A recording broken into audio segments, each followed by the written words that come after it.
Oh my god, thanks for the sub, Cosmopolitics. And I love the kitty too, Sister Doll. It's adorable.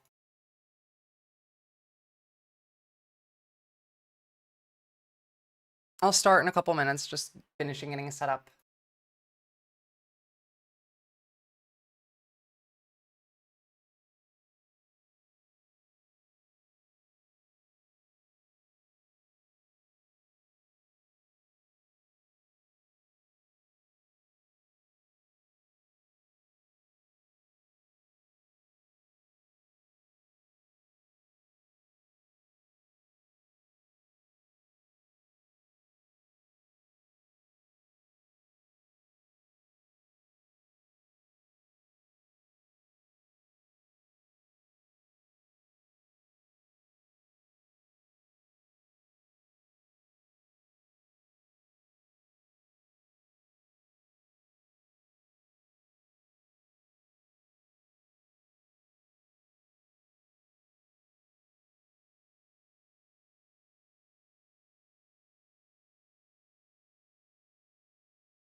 Arberlin, that is an excellent question. Give me a second.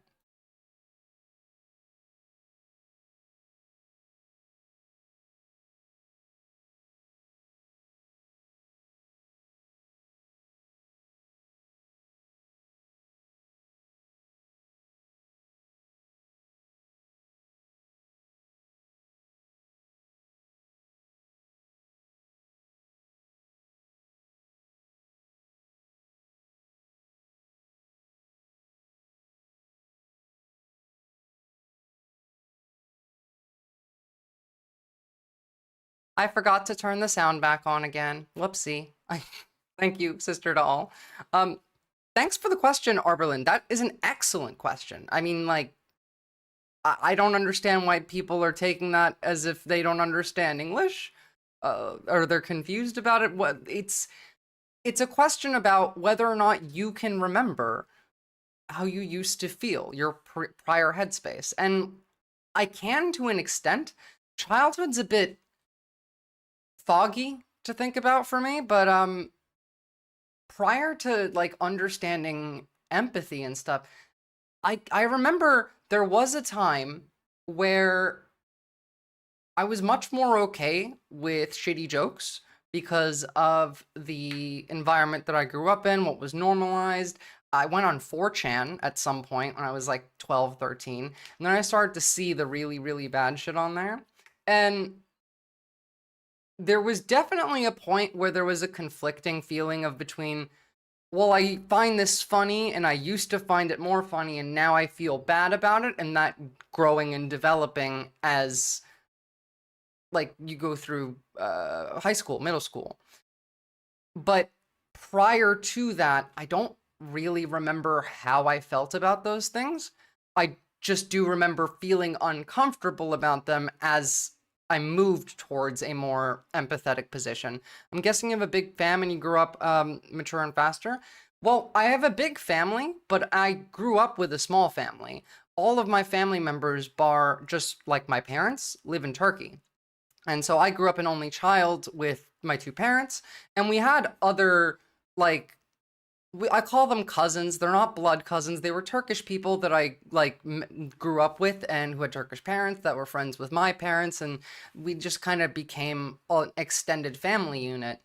But yeah, I did grow up and mature faster than usual because I was not a good kid based on how a parent would see. You know, I was the type of kid that did a bunch of reckless shit. I skipped school. Um, and a lot of that came from A, discomfort in school because it was boring, B, because I was bullied, and C, just it didn't feel important because I didn't feel like I was learning. And I felt like I was learning more just socializing outside of school because talking to people in general, I'm thinking of like psychology, sociology. I didn't have the study, I didn't have the education for these topics just yet, but I was more focused on that kind of stuff than I was on, I don't know, reading The Great Gatsby. I think you stated that you're a neurodivergent person too previously. I am indeed. And that definitely has an impact on that. But now I'm thinking about it, Arberlin. You know, I'm trying to remember what did it feel like mentally when I was younger, before I developed like empathy to this point.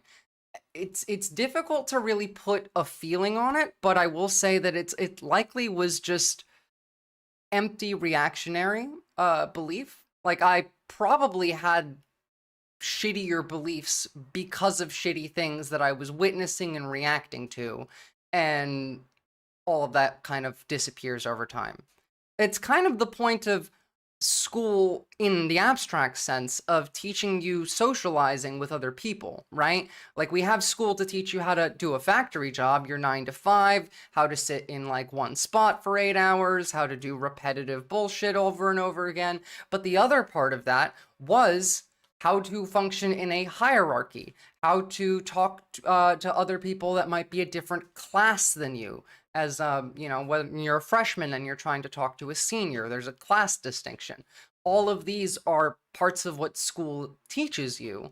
And when you engage with that from the position of academia, but not necessarily in relation to what you're learning in school, it feels different. It feels like it's a topic that's more worth your time. At least to me it did. And so I focused more on people than I did on school. And it's not like I didn't learn the stuff in school. I did. I just didn't need to do the repetitive over and over and over part. But what's up, Leftist Leo? You guys want to see something like hella creepy? Could you imagine living in a place like this.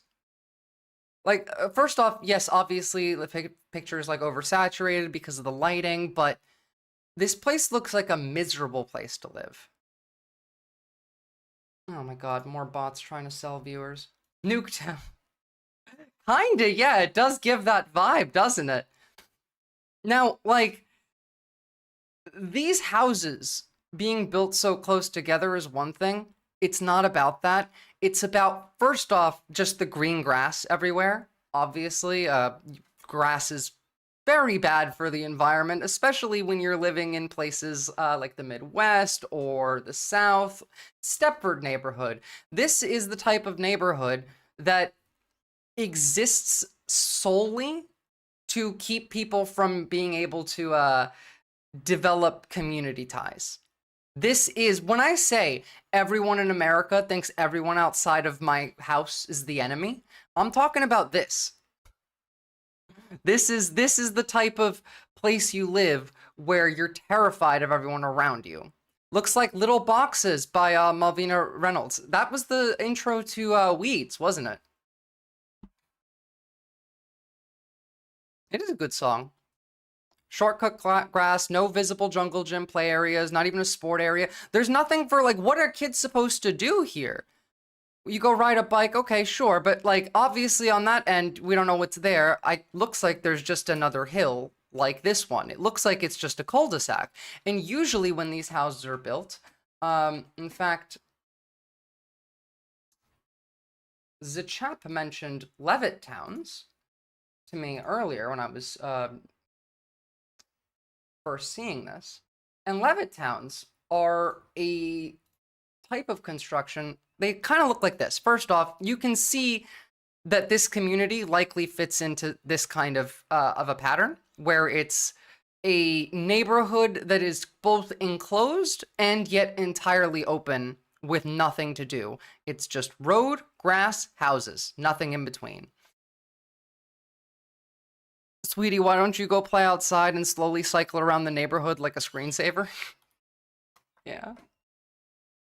But Levitt towns were suburban housing projects created in the United States, including one in Puerto Rico by William J. Levitt and his company Levitt and Sons. Built after World War II for returning white veterans and their new families, the communities offered attractive alternatives to cramped central city locations. This exists to get rid of class consciousness. First off, the zoning in America of single-family houses is a nightmare. Especially in cities like Los Angeles. I'm sure some of you have like heard other streamers go off about that, and they're right too. This is the kind of shit that created this hyper-individualism in America that we talk about. Do I want a video? Not on this one, Zachap, thank you. I feel like we could stick on this topic for the rest of stream if I really tried. You feel as though it's architecturally designed for social isolationism. Yes, that's exactly what I mean. Because, I mean, like, first of all, look at this map. Where is there anything other than houses? Well, there's this building, which might be either a community center or a school. But that's it. That's it. All of the rest of these are single-family houses. We got, what, a church here? Where's the grocery store? Where's there a park? Where is anything? Anything. Where is there walkways that have trees covering so you can walk without getting sunburn? Now I see some trees lined up over here. I see some lined up over there, but first of all, they're not really, like, they're spaced as to one in front of every house almost. This is not enough to produce enough shade for someone to comfortably walk down this asphalt road that was paved in the middle of, like, nowhere. White building in the top of the middle frame. Yeah, that's probably a church. That's it. It's a church, likely a school, and houses. That's all you get. Place built by guys banking on people who live here having cars. You need cars to live here. You can't live anywhere like this without cars. In fact, you can't really live anywhere in most of America without cars, unless you live in a major city that has good public transportation. Like New York, for example. But on the ground, this is what this looks like. How are you going to go for a walk? There's no shade. How are you going to go play? There's no pub, there's no shops, there's no park, there's no like anything. There's no doctor's office, there's no supermarket, there's no to be fair, like I'm assuming that photo we saw in that in the older like black and white photo, the white building was a church. That was it. It was the church and this one weird looking building. And that's it. No third spaces.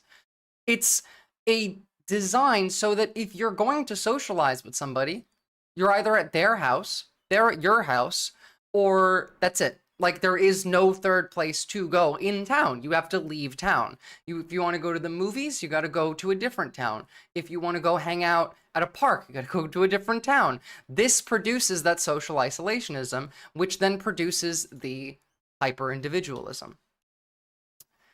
Now, on another note, I mentioned this yesterday, and still, there is no video, but this has been confirmed now, and a lot more people are talking about it, and I just want to talk about it one more time, because it brings me so much joy, and I want you to know that what we're doing is working. This man is sobbing. Elon Musk is sobbing on the floor crying. So, or you're mooching around the car park of a 7-Eleven telling your friends how you'll move one day. There was not even a 7-Eleven in that photo. Like, not even a petrol station.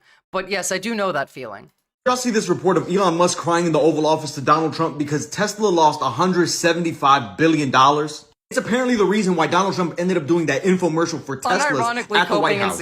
On top of losing $175 billion at Tesla, he's also been reportedly pressuring his board execs to give him a $50 billion payout at Tesla. But he's mad as fuck that a judge— Oh, by the way, his board might kick him off of the board of Tesla.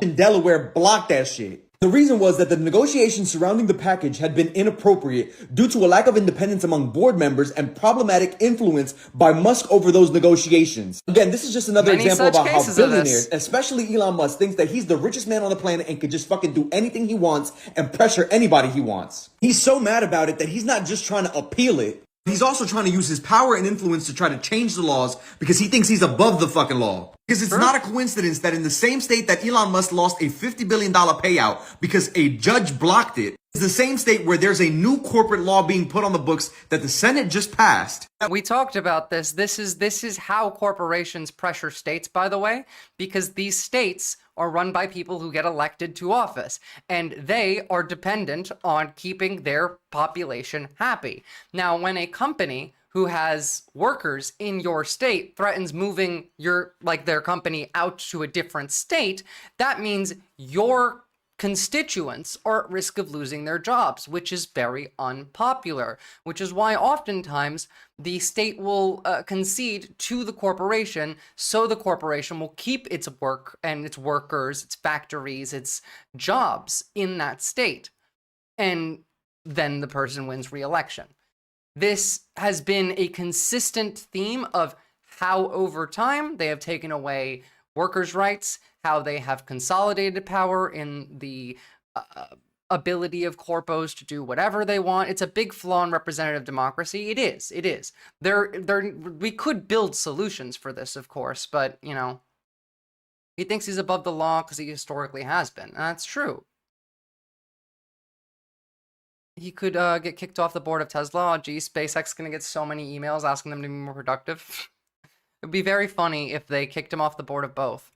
That would give billionaires greater leverage to extract the money from their company, the way Elon Musk just tried to do with Tesla. Then you start connecting the dots and start seeing that the people who wrote the actual legislation for this bill was Tesla's law firm. A law firm that represents Tesla and Elon Musk has written proposed legislation that would alter Delaware corporate law. Legislation drafted by Richards, Layton, and Finger, or RLF, would amend Delaware general corporation law and, if adopted, could pave the way for reinstatement of Musk's pay. I need you to understand that this thin-skinned piece of shit thinks that he can buy the presidency, influence every single fucking race, change the laws because he thinks he's above the law. If you're in Delaware, comment, share, repost, and do all the engagement pieces because we need— like, go do your, Delaware, go make sure that this doesn't happen. Give it your best job. But,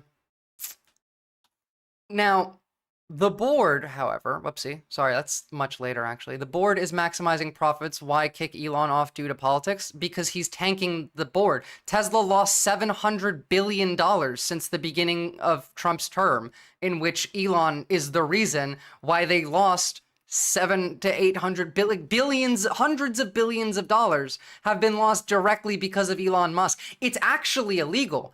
If there is any reality left in this country, they'll charge him with a crime. It's illegal to make decisions that harm your shareholders. You have fiduciary responsibility. And he's not doing that. He's tanking the company's net worth, its value entirely. Everybody hates Tesla right now. So why wouldn't they?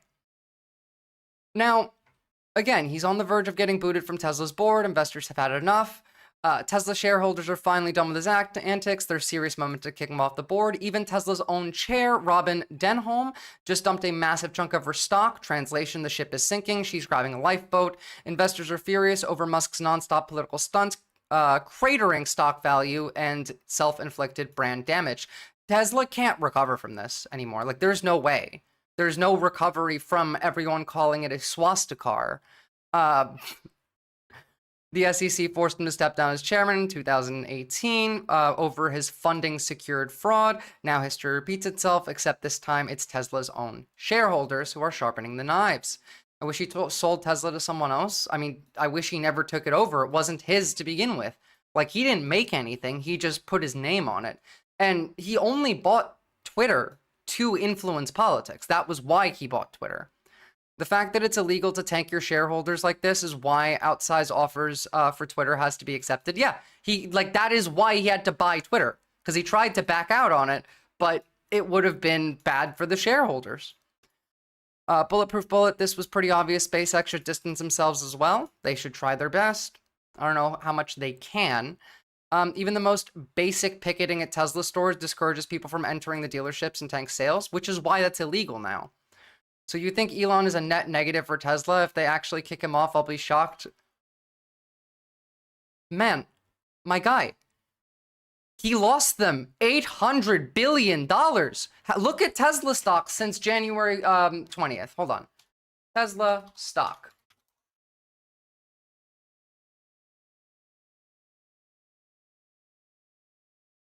Let's go 1 month. Really. Here's February 18th. Let's go to 6 months so we can look at January. January 20th, 21st to now. All it's done is go down. This is entirely Elon's fault. The cars are trash, by the way. You're right. The Teslas are only popular because of Elon. Because Teslas are shit cars and Cybertrucks are death traps. So if he is making the company even more unpopular and the value of the company is tanking, then of course they're going to kick him off the board. Shareholder capitalism is toxic in itself, but firing CEOs for these reasons is very common. True. This thing in the back of my head that I can't shake that tells me fossil fuel companies are helping with Tesla's bad PR. Almost certainly, because they don't like electric vehicles, but who cares? They don't really need to do much because Elon's making his own bad PR. So, you can't just be doing that shit. Another thing that I wanted to touch on, President Claudia Sheinbaum of Mexico responded to America by saying something that, I haven't heard from a politician before. And this is amazing. So you voted to build a wall. Well, dear Americans, even if geography isn't your strong suit, since you consider America a country rather than a continent, you should know that beyond that wall, there are 7 billion people. And since the word people might not resonate with you, let's call them consumers. These 7 billion consumers can switch from iPhone to Samsung or Huawei in less than 2 days. They can swap Levi's for Zara, Massimo Dutti, and within 6 months, replace Ford and Chevrolet with Toyota, Kia, Mazda, Honda, Hyundai, Volvo, Subaru, Renault, or BMW, brands that often outperform in quality. They can cancel DirecTV And though they might not want to, they can stop watching Hollywood films in favor of higher quality productions from Latin America or Europe, which offer richer narratives and better cinematography. Believe it or not, people can skip Disney and instead visit Xcaret Resort in Cancun or explore destinations in Mexico, Canada, South America, Europe. Even in Mexico, you'll find better hamburgers than McDonald's with superior nutritional value. Have you ever seen a pyramid in the US? Egypt, Mexico, Peru, Guatemala, and Sudan all have ancient wonders, none of them in the US. If they did, Trump would probably have bought and sold them by now. We know that Nike isn't the only sneaker brand. There's Adidas, even Mexican brands like Pan Am. We understand the economy more than you think. We also know that if these 7 billion consumers stop buying American products, unemployment will rise, and your economy, trapped within its self-imposed wall, will crumble to the point where you'll beg us to tear it down. We didn't want to do this. You wanted a wall? Well, you got one. Fucking queen shit. Genuinely. Like, I need to hear more people, more government officials speak like this. More presidents, prime ministers. She fucking nailed it. I want her to be Prime Minister of Canada. Yeah, let's just make all of North America one country and make Claudia Sheinbaum the president, please. I'm okay with America, Canada, and Mexico becoming one country as long as Mexicanada, exactly, as long as Claudia Sheinbaum leads the way. She slapped them in the mouth with the truth. It's true. Everything here she said is true, and it's insanity. Her approval rating, by the way, with the one recent poll, put her at 85% approval. 85% approval rating. Queen shit. Hell yeah. And then on the other hand, then we have people like this. So we have Claudia Sheinbaum and the rest of the civilized world, and then we look at America and immediately see barbarism. You guys understand what this is literally the excuse the Nazis had. That's like the first non-dictator to have an approval rating that high? Yeah, long like Homo sapien. Didn't she bend the knee first time Trump threatened tariffs? No, she didn't. Trump did. You dipshit. Trump bent the knee. She said, we'll do the same thing we were already gonna do. Trump's like, all right, fine, we'll back off for 30 days. And then we haven't applied new tariffs onto Mexico. Also, Mexico is forming trade relations with Canada that that go over the US, don't even remotely involve us. We're fucked. You guys have no idea how fucked our economy is. What if an ISIS beheading video was a campaign ad? Masterful gambit, ma'am. Yeah, this woman is running for elected office, saying this is cheaper than deportation. This is literally the, what the Nazis said. They originally wanted to mass deport the Jews for economic reasons. And then they realized that's expensive, it's difficult. And so they started to kill people. This is why I wonder about developmental disorders and empathy. I think that there is, and has been, for even in our lifetime, a push to make empathy difficult, to disincentivize that thought process, that behavior. Where is she running? That's a good question. I should have looked that up. Oh, by the way, the first thing in her bio is Christ is King. I do support the Nazis putting Christ is King everywhere because it's very polarizing to actual Christians. She's 25. She's a Republican. She's running for the U.S. House Texas District 31 in 2026. So Texas. Surprise, surprise. By the way, she's fucking insane. Social media doesn't help with cultivating empathy either. Actually, it does the entire opposite. Social media, it kills empathy for the most part. But yeah, Christ is King. First thing in her bio. Oh, and again, this is the type of insane this person is. Wait, there's gonna be fucking music. She's talking about trans folk, terrorists, unproductive members of society, makes little TikTok videos with a gun. America is looking at a 5% reduction in tourism projected for the USA, estimated loss of $64 billion. Well, it's probably going to go above that. Camel, this is a woman running for elected office who posted this, saying as you just came in. that it's cheaper than deportation to just shoot people in the head. Just joined him. I guess this is, yep, Valentina Gomez. I promise you she is jobless while calling others unproductive every time. We know this, right? Every accusation is a confession. So like, oh look, target practice with an ugly horizontal fridge. And by the way, the people they're talking about, right? When she's saying this is cheaper than deportation, when we're talking about killing people, this is one of the people that she's talking about. Canadian-American Pie actress Jasmine Mooney was literally detained by Donald Trump's ICE agents at the US-Mexico border and jailed for 12 days, and she is confused as to why. She was forced to sleep on concrete floors and said she felt like she was being kidnapped. ICE agents simply said that she was treated in accordance with how the Trump administration would like, which, by the way, remember, immigration detention is not supposed to be a punishment. Like, in the law, it is supposed to be non-punitive, but whatever. Yeah, she blocked me on Twitter when I called her a gringa, based. She was detained by ICE at the border when she attempted to renew her visa. According to Mooney, after returning home from Los Angeles, she discovered her visa had been revoked, preventing her from boarding a flight. To resolve the issue, she went directly to the border, seeking a renewal. However, ICE agents detained her, alleging she lacked proper documentation to legally stay in the US. They put her in jail for 12 days. So, like, this was her doing what they wanted, trying to enter the country legally. She couldn't get on a plane, so she went to the border and tried to renew her visa. Remember when Sarah Palin was the outlier? Yeah. I can't even process what just happened because there was no heads up. Next thing you know, I'm taken and for 2 weeks haven't been told anything, moved in different cells, sleeping on cement, sleeping in different jail cells. Like, it just, nothing makes sense to me, and I'm still trying to process the entire situation. Mooney. I told her a gringo with the last name Gomez Valentina, more like La Cobardina. That's cowardice, right? Cobardina, cowardly. I always knew they were gonna try and get rid of rights to a lawyer and fair trial stuff. I just thought they would use the Supreme Court. Turns out just using ICE and wartime policy is much faster.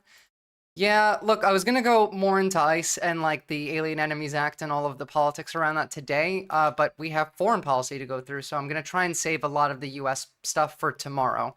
But sticking on the theme, they want to arrest AOC. If you support Border Czar Tom Homan arresting AOC for giving illegal aliens instructions on how to avoid deportation, post a thumbs up. They want to go after AOC. They probably will. Her name means little brave one. Cobarde means coward in Spanish, so the little coward. I like it. Based. 10 out of 10. You gotta make fun of these people. It works. You have to make fun of these people. Make fun of Tom Homan. Every time you hear him talk, make a noise. Call him a fat, bald piece of shit. Who cares? Who cares? Be mean to them. You gotta make them cry. Look at Elon. It's working. I'm going to see her and Sanders on Saturday, guys. Base leftist Leo, I hope you have fun. Is it just me, or is Mr. Oz's new outfit totally hot? You know he's just looking like Donald Trump now, right? Like, that was the whole point of that. Watch Democrats do absolutely nothing to protect AOC? Yeah, probably. And by instructions, they referenced legal advice, right? Yeah. Instructions on how to avoid deportation is telling people the law and having, you know, their rights still exist. Remember how they hated being called weird? True. I came here for banter, but I stay for foreign policy news. Based. We'll get to the foreign policy in a second. We got a lot to go through. I have a German friend that's supposed to go with her university to the USA in September. I'm telling her not to go. Yeah, I would not go either. Poll came out that AOC was voted the future of the Democrat Party. Yeah, she's the most popular Democrat right now. But, like, the Democratic Party is polling at the lowest that it ever has, historically. And AOC is carrying this shit on her fucking shoulders. Chuck Schumer is a Nazi collaborator? That's true. No, you're freedoming too hard, exactly. By the way, this is what, like, real leadership looks like. People, if anyone has held a town hall or has seen what has been happening in town halls, American people, whether they are Republicans, independents, Democrats, are up in arms about Elon Musk and the actual gutting of federal agencies across the board. This continuing resolution codifies much of this chaos that Elon Musk is is wreaking havoc on the federal government. It codifies many of those changes. It sacrifices and completely eliminates congressional authority in order to review these impulsive Trump tariffs. And this is what we were saying. One of the big reasons that we didn't want that CR to pass, yes, there was the let's shut down the government, freeze everything going on. But by passing it, we essentially said, oh no, this is fine. This is both legal and okay. And the party who is supposed to oppose this has not. And so now it's been validated. How are you going to manage to host the World Cup and all the fans coming into the country? That's going to be an interesting one. On and off. And on top of that, for folks who are concerned about effectiveness in government, this Republican extreme spending bill removes all of the guardrails and all of the I mean, Russia held a World Cup, didn't it? Accountability measures or to was it an ensure Olympics? that money is being spent in the way we're getting the World Cup in America. That's gonna happen. Saudi Arabia wants it to happen. We want it to happen. It will happen. It's just how it happens is Congress has directed for it to be spent. This 1936 Olympics comes to mind. Into a slush fund for Donald Trump and Elon Musk. It sacrifices congressional authority, and it is deeply partisan. And so to me, it is almost... That's real leadership. This is why she is holding the Democrat Party up on her shoulders. Now, like, again, though, understand, the World Cup in America is a product of Saudi Arabia. The Saudis want it so fucking bad. And the Saudis invest in sports all over the world. They have their hands deep in this shit. The European nations are not going to boycott the World Cup, not unless, you know, war breaks out before then. I don't know when the World Cup is supposed to be. How long until then? Under fear of athletes being detained? Like, that's a very valid one. When is the World Cup supposed to be? I think 2026. So it says June or July next year. We'll see. If war breaks out, we might not have it in America. But it might take a minute for, like, war to break out, you know, properly. Outside of regional wars, which Europe won't care about if we start invading our neighbors. Maybe. Depends. They might. You can't put your trust in Europe right now. You can put your hope in Europe, but don't trust that they'll do the right thing. You gotta push them to. Oh, they're also going to try and deport Mehdi Hassan. They want to denaturalize and deport Mehdi Hassan. To be fair, it is technically now illegal to say half the shit Mehdi Hassan says. So, I see why. It's evil. They're evil. So, you know, that's kind of why. AOC is great at rallying the troops. She would be the easiest Democrat to beat in an election. You think? She's the only one that, like, can actually speak. She's the one that can point to things that she's done, to people that she's helped. She's the one that works for the people. The Republicans don't work for the people at all. The Republicans work so little for the people that they stopped doing town halls. And Democrats like AOC are now doing town halls for the Republicans because their own elected officials are too pussy to face them. Tim Walz is doing them as well, which, again, like, I'm happy with Tim Walz being in politics. I just don't want him to run again, at least not as a Democrat. Bernie, same thing. Like, their rallies are full entirely to the brim. Whereas on the other side, like, I showed this yesterday. Makes me very happy. This is how Republicans view, you guys. You think you're ever gonna win an election without cheating again when this is, how you people are viewed? Hold on.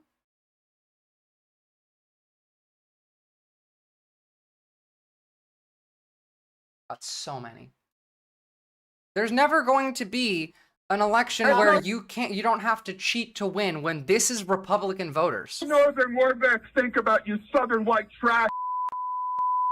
Give death threats. Then get the out of office. I would like to talk to Tom Tillis and ask him why he thinks it's okay for him to take money from this Did I see nation. Minnesota trying to redefine mental illness to include Trump derangement syndrome? No, but that doesn't surprise me. Whereas, again, like, the derangement is with them, obviously. Get over. Why does he think that he can tell his employers Hey, to go MRU, fuck themselves what do you every think? goddamn day, all day long, and sell his goddamn nation out and his employers over? Don't he know that his employers can take a axe handle and cave his? These are Republicans to Republicans. You think that Republicans could win an election without cheating right now? Head in. And I suggest, well, you're going to have to be very careful about going out in public or talking to anybody that's real, that's an actual American. Because we hate you. We hate you. Yeah. Speaking of people I hate, here is Stephen Miller. Now this is talking about the illegal deportations that we're doing, as a judge blocked the Alien Enemies Act, and we said, fuck you, ignored the judge, continued anyway. These are illegal deportations. These individuals were linked with Tren de Aragua, and that Tren de Look at him, Aragua he's fucking laughing, this little demon. Even he doesn't believe it. is part of a Maduro operation, Stephen. So first of all, Andrew Weissman is an absolute moron. He is a moron, and he is a fool, and he's a degenerate. Andrew Weissman... He's a degenerate. Really, from Miller. I feel like maybe that has a distinct meaning to someone like Miller. And he's talking about the lawyer who is calling this out and saying this is illegal. That Tren de Aragua is part of a Maduro This is fucking operation, Himmler. Stephen. So first of all, Andrew Weissman is an absolute moron. He is a moron, and he is a fool, and he's a degenerate. Andrew Weissman This has is just devoted Nazi his career rhetoric. to putting innocent Americans in jail, taking away their civil liberties. He is the scariest motherfucker because he's the full-on Nazi. This guy is probably closer to Hitler than anyone in our government. This guy might be the most evil in the admin, yeah. He was involved in the Mueller coup against a I don't think he's Democratically Goebbels. elected President Donald J. Trump. Weissman should never be on TV anywhere. He should hang his head in eternal shame for what he's done to this country. And now he's up there shilling for people who rape and murder Americans. That's who Andrew Weissman is. Again, people who are very happy with the rape and murder of Americans when it's their side doing it, which is, you know, like supporting Andrew Tate, for example. Bukele is being sued in El Salvador and a Nova process being opened against Trump and Bukele. Based. I hope they get sued. I hope we get to see these people in the fucking Hague one day. War crimes. I want to see them get tried, convicted, and punished. The mother of Jocelyn Nungary, Alexis Nungary, who President Trump honored at the State of the Union, named a national wildlife... Is it a crime to call these people Nazis or fascists? No, not yet. Not yet, but this is a Nazi. He is the most Nazi. I just started calling Nazis zombies because they act and function like zombies, and zombies used to be what we would... Like, we would create media about zombies and use that as a metaphor for Nazis back in the day. Or really just fascists in general. And it's that, like, they want to kill everything, they want to destroy life, they spread like a virus. It's the same way that Nazis talk about groups they dislike, because again, it's every accusation is a confession. The most basic Wikipedia search reveals that Bukele is known for marching his own military into the legislature floor when the lawmakers disagree with him. Jesus. If everything is illegal, then it just means illegalism is going to take off, philosophy go burr. Well, that's kind of what I'm saying. There is no law anymore. No, there's no global law. Like, if a country does something illegal, who's going to be the ones that do anything about it? What, the United Nations? What, the ICC? They've been being ignored for more than a year now. Fucking Osama bin Laden got a lawyer in 2001, and we're complaining about operating in a legal system. This pisses me off as Venezuelan, the protection of this... the projection. Do you mean protection or projection? Of this baldy, he is, what he speaks of, degenerate gringo imbecile with power. He's just a Nazi, man.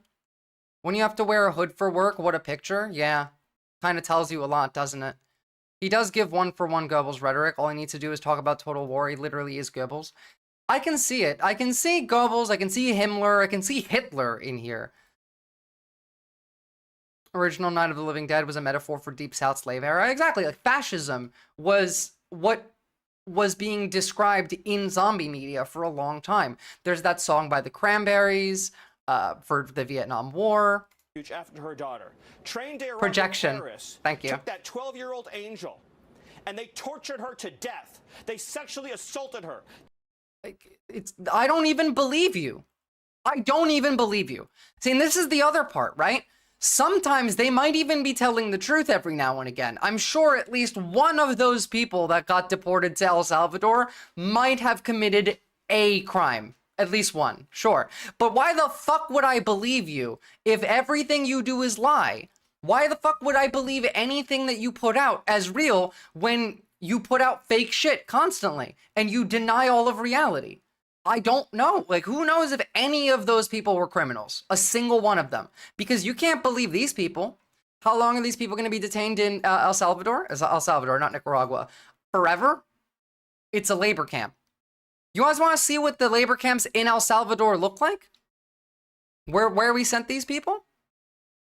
They act like they care about rapists, yet invite Conor McGregor to the White House today. Literal rapist. Yeah, we're gonna have Andrew Tate be in charge of like the government, the Department of American Masculinity or something. El Salvador labor prison. Let's have a look.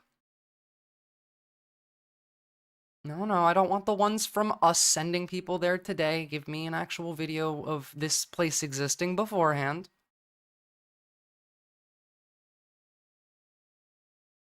Wow, all of the videos have to be new. Here we go. Cranberry's song was about the troubles in Northern Ireland. Whoops, sorry, I thought it was about Vietnam, but still, same idea there. Look at that little gay smile when he talks. Yeah, yep. None of them committed a crime if there's no due process. That's also true. None of them have been convicted of crime. Why is this man so butthurt? He sounds like the easiest case in the world to get a conviction on. It's not, though, because it's not real. It's not real. Put up or shut up. If you want us to believe that any of these people committed a crime, I want to see them in court. I want them to have a lawyer. Australia isn't a labor camp, I swear. Also free now. Look, we're not a labor camp. All right. Here, this is where we're sending these people. Oh, by the way, they shave your head and make you be shirtless half the time as well. Remember when Hassan claimed Russia would not invade just because the CIA said Putin would? Yeah, I said Hassan was wrong when he did that. That was insane. 80 I said Russia would invade immediately. Per cell, but it can fluctuate. Most bear the markings of the gangs that held this nation hostage for Again, decades. so this is 4 months ago, so these are non-Americans. Committing brutal acts of violence. But this is where we're sending You gotta folks. kill people, you gotta rob, you gotta do what you gotta do to survive. You have to do those things. Yeah, you gotta do that. And if you didn't do those things, you wouldn't. You wouldn't be a gangbanger. We meet 41-year-old Marvin Vasquez, shackled and heavily guarded. What gang were you part of? MS-13. Don't really care about what gang these people were in. It's more about the type of treatment you receive in this prison, which clearly CNN does not give a fuck about. Hold on. It's my fault. I'm sorry, guys. I shouldn't have believed CNN would have any real sources on the subject. Here's a Reuters video that's 30 seconds long. Something, not something to show on screen, but for anyone who's curious exactly what this is like. Yeah, thank you. There's some videos I just can't show.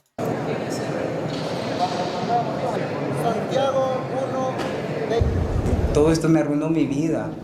Gracias a esto, a lo que yo soy, fui en un momento, vine a perder a mi familia. They take away your humanity here. What they do, like, that's why they cut your hair. That's why they make you, like, pack you into a room with... It's genuinely a concentration camp, but... Because... Hold on, let me see pictures of prisoners in their cells. This is why it's a concentration camp, by the way. First off... higher quality.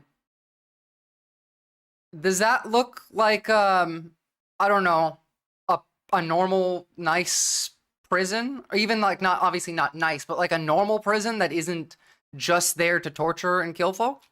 How about, the fact that you are pushed into little cells like this? This is literally, definitionally a concentration camp, too. Nah, you don't get it to work, we'll set them free? Yeah. You gotta work forever in a prison where you have no rights. You get treated like shit. You are shoved into tiny spaces. These guys look malnourished. They are malnourished. Of course they're malnourished. I despise prison atmosphere. Everyone's lives are ruined. Whatever they did to themselves or not, people are too much pieces of shit to make a decent community. Something I don't get. The thing is, like, prison doesn't make you less of a criminal. That's the kind of the issue. We talk about this all the time. If you want to solve crime, then you don't send people to prison. That's not how you fix crime. Prison is crime university. You go to prison and you come out a better criminal.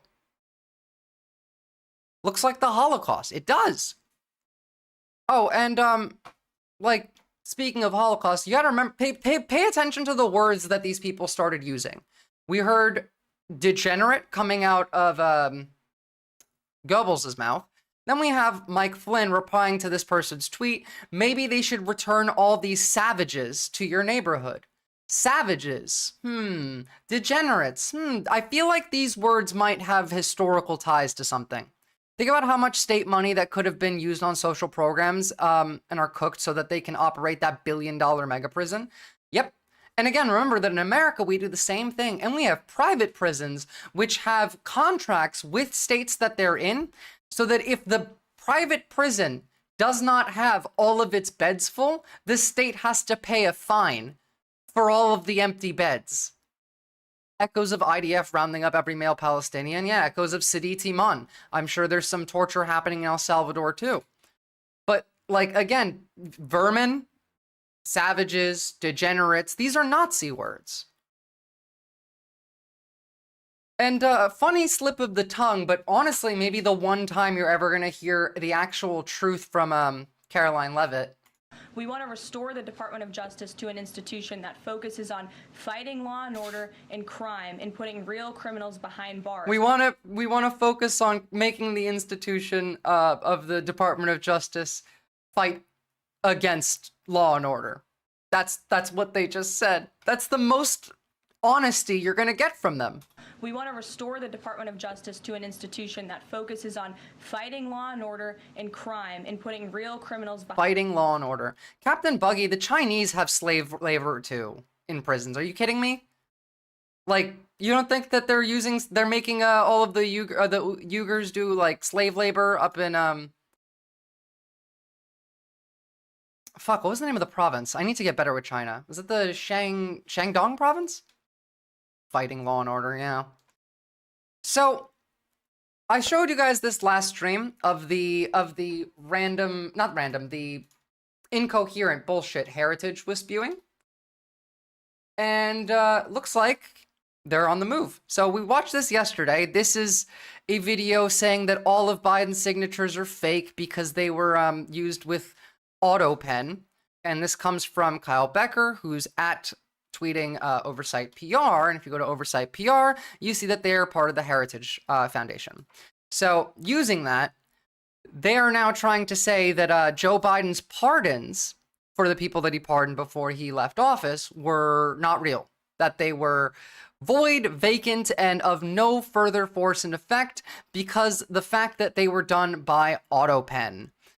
In other words, Joe Biden did not sign them. More importantly, he did not know anything about them.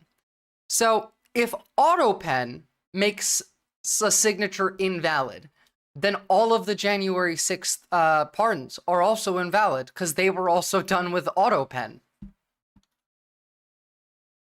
And breaking overnight, a new, different possible constitutional showdown. This morning, President Trump is claiming that the sweeping pardons that President Biden issued before leaving office are, quote, they're going to get Joe's son, yeah, declared void. Trump asserts it is because... I mean, they're going to go after all of them. ...of the fact that they were done by AutoPen. In other words, Joe Biden did not sign them, but more importantly, Trump says he did not know anything about them. Several of the things Trump has signed have also been done by AutoPen, including all of the January 6th pardons. With us now is former Manhattan prosecutor Jeremy Solin, who is with us by phone. Jeremy, yeah, they don't care what the judge says. So they're saying that the judge is an activist judge who is trying to overtake America's presidency. Talk to me about this. Jeffrey Toobin, our friend, just wrote a terrific book on pardons and notes that it is probably among all the president's powers, the one that is most unchallengeable, the one that is most absolute. If President Biden pardons someone, President Trump can't unpardon them. Yeah, that's generally a fair statement. I and think there's the nothing- precedent of a not allowing autopin is more important than the individual cases. Well, I think this entire thing is stupid. Did they say Barden? They're all stupid. Okay, so Zachap is going to join us on call, guys. So let's see. Let me know if there's any issue with hearing the audio. Hopefully this works out fine. What's up, Zachap? Can you hear us? No, it's not fine. I can hear you, but I need to change the audio settings on Discord so that it actually comes out the right speaker. 1 second.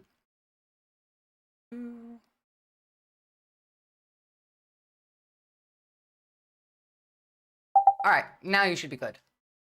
Hello, hello. Hello, hello, hello. Welcome to the stream. So, real quick, let me just respond to MRU. We have a precedent. AutoPen has been used for a long time, and there's nothing wrong with it. So, can we put an image of Zachap's talking mushroom on screen for extra immersion? Do you have one, Zachap? I don't know how that would work through this. So, like, maybe not? I don't know. You would have to, like, send me the photo, and then I'd have to put, like, a source up in the screen, kind of like I had the cat in the waiting room. It's fine. What do you think about this? in the law. About the Biden, oh, sorry, the Trump void? Yeah, avoiding the signatures that were done via AutoPen. I mean, where do you think he got the idea from? Is I guess the first question. The Heritage Like, is it- Foundation. Like, yeah, I mean, because like the pardons are what, like his family and like his some son, politicians? other people that like Trump was threatening during the election campaign. But like he got the idea from Heritage, so Yeah. I know about the linkage about who that post is from, and because you were covering it yesterday or whatever. yeah, exactly. And Ick been dead. Yeah, he used AutoPen in his first term. He used AutoPen in this term. I don't really know. Like, I don't think we have to watch this because first of all, I don't care what the talking heads on CNN are gonna say. I'm pretty sure you don't either. But what comes out of this, there's no influence of the courts anymore. A chatter said earlier, you know, like the courts said no more of these illegal deportation flights, and we said, nah, I don't care.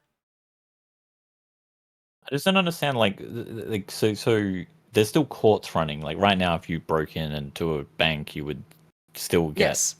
There's still court process for you. There's just not the higher up courts. That are Basically, working. yeah. Basically, if you have less than $10 million, everything law-wise is the same. You just have much more restrictions and you've lost a bunch of your rights. Whereas if you have more than $10-50 million, you don't have law, is what it seems like. America just does feel like a Taliban warlord-run country at this point in time. Yeah. I mean, it's more honest, I guess. So. Yeah, like even just calling it Hitler, it doesn't track. We're much more like. Well, it's just America 2.0. I suppose we always were kind of like Al Qaeda anyway, and like the Christian nationalists all want basically Christian Al Qaeda or Christian Taliban. The thing I mean is like the rich people would have had to go to court, but then they would have gotten away with it. Whereas now they just don't need to go to court. Yeah. Oh, That's and here's the 177 documents for this term that Trump has also signed with AutoPen. The Man in the High Castle. We're kind of headed there. Although doesn't he use a giant texter? Does he not? No. Does a giant texter for them all? Not all of them. These like he did it for a bunch of the executive orders, but he's signed a bunch of shit aside from that. Like when he signs it on TV, sure, he's using the big texter. Pardons don't have to be signed as per Constitution, which we know people are ignoring, but for the rest of us, that's also true. Yeah, there is nothing about this issue that is real at all. I mean, technically speaking, like I don't know if you're in Australia, but like I'm assuming they do it in America. You can like do digital signature, which is just you typing keystrokes into a keyboard. That's kind of what this is. It is a digital signature. It's just like an auto digital signature based on a real signature. But you're right. In Australia, a lot of legal documents that we get, you just type your name out, and that's your signature. It's just e-sig. Type your name. So it's more like intent rather than like anything else. Yeah. And like, sure, someone could, you know, type your name in and try and defraud something like that, but like that, it's harder than it sounds to do that. Yeah. Why do people care about who or what signs what? IT's a non-issue to distract.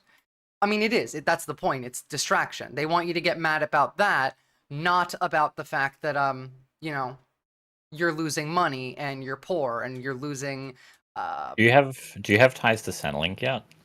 You probably don't. No, I can't get Centrelink until I'm a citizen. Yeah. But basically, they have like vocal signature where you can sign stuff with your voice. Wow. Okay. Yeah. So like again, it makes no difference at all, and this whole thing is bullshit. I am excited to try and apply to Centrelink because I could use some help with the finances there. I still gotta wait until they invite me for my ceremony, which could be in like 3 months. You just gotta be careful of the work with adult shit if you're ever gonna do that. Oh yeah, I know. And like, you gotta do everything by the book. It's more. Yeah. Well, you get 2 years, and if you can't like earn enough income, basically, then they will like force you into work. Yeah. The main thing that I really want from Centrelink isn't like payments. It's more healthcare benefits, because when you're on Centrelink, then you get disability benefits and Medicare or whatever. I mean, I have Medicare. Just Medicare doesn't cover going to a physio or a chiro all that often. I guess really none of this matters if they avoid the court anyway. This is just them getting psychological leeway in the minds of MAGA. It's justification for their own population. Meanwhile, we have like war shit happening. We attacked the Houthis again. A new series of before I actually show this, I just want you all to see. This is a MAGA Republican.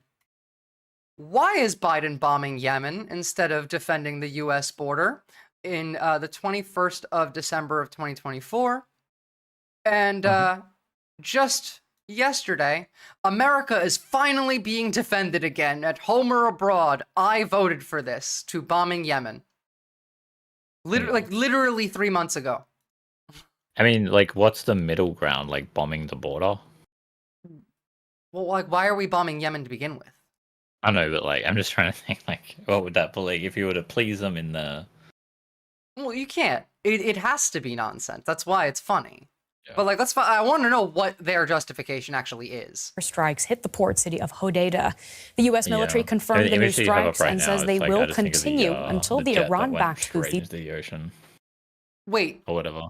Did they hit a jet? Because I know they hit an aircraft carrier. I'm talking like 2 months ago or whatever. Like one of these planes just went directly into the water. I remember that happening like off the coast of the U.S., but not near here. So the reason all of this is happening, by the way. Yeah, it was like in America somewhere. This was back when we started bombing Yemen under Biden, right? When the Houthis started doing piracy in global shipping lanes, claiming that they were trying to blockade Israel, except not a single ship that they had touched was Israeli or was bound for Israel. And at that point in time, I was in favor of bombing the Houthis. You can't just do global piracy. We still lived in a world of laws, though, and, you know, the global economy is interconnected. The reason I was okay with bombing the Houthis then was because of the actual delay in shipping that came from the piracy that they were doing, and the requiring of ships to travel all the way across Africa increased prices for food and medicine for millions of people in Africa. Like, it was really bad. Oh, that's the San Diego one. That was very funny. Yeah. But like at this point, I am not in favor of this because the Houthis aren't doing that anymore. Yeah. These end their attacks on ships traveling through the Red Sea. The U.S. launched fresh strikes on Houthi-held targets through the night on Sunday. The U.S. Central Command posted these pictures on its social media and said it will continue the offensive until the rebels stop their attacks on Red Sea shipping. This is not a one-off. This is an effort to deny them the ability to fill them up with like plant to seed constrict. ammo. They're shooting clay bowls with seeds inside. Honestly, like, you could. If we filled like a bomb container with nutrient-filled water, some dirt, and some seeds, and like launched that into an empty grassland area, I'm pretty sure some of that shit would grow. As long as Yeah, it's I got not a video exploding. that like explains like Oh wait, people actually did that. Wow. Okay. Well, like no one guy like he suggested it to military people about how to do it. He just goes into it that way, like how to make seed balls and then how to implement it. We were talking about they've never using done it. water bombing for like wildfires. When the California ones were getting really bad, there was talk about using bombs filled with water to just like airstrike the fire. Cluster seed bombs?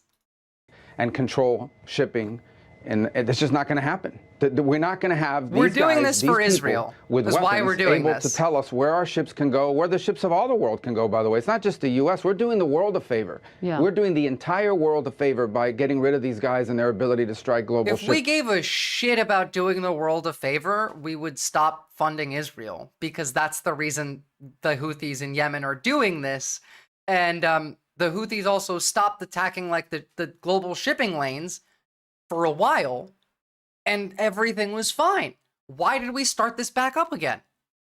Yeah. That's the mission here, and it will They continue stopped. until that's carried out. U.S. jets had struck various targets on Saturday as well. According to the Houthi-run health ministry, at least 53 people were killed, Jesus. with dozens more injured. The reason we started this up again is because they A started talking spokesman for about Yemen's Israel. Iran-backed Houthi rebels claimed the group had retaliated by attacking an American aircraft carrier twice within 24 hours and warned it would not let up. Based. The thing is, like, all of this is to try and push us closer to war with Iran. We are probably going to do Iran. I forgot about this when we were talking about, like, what's the likeliest country that we're going to start a war with first, and we talked about Canada and Greenland and Mexico. Iran is likely first, because we're doing it for Israel. Right? Like, that tracks with everything that we know. Israel's already done a lot of the setup for it. Or why did the world ignore Yemen for ages in the first place? How many questions? Like, we ignored Yemen in the first place because before we started bombing them for Israel, we were bombing them with Saudi Arabia. We were funding the Saudis to bomb Yemen. I like the thing that I'm referring to in the like timestamped in Discord. Is it?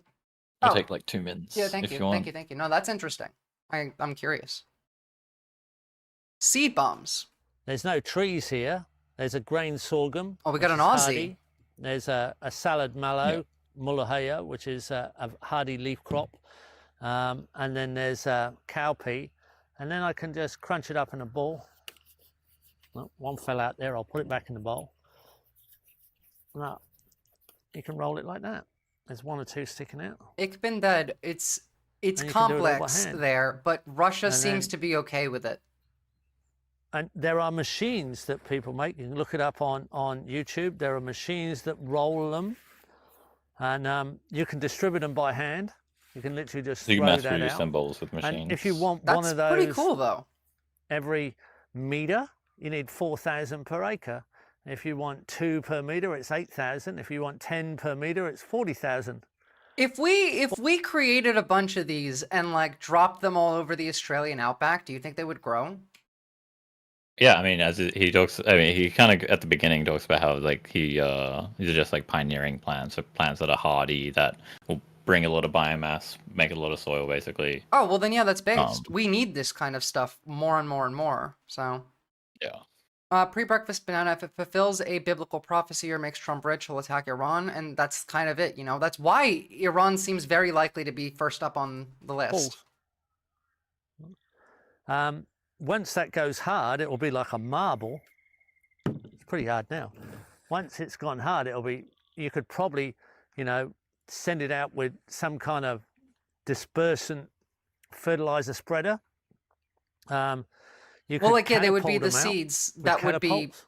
right for the climate. I proposed Party to the plants. American military when I was working on army ammunition manufacturing. No, it's not poop. It's a seed bomb, many such cases. Plant in Louisiana that you could use helicopter gunships. It's like clay and The compost same and seeds. technology You don't that need the covers a compost necessarily, football but field with a bullet every 2 inches in 10 seconds could cover a football pitch with a seed ball every 2 inches in 10 seconds as well. You just have to change the sort of bullet. It's a tree planting bullet. You know, we could go across the world and make peace with everybody and bomb the We could be deserts doing of the that. Why are we not poverty-stricken doing this? countries with Because, you know, we forests. suck.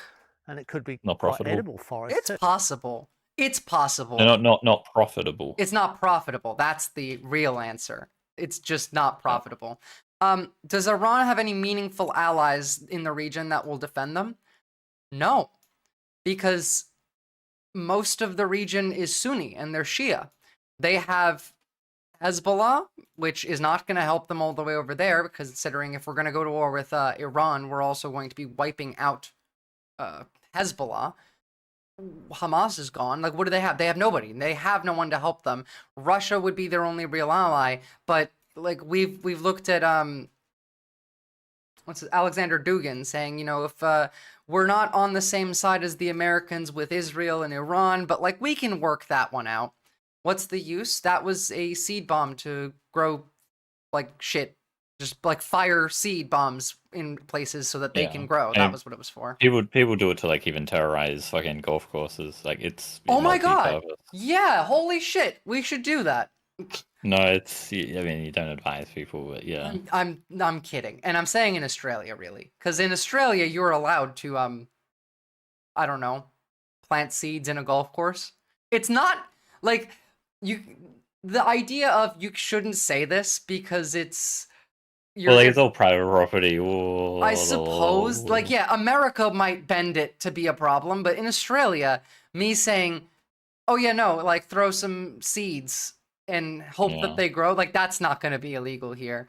That's the one thing I've been finding, is that I think as long as I abide by Australian law and I don't break TOS, I'm okay.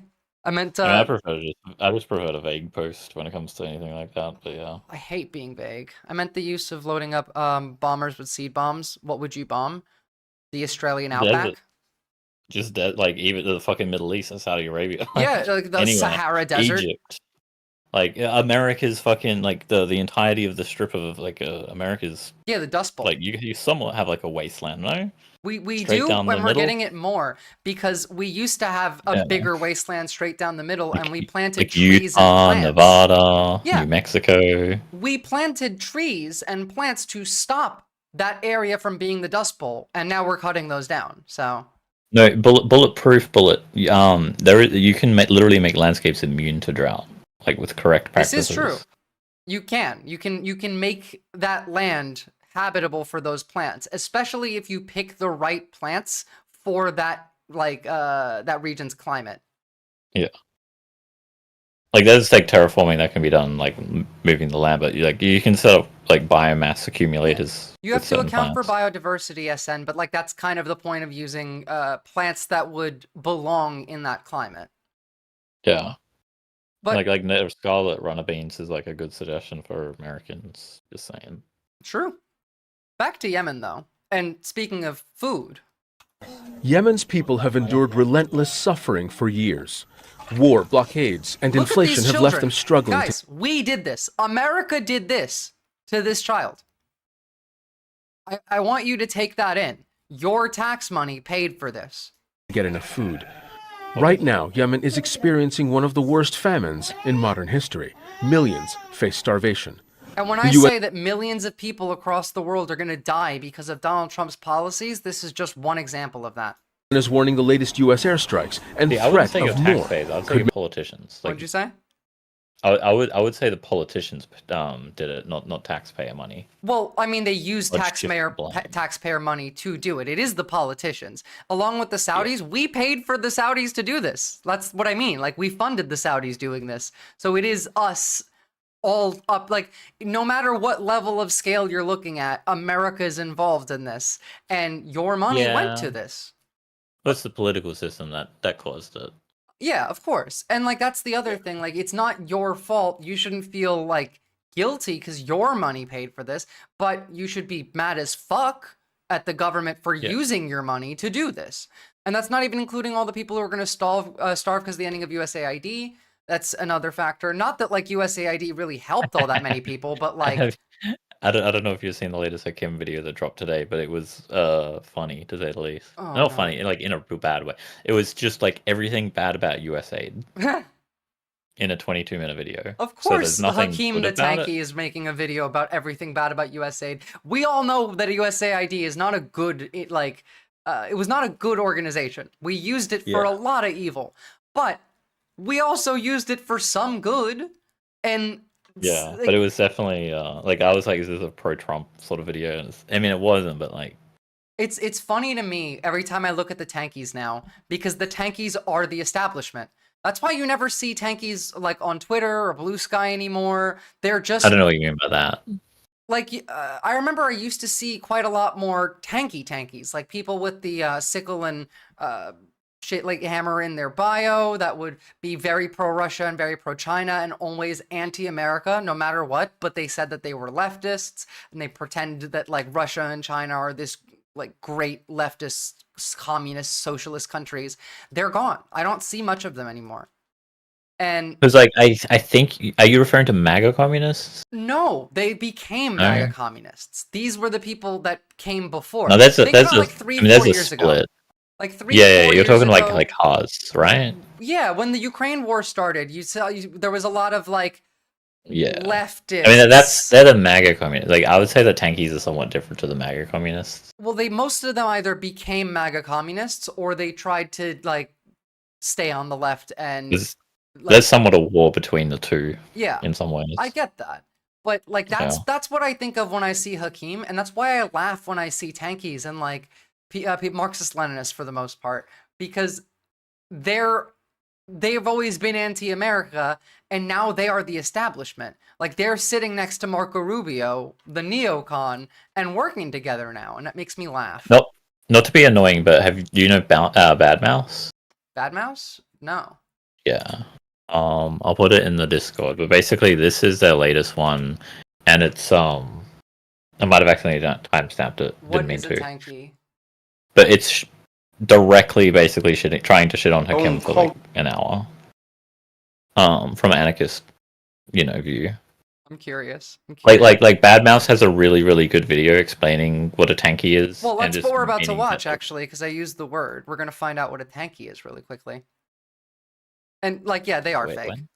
In the video that you sent, there's a section that says definition of tanky. I'm curious. I mean, he has another video about it, but wait, where's he on? Crimea, more like Crimea River. That's how they think. I just want to know what he thinks on this. Socialist, as well as current socialist examples, as well as their leaders. For example, the USSR, Cuba, Vietnam, etc. Number 2, slightly broader, a tanky is anyone who... Hakeem lists the usual lowbrow interpretations of what people happen to be irked with, yet there's no attempt made to link what these differing don't like Hakeem at all. Be pointing towards. Yeah, this guy doesn't you like watched Hakeem my at all. video on the topic, buddy. Do you have any problems with that point? The patterns people referring to, in good faith or not, revolve around the ideological roots that form the branching logics. One of the reasons for me drifting away from right-wing libertarianism over a decade ago is because of all of the vulgarities which kept on cropping up. Oh, look, every libertarian is a Nazi. We've been saying that for years. I was drawn to the more liberatory words and beliefs, open borders, freedom of speech. Exhale, come on, you know that communism has never existed or been tried. So many nasty characters who seemed completely anathema to those ideas. People point to Vosh's Discord post, but look at Hakeem and he makes Vosh look like an angel. I guess. Make their suffering even worse. People were safe in their homes at dawn when the airstrikes hit civilians. There are injured people in hospitals, and even those who were already sick panicked because of the bombing. We have done nothing wrong. We are in civilian areas, not military sites. For no the reason attack other caused than injuries to and heat deaths, up and rhetoric children and were tensions with terrified. Iran. I feel like the excuse was on trading lane, ocean boats. Well, it is. Shipping. It is. But at the same time, that's the excuse from last time. Yemen stopped doing that. The Houthis stopped doing that. Now they're doing it again. We got them to start doing it again. They're going to start blocking shipping routes again because of what we're doing when they had stopped. If anything, that was kind of the point, right? The Arab Spring protests of 2011. Okay, and then it doesn't make sense in regards to why, if America was so like anal about this, why wouldn't they just put a giant fucking like missile battleship in the lane or something? We have one. We have an aircraft carrier there. We had a strike group, and that's why it's there. Okay, like to defend the ships. I mean, I don't know To too much defend the about it, shipping lanes, yeah. But like at the same time, like they're the ones causing the danger because the Houthis have now attacked that ship as well as started attacking other ships in the lanes. They've said that we're not going to let anyone through these lanes, and people will be people. Yeah, I do agree with that. It's capitalism's fault. Exhale. With support from 9 other countries, including the US, capitalism UK, has and European incentivized allies. in you. Thousands of people were Yeah, killed, Exhale. I and guess homes I would and say your critique of Stalinism is a critique of state capitalism, not. Yeah, it's not even Stalin. communism. That's state capitalism. Attacking maritime trade doesn't work out because every country cracks down on it. There's a reason we don't have one piece number of pirate ships on the ocean. States stomp them out. Exactly. And this is why originally I was in favor of attacking the Houthis while they were doing this. But then they stopped. If anything, this is America attempting to close the shipping lanes to harm Europe. If anything. Since October 2023, the Houthis have attacked merchant ships linked to Israel and U.S. naval vessels. No, they haven't. They haven't, because they didn't attack any ship that was going to Israel, coming from Israel, had any ties to Israel. Vessels in the Red Sea. An act of solidarity with Palestinians in Gaza, I'm confused. aimed Is at the Palestine pressuring flag the on a U.S. helicopter? What? Oh, I guess that's a Yemen flag. I don't know the flags. That one was Palestine and Yemen.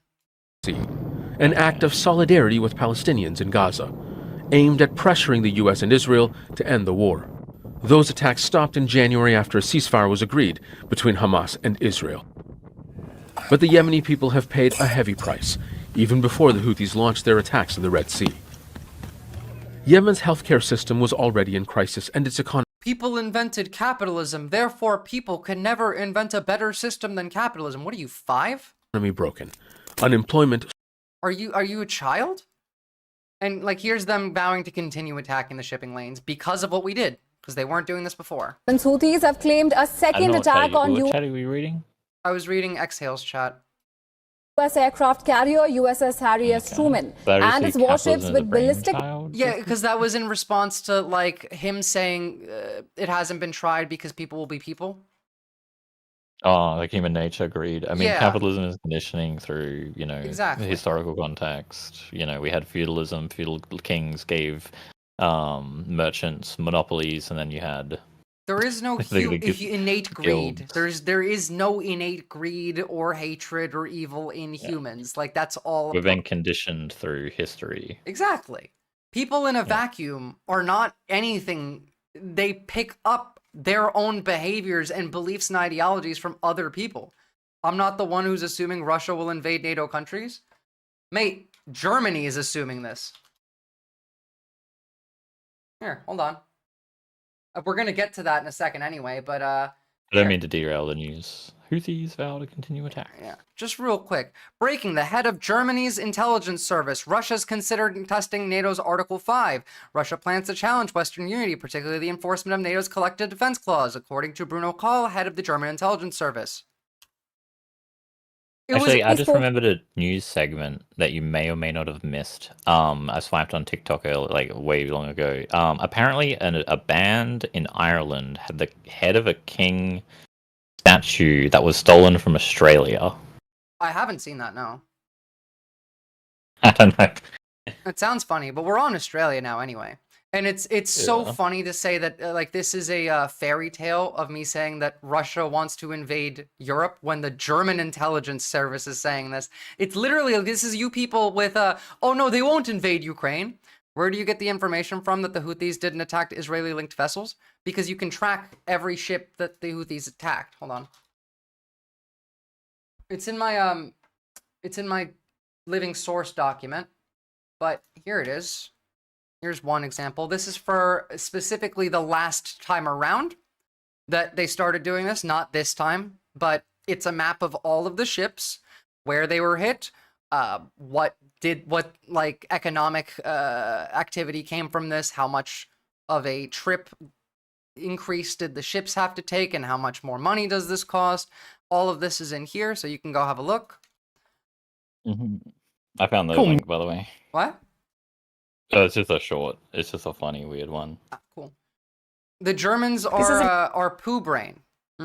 Says the person who likely voted for AFD. Bit of a weird one. The severed statue head of King George V may have resurfaced at a gig in Melbourne. What appeared to be the head briefly turned up on stage during a performance by Kneecap, a hip-hop group from Northern Ireland. Funny. The head was taken from the statue in Melbourne's Kings Domain Parklands 9 months ago. That's so funny. That's so funny. All right, speaking of Australia, we're now threatening to use critical minerals as a bargaining chip to stop the tariffs against us.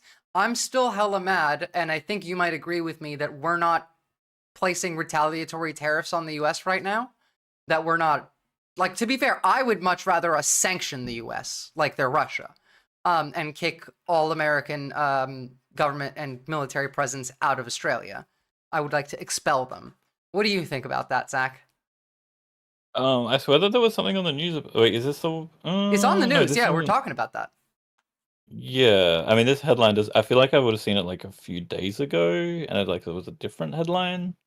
Yeah. I think you might actually be talking about one of the videos that I'm going to cover on here. But what it is basically is that, like, we have said we're going to take the tariffs and we're going to complain about it. We're not going to do anything. Like, it was something about kicking the military out of, like, fucking Pine Gap or something was the headline I saw. Yeah, we watched a little bit of that yesterday. That's one of the threats that we're making. Yeah. I don't know if Alvo would actually follow through with it. Yeah, I mean, we're just a lily pad thing. Like, it's just, like, awkward because... But then also, there's something about the King Charles with the sword. Did you see that bit? Was that with Canada's Prime Minister? No. I think it was, like, pretty recently. I don't know. No, but you can But link yeah, it. I mean, I could try and find it. Yeah. Yeah. Let's find out about what we're going to be doing in retaliation to the tariffs that Donald Trump put on Australia, on steel and aluminum, which are some of our, main exports. Minerals deposits as a bargaining chip with the United States amid the escalating global trade war. Isabel Rowe is across it all for us, and she's at Parliament House this morning. G'day, Isabel. What's the government saying about how it's going to try to leverage critical minerals with the United States? Well, critical minerals is something that Australia has enormous stores of, some of the biggest in the world, and it is something that Australia knows that Donald Trump has previously expressed great interest in. Now, so is China, by the way. Last year, the Chinese premier came to Australia, toured every state, and specifically went to places where they want to buy or rent rights to mine for critical minerals. At the moment, the government is trying to avoid a second round of tariffs on exports. They could come in April I don't think China's a danger to us in Australia if we expel America and end our alliance with them, because China wants economic partnership.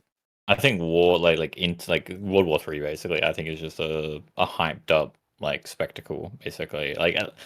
It's been sold for 20, 30 years, and I know things are ramping up, but no, I think we're going things to were get ramping up 30 years ago. War. So the difference is when people say World War III today, as opposed to 30 years ago, the main difference is that we're talking about war in Europe or war. No. So on Australian news, 20, 30 years ago, you still would have had war with China as the Australian news. They're still talking about it today. They're still talking about war with China today, except I don't think there is any actual risk of war with China if we're not allied with the US at all. Because China wants economic partnership with Australia. We are their greatest, they're our biggest trading partner right now. And the only reason that we're a threat is because Pine Gap. If let's say China was to invade Australia, in theory, let's say America ditched us, we even kicked the military out. America's fine, we're going to do America first.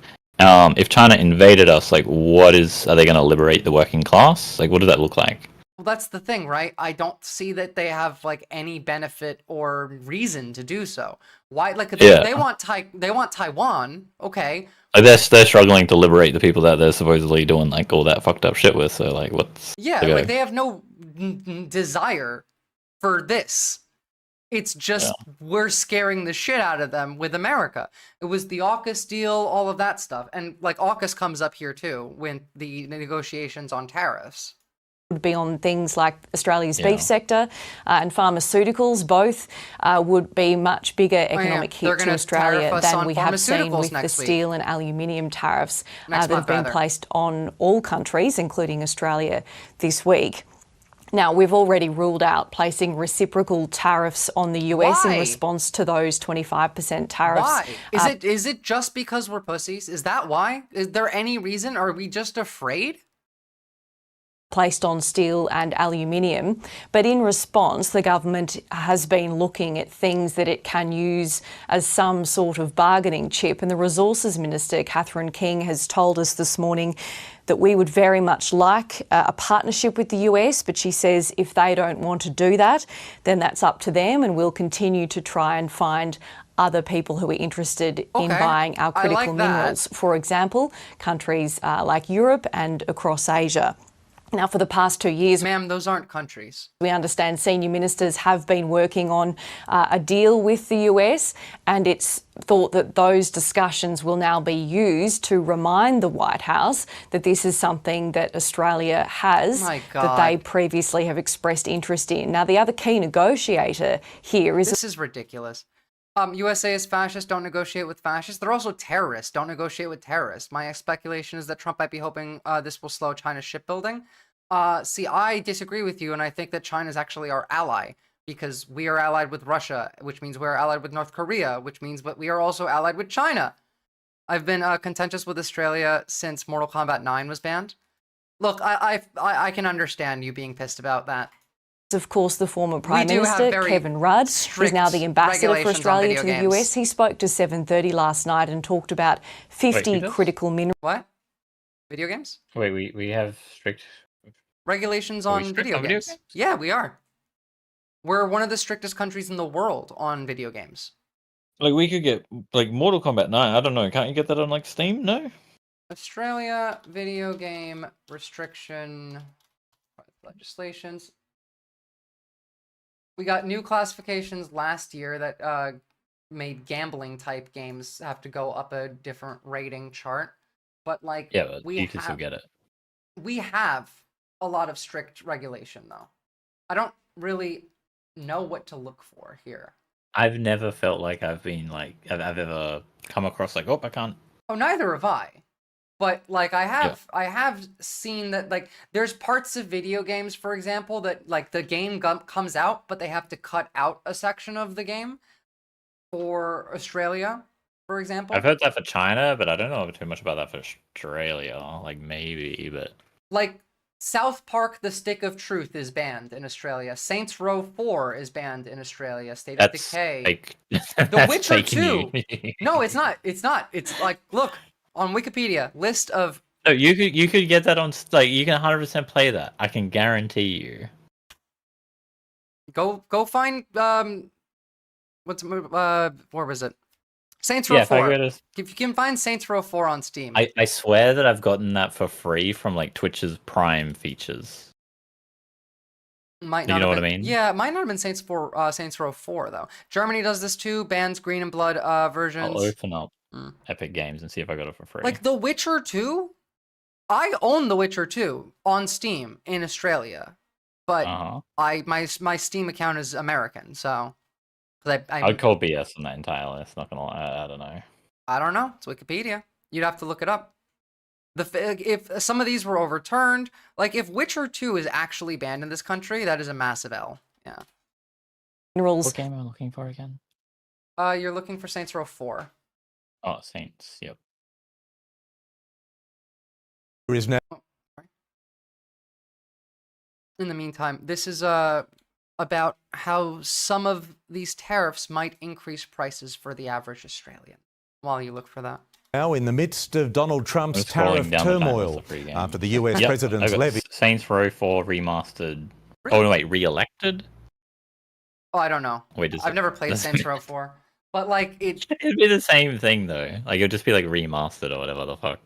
Maybe instead of, like, banning it, they have to make it, like, a higher rating. Because I know we have different game ratings here as well. Because, like, in America, if it's M, that means, like, that's the highest rating, whereas M here is like 15, and then you have R for video games, which we don't do R. Yep.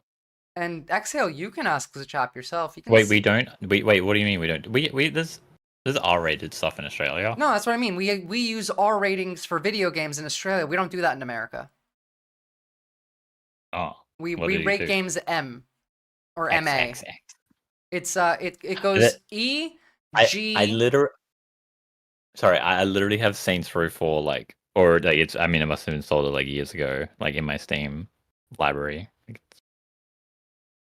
Cool. Honestly, I don't know, but I do know that we have strict laws on video games in some fashion. I haven't looked into it enough to like do a segment on it.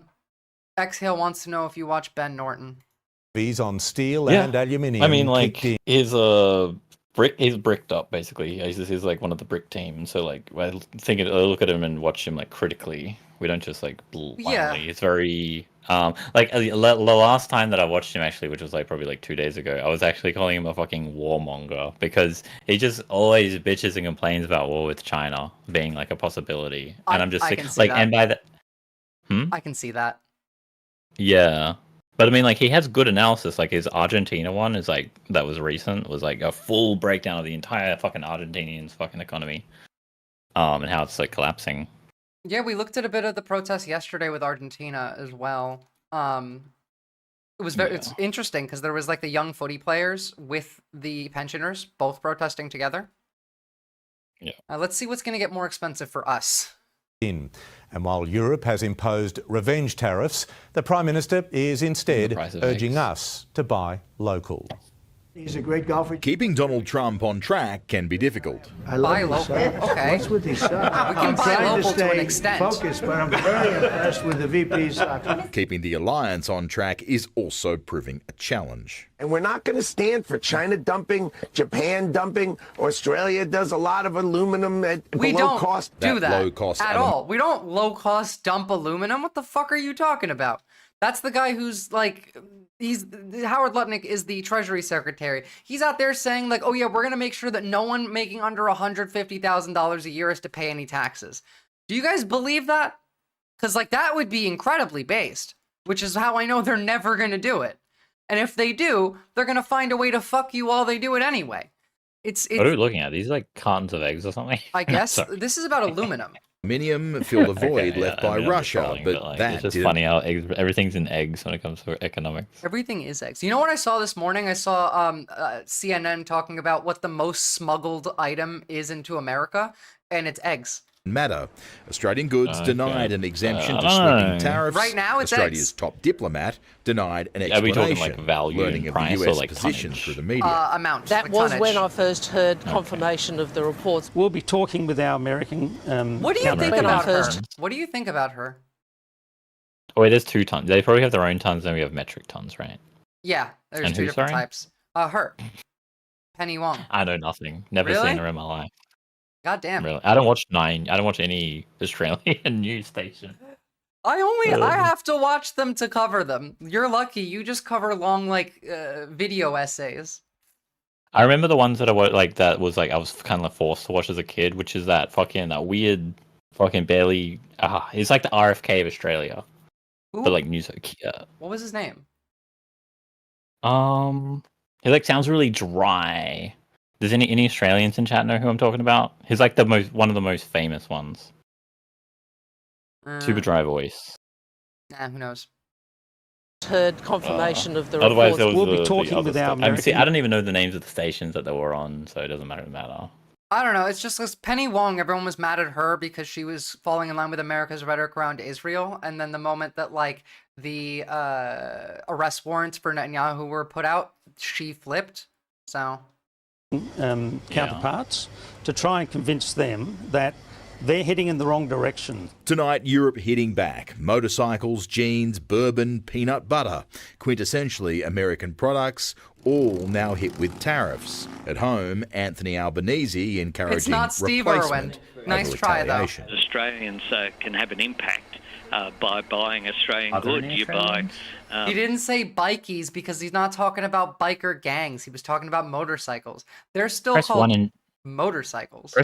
press 1 in chat if you're Australian. Yeah, 1 in chat if you're Australian. Bundy soft drinks rather than some of the American. I don't think we got any products. today. Fantastic. Cheers. Clive Palmer was choosing Australian at the National Press Club. And I've got 2 Tim Tams that have Fuck been given you, to me Clive here. Palmer. This is like another one of Hitler. Just right here. New party shares Trump's name. Didn't he have, and what is his Yellow Party from before? He's the One Australia, United Australia Party, or One Australia. Yeah. And he's like, you know about the Titanic too? His whole story about that? I do. The Titanic too. Yeah. He works with like Elmo Hitler and all of them. I can't remember any of these people's names. I just call them various different versions of Hitler. This is Fat Hitler. Then we have the red-headed Elmo Hitler. Then we have Bald Hitler with Dutton. Some of the mentality that Elon Musk is doing in Washington at the moment. Elon Musk? What? Hold on. And some of the mentality that Elon Musk is doing in Washington at the moment. Elon Musk's team has uncovered nearly Elton Musk. $5 trillion of waste. And the prospects. That's not true, nor is it the number. Who is Elmo Hitler? What's her name? Redheaded, crazy, works with like Clive Palmer. Come on, Zach, you know what I'm talking about. Koshi? No, I don't. Listen, go find him and tell me if he sounds like RFK. All right, sure. You know who's Elmo Hitler? The redheaded chick that works with Pauline Hanson. Thank you. Oxyander is Australian. There we go. I just like Koshi news host something. Yep. Well, you know our next guest very well. After nearly 21 years and more than 5,300 shows, Koshi, David Koch, signed. Energy prices spiking and inflation on growth. I feel like a new man. It's good sort of. He does not sound like RFK now, which is terrific. It goes without saying that you're missing us. Like, we understand that desperately. Desperately. Nah, that doesn't sound like RFK at all. Elton Musk is very funny though. I guess it's just like a weirder voice than like the average. It didn't sound weird at all to me. Like at all. Yeah. Of more tariffs on more Australian industries adds. Schumer's getting ready for a book tour. I thought Schumer canceled the book tour because he's too afraid to go out in public. Of unpredictability to the upcoming election. And tonight, the opposition leader vowing he could do what no other global leader has. I will, as Prime Minister, and we'll get a deal done, and we'll make sure that we can protect jobs and protect industry, because otherwise Australians are the ones who are going to lose out. What are you going to do? Crouch, 9 News. He didn't even say what he was going to do. This is why I hate the mainstream media. Well, he's going to be vague as possible. He's going to protect jobs. Yeah. Fuck you. Labour MPs urging to scrap AUKUS. This is a big deal. So originally, Australia was going to buy nuclear submarines from France. We canceled that order because of American pressure to join AUKUS. So we were going to buy subs from America, to which America now says, no, that's not happening, but we're still paying them $800 million a month. So... Labour Party rank-and-file campaign to scrap the AUKUS submarine project is intensifying as concerns grow over the future of the alliance under US President Donald Trump. If you have a giant loan in America and you what? And you get deported, what happens? You still have to pay off that loan. They'll probably sell your debt to a debt collection agency that will work internationally, and then you'll have to pay your debt to the debt collection agency. And what if they don't? The debt collection agencies have more rights to be able to garnish your wages, to take your property. I suppose it would depend on what country you get deported to, but they will definitely try and make you pay that, and they will be annoying as possible. They'll harass you. If it's a lot of money, they'll start to take your paycheck and your assets. Exactly, Captain Buggy. And the U.S. isn't good with money. That's why we need Elon Musk, the man who just lost $800 billion in the last month and a half and spent 2 days ago crying on the floor in the White House with his head in Donald Trump's lap. Sure. Trump. Our political reporter Isabel Rowe joins us now from Parliament House. Isabel, there have been some people in parts of the Labor Party who have always been opposed to AUKUS. So who's behind this push to ditch it entirely? Well, this is a group called Labor Against War, and they've written a letter to every a Labor candidate and MP ahead of the election, urging them to rethink and essentially scrap AUKUS. Now, this deal is with the US and the UK. It's going to cost Australia $368 billion and will supposedly deliver nuclear submarines to Australia around the 2050s. But following the decision from the Trump administration earlier this week or last week to impose steel and aluminium tariffs, there are calls... To 2050, yeah. And by the way, we had to build them ourselves. From inside Labor to use this as a moment to rethink AUKUS altogether. The leader of Labor against... bombs, they just come with like nuclear. It's a nuclear-powered submarine. They were going to let us borrow one while we build them by 2050 and pay them. We have nukes, right? No, we don't. But we were going to pay them so that we can build it. See, that's somewhat of the issue. Is like we kind of do need America in regards to no nuclear. We can just make friends with Europe or China. China's the easier friend to make. Europe is the better friend to make here. But like, yeah. Also, we can just make nukes. You know, like Australia has the stuff you need. We have uranium. And well, have we like signed a treaty where we like can't or something? The law doesn't matter anymore. Global law's out the window. Oh, so we have? I don't know if we've signed a treaty that's there's definitely been a global like treaty that everyone signed of let's not develop nuclear weapons, but well, they're still being made, so yeah, like it doesn't matter. We could just make them. We could. And by we, I mean Australia. We're talking about Australian military. The Australian military could develop nuclear weapons pretty easily because we have all of the stuff. Don't search my basement. Yeah, don't search my basement. Sorry, Tulsi Gabbard. We're not talking about us. We're talking about the government. You may have the material, but you don't have the design or the tech. Yes, we do. We've been closely working with the American government for years. We have access to Pine Gap, which has access to pretty much every bit of information in the world. And if we were going to kick America out and do something like this, I would hope that at least our spy agencies and our government is smart enough to try and like grab some of those documents and those files and steal them before we do. Or you just make ChatGPT act like we're writing a fantasy novel and then get it to tell us how to make them. I suppose that could work as well. The thing is, like, it's entirely doable. Nukies? We would so call them nukies too. Chat makes fun of Australia for their pronunciation of certain words. Bikey got everyone triggered a bit. War is the former ALP Senator Doug Cameron. He has put together this letter. He says that spending billions to underpin the US naval dockyards is beyond reason. What was the headline? And Sorry, Labor AUKUS. Labor MP urged to scrap AUKUS under Donald Trump. So I get the idea here, because when I heard labor against war, I was like, oh, are these people going to be like, no, we need to stop like rearming everybody. Let's just pretend that there isn't shit happening. Instead, it's we need to stop helping America. And I'm in favor of that. You guys should say Booms? Booms? Nah, that's not right, mate. He wants an incoming Labor government in his second term, if there is one, to use this as an opportunity or an inflection point to scrap AUKUS altogether. Now, Anthony Albanese has been asked about this already several living standards. Just subsidize it outright. So everyone's housed, everyone's fucking chilling. It's so like we can afford to do it too. I've talked about this with Dutton's nuclear policy.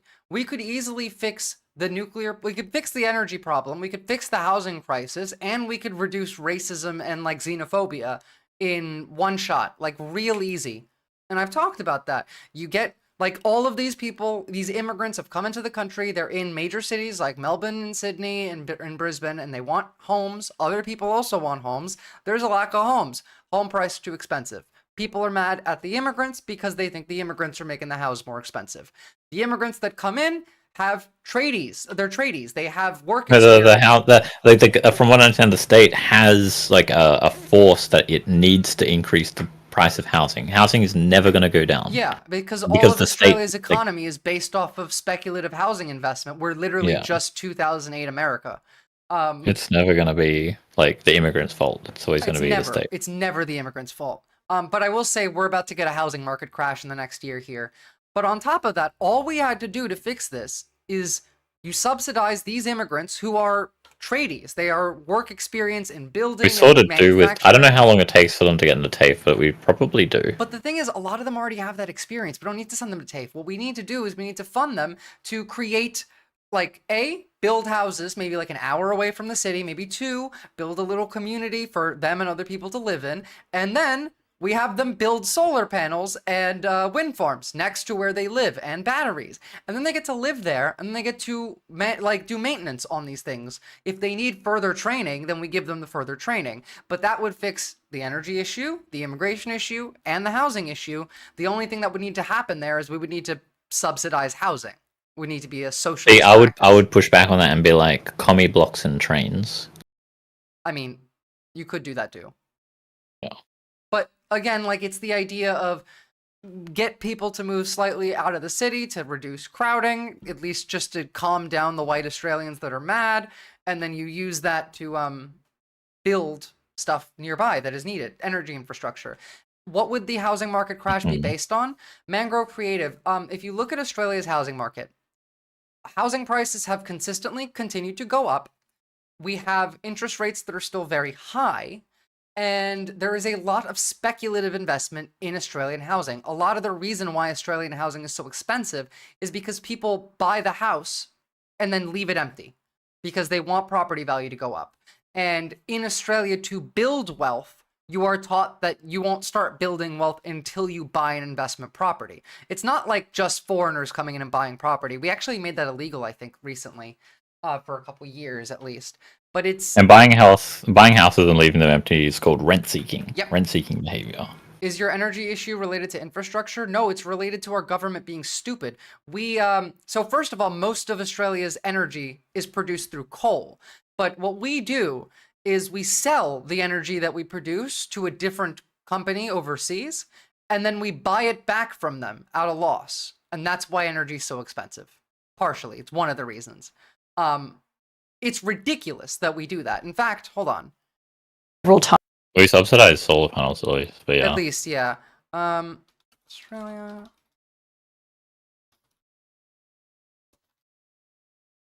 There's a Punter's Politics video on this, isn't there? A good one.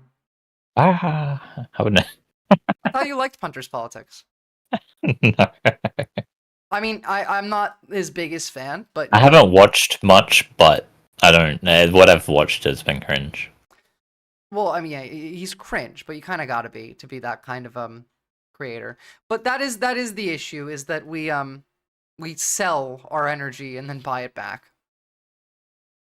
And also venture capitalists come and buy housing in buildings as well and leave them empty. That shit's death of a city when venture capitalists can come downtown and like buy a building and leave it empty, because then it makes the city look worse and it makes people less likely to want to walk around in the city. Like, it's just death of a city. I think Germany does that too, because we don't have large scale energy storage. Wonder who gets rich here. We just need to build more batteries as well. Australia could have such a strong economy if we weren't stupid. We sell our resources without producing anything with them. We just have so much barren land that doesn't do anything. Well, yeah, but like, how much we export so much iron ore and coal? Why don't we just make steel and export that? Because that's more jobs for Australians, and that's like more money for us when we sell steel than we would selling raw materials. It's not like we can't make the steel. We know how to make steel. But at the same time, you have to remember that Australia currently, and for the last few decades, has been an American colony. And you can see that by looking at The Australian newspaper. This is owned by News Corp, so you know Murdoch. Australia's bad behavior threatens ANZUS, which is a deal of between America, New Zealand, and Australia. Fuck ANZUS. I don't want any part in that. The US is the enemy. Only at The Australian can they come up with this. Australia has behaved badly, not America, by failing to accept tariffs graciously. Why don't they simply rename this paper The American and be done with it? And I agree. I'm going to send a link in your chat and just read every single title of every single video until you reach the farm one. A farm one is what I was like looking for, and I was gonna like, do you know about this farm? But then and then I looked at the titles of the videos, and it's fucking hilarious. Australia's huge mistake of selling all their water. I did a video on this. Why Australia is legally an American corporation. Interesting. How an Australian Prime Minister disappeared without a trace. I love this one. We named a pool after him after he walked into the ocean. The very real Australian college with no students. That's a big problem that we have, that we need to stop doing. And the single Australian farm that's bigger than 49 countries. Goddamn. Yeah. Where is this one? Where on the map is it? Farm. Where are I think you? it's like South Australia or somewhere. Really? Hold on. Somewhere down there somewhere. Oh, no, yeah. It's Anns Creek. It's right between South Australia and New South Wales. So I guess it is a nice state. But yeah, these are the real issue. It's Murdoch, it's the Americans, it's the propaganda that is being pushed onto Australian citizens as well. The only thing that is our saving grace here a little bit is even the right-wing Australians fucking hate Donald Trump. They think that he is crass, that he's rude, that he's trustworthy, that he is not the right type of person. I don't know. Like, do we poll people? Is there like Australian polls on that? There's no polls on that, but everyone I've talked to in Australia, every single person from his first presidency onward. The sample size of like 600 people in South Australia. But most... You talk to that many people? Yeah, I'm social. Do you not go outside and talk to strangers? Not to 600, but I've lived here for 6 years, mate. Like, I feel like in 6 years you should talk to a minimum of 600 people. 100 people a year that, like... Yeah, but when Trump comes up, I don't know. I mean, sure. To be fair, I'm me and hyper autistic, and so politics always comes up. Especially because I'm a live streamer, so I talk about politics for work. Yeah. But like even like I know somebody who works for defense contractors, and they don't like Donald Trump. Yeah. And they vote liberal, right wingers here. I know in the U.S. supply chain now tariffs are killing green grants and will have a significant impact. Plus, if FEMA restricts payments to utilities after a significant storm, FEMA's dead. SN, they're gone. And for green grants, those are illegal now. We are suing. What was it? Greenpeace, and there was another nonprofit organization that we're suing for fraud, and they support domestic terrorism. Could you guys imagine if your world leader, your president, your prime minister, took a phone call? World leader. Took a phone call with constituents of this leader and said stuff like this. Like, it makes me feel sad when we see real politicians who actually care about their jobs now. People of Australia talk to you directly so that they would have a better understanding it's fun. of the problem. Hello. Good morning. And thank you, the Prime Minister is here. Yes, good morning. My question to the Prime Minister, I'd like to actually ask him quite a few questions on Mabo, but just a very broad question is, Mr. Keating, is why does your government see the Aboriginal people as a much more equal people than the average white Australian? Oh, look, the exact same argument in America. You people are trying to give minorities more rights and bring them up to the standard of equality that white Americans live at. This is racism against white people. It's the same argument in 93. We don't. We see them as equal. Well, you might say that, but all the indications are that you don't. But I think that what's implied in your question is you don't. You think that non-Aboriginal Australians there ought to be discrimination in their favour against blacks. Not whatsoever. I don't see that at all. But myself, they all talk the same. Even this guy, he talks No. I'm not saying that at all. They're all just Hitler. Talk to. And everyone making this argument. I talk to. Well, that's what they all say, don't they? I mean, they put these questions. They always say, "I'm not racist, but I don't believe that Aboriginal Australians ought to have a basis in equality with non-Aboriginal Australians." Well, of course, that's part of the problem. Aren't they more equal than us at the moment with the preferences they get? More equal than us because of the preferences they get, as in the DEI? more equal. They were. I mean, it's not for me to be giving you a history lesson. They were largely dispossessed of the land, and they held. I think there's a question over that. Well, there is no question over that. What the fuck? A lot of people will tell you that. You're telling us one thing. And well, if you're sitting on the title of any block of land in New South Wales, you can bet an Aboriginal person at some stage was dispossessed of it. Well, you know that for sure, do you? Well, of course we know it for sure. Yeah. Okay, well, look... This is the argument of saying, well, you know, black people deserve to be able to engage in society at the same level as us. Black people were discriminated against for centuries and now have difficulty getting jobs because of stereotypes that have been ingrained in the population, and people think that they're... So we need to put in place rules that make it disproportionately in prison. And yeah. This is the same argument against affirmative action. Yeah. Going on to your last caller there, I think he had some pertinent things to say that you couldn't answer either. Yeah, I know, but you hold his view. Oh, exhale. Yeah, you should have seen Cuba during COVID. Cuba was sending doctors to countries all over the world during COVID to help other countries. Cuba, in its medical system, in its like medical industry, its pharmacies, its hospitals are based. I don't know any like much more about that, but I do know that they were fucking killing it. Of course I do. Oh, no, of course you do. But, well, what is that? Let's clarify. And Dan, this is also American politics. In general, I mean, is with regard to just the whole Aboriginal question is why... The Aboriginal question? Excuse me?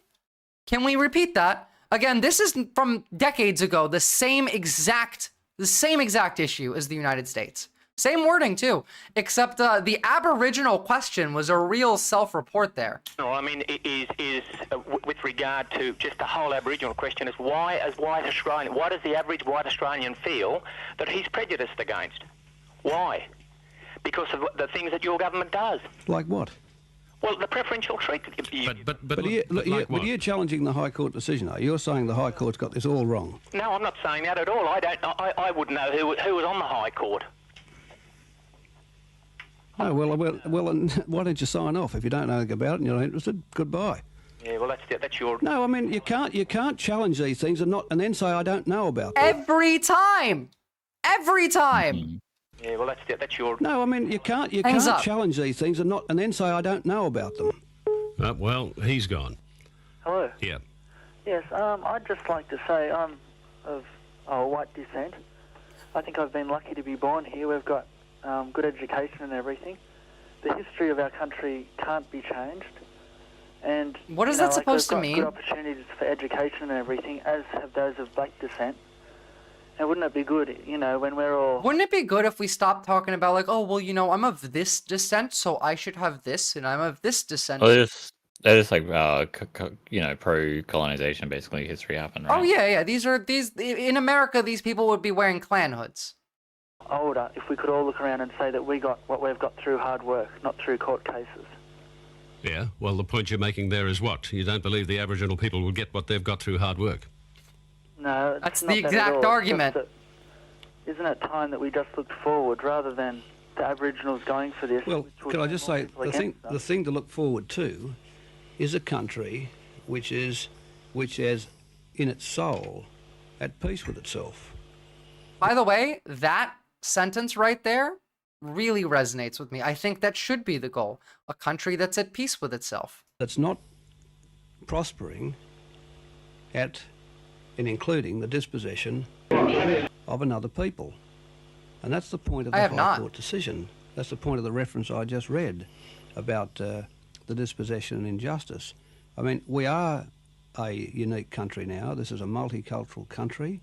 It's changed enormously since the war. Exhale, if you're anti-capitalist, but you're also anti, communism or socialism, what do you believe in? Are you just a libertarian? Again, the point of all of this was to show you that, A, these are the exact same problems that we're talking about in America today. The exact same ones. And the phrasing is exactly the same. You can understand that these people believe in a fantasy world just by listening to them talk. And looking at a prime minister talking to these people the way that he did was refreshing.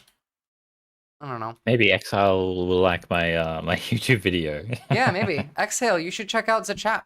And so should all of you, actually.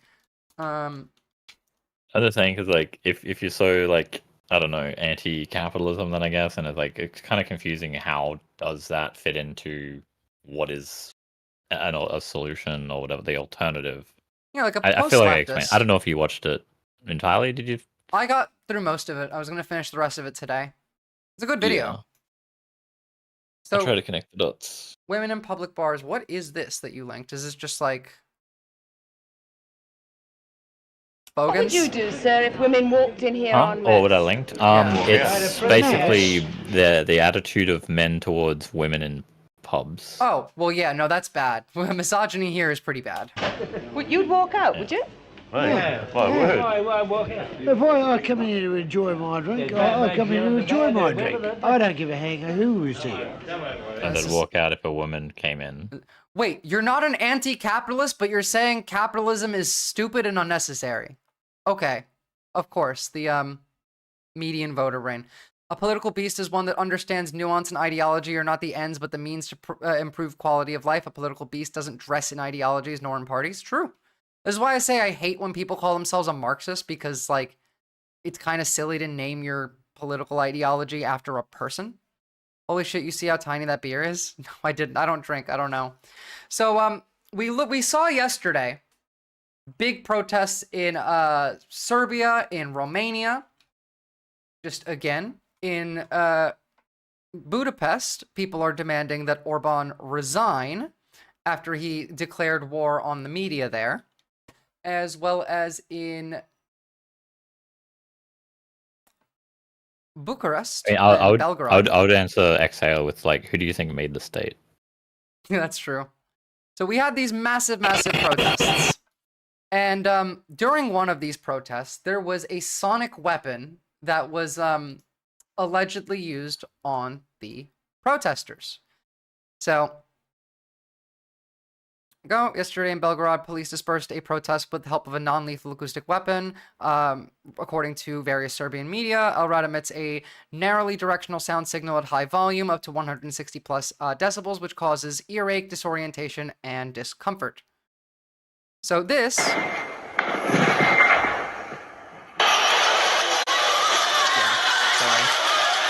Now, that was pretty bad. It was pretty bad. And is that a dispensary that I see, or is that just a pharmacy? Oh, sorry. Now, Serbia's President Alexander Vucic is denying claims that his police used a sonic weapon to disperse protesters at a rally in Belgrade. This is illegal in Serbia. Footage of the alleged incident has been circulating It literally on parted social like the media. Red Sea. Witnesses report Here, really quickly, let's look at it from inside the crowd. This caused a stampede. Like, using this in a populated city like this is very dangerous.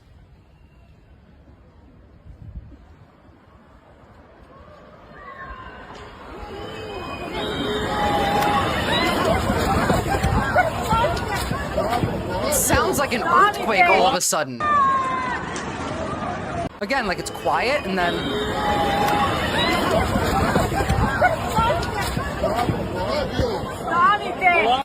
I wonder if there's any sort of protection against these weapons. Well, they're sound weapons, right? So good earplugs, good earmuffs, but they like the thing is they're meant to, the sound's supposed to penetrate into your skin and hit your pain receptors under your skin, not just your ears. So I don't know. But that could be, there's two variants of this. Hearing a sudden piercing noise, causing crowds to scatter in panic. Opposition groups and activists claim it originated from a sonic weapon. DW is unable to verify those claims. The prohibited device admits a burst. Yeah, you need a shield. You need something that you can carry in front of you that will repel the sound waves. Silly people, don't you have what is it called? Noise cancelling headphones, you know? Yeah, but those Didn't are they just for invent your that? ears. Like, What about Wait, your what? hands? The sound doesn't just go into your ears. It penetrates through your skin into your pain receptors and hits them off. So like it goes through earplugs, headphones, clothing. You need a metal shield of armor to have the sound waves bounce backward. That's what you would need to do. Or be in a car. Or be in a, I mean, to be fair, it would still work in a car because it will come through the windows.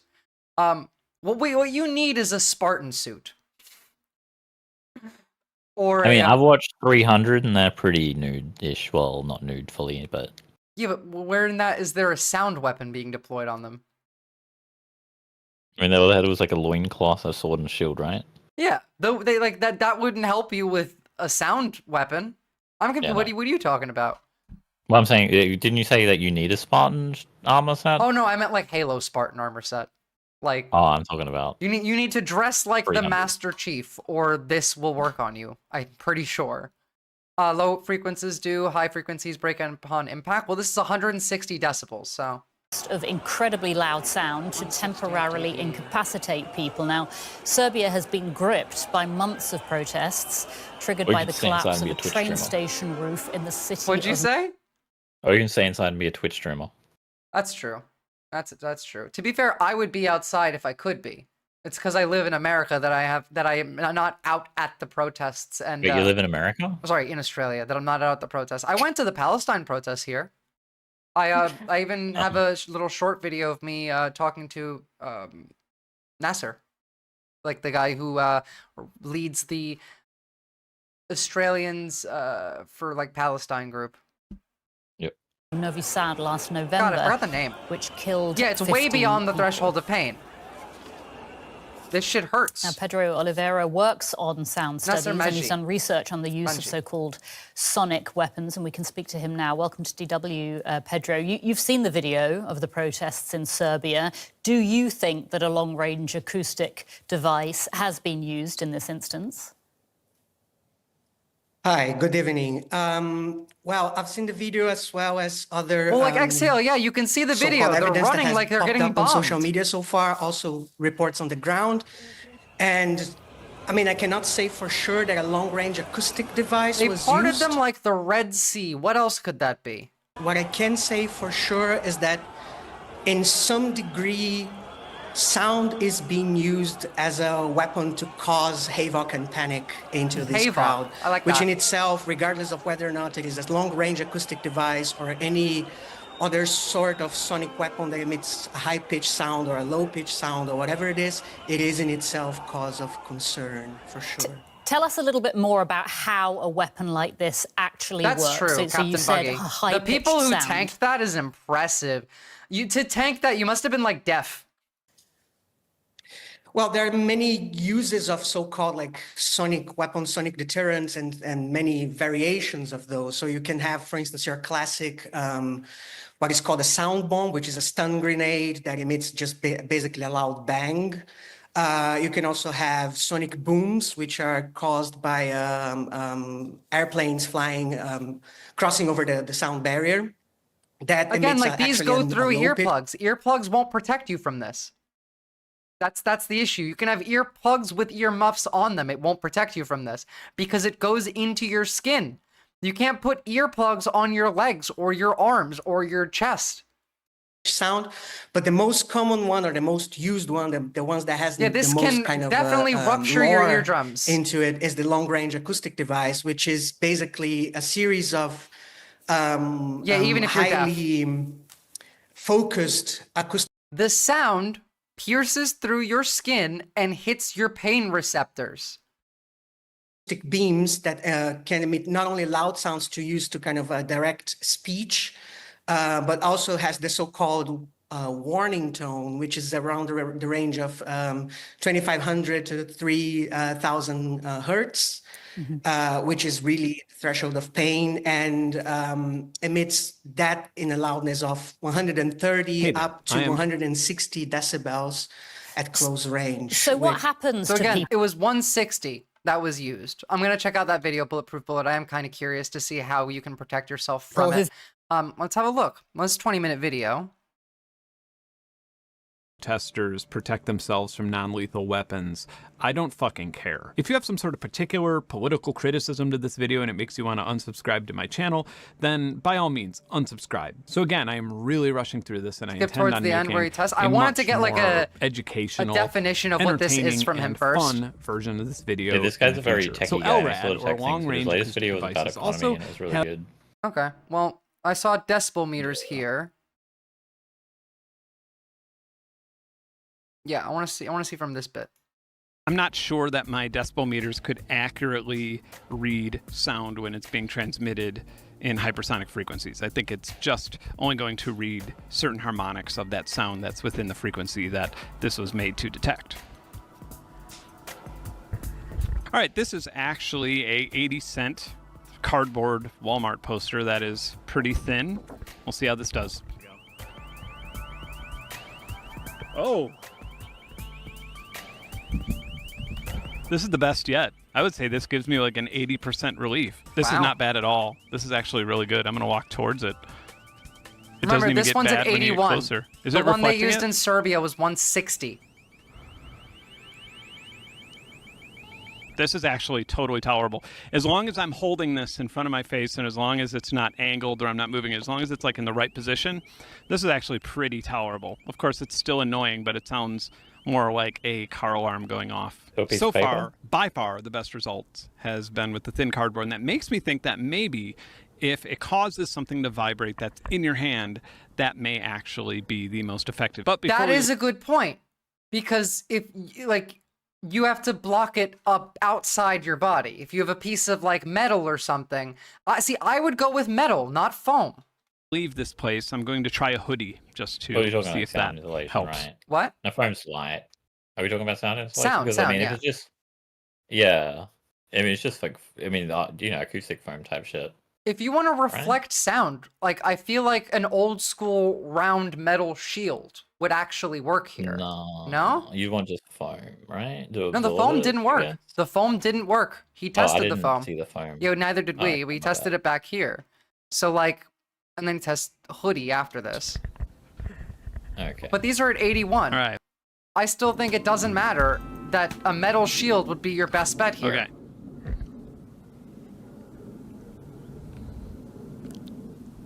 No. Oh. Guys, with the foam, here. These are the foams that people have in studios. And the acoustic foam did, oddly, and it's shooting it back to is your static foam out with you anywhere where you will be being shot with. Wait, that's not this firing at is the your studios. standard Ross foam says it board. is. See a lot of these at protests.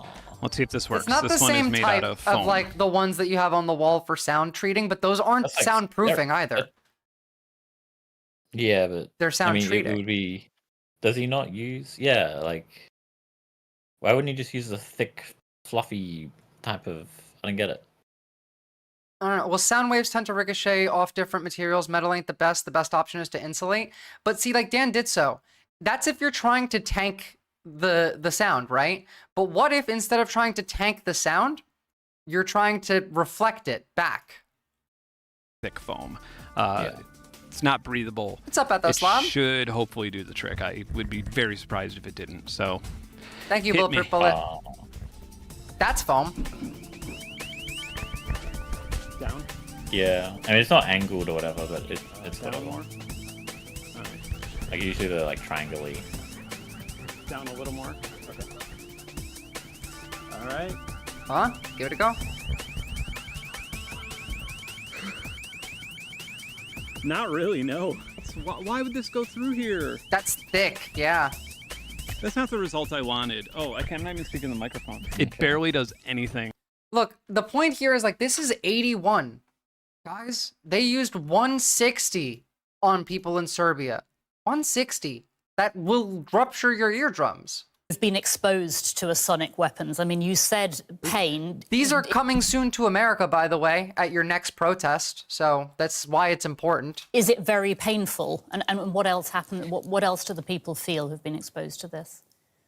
The reports are varied. It causes like from nausea to temporary hearing loss up to eardrum rupture. In some cases, especially with sonic booms, there has been even... Coherent screams, they were ruled illegal in Serbia. There is no law anymore. You're going to see this in NYC. Remember, Trump wants to shoot protesters with live ammunition. Reports of... They're on Fox News right now talking about how every protester should go to prison. Genuinely, Tommy Tuberville, senator, is on Fox News saying every protester should go to prison, that AOC should be in prison, that like, is there any visualization you can identify where the sound weapon is coming from? Like, what do these weapons look like? Yeah, I can show you that.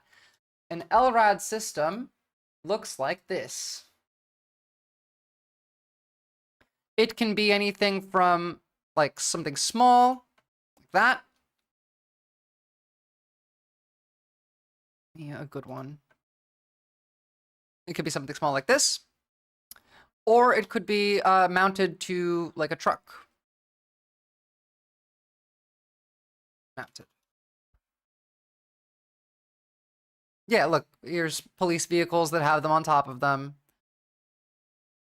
We already use these. It's just we don't tend to deploy them on protesters unless shit gets serious.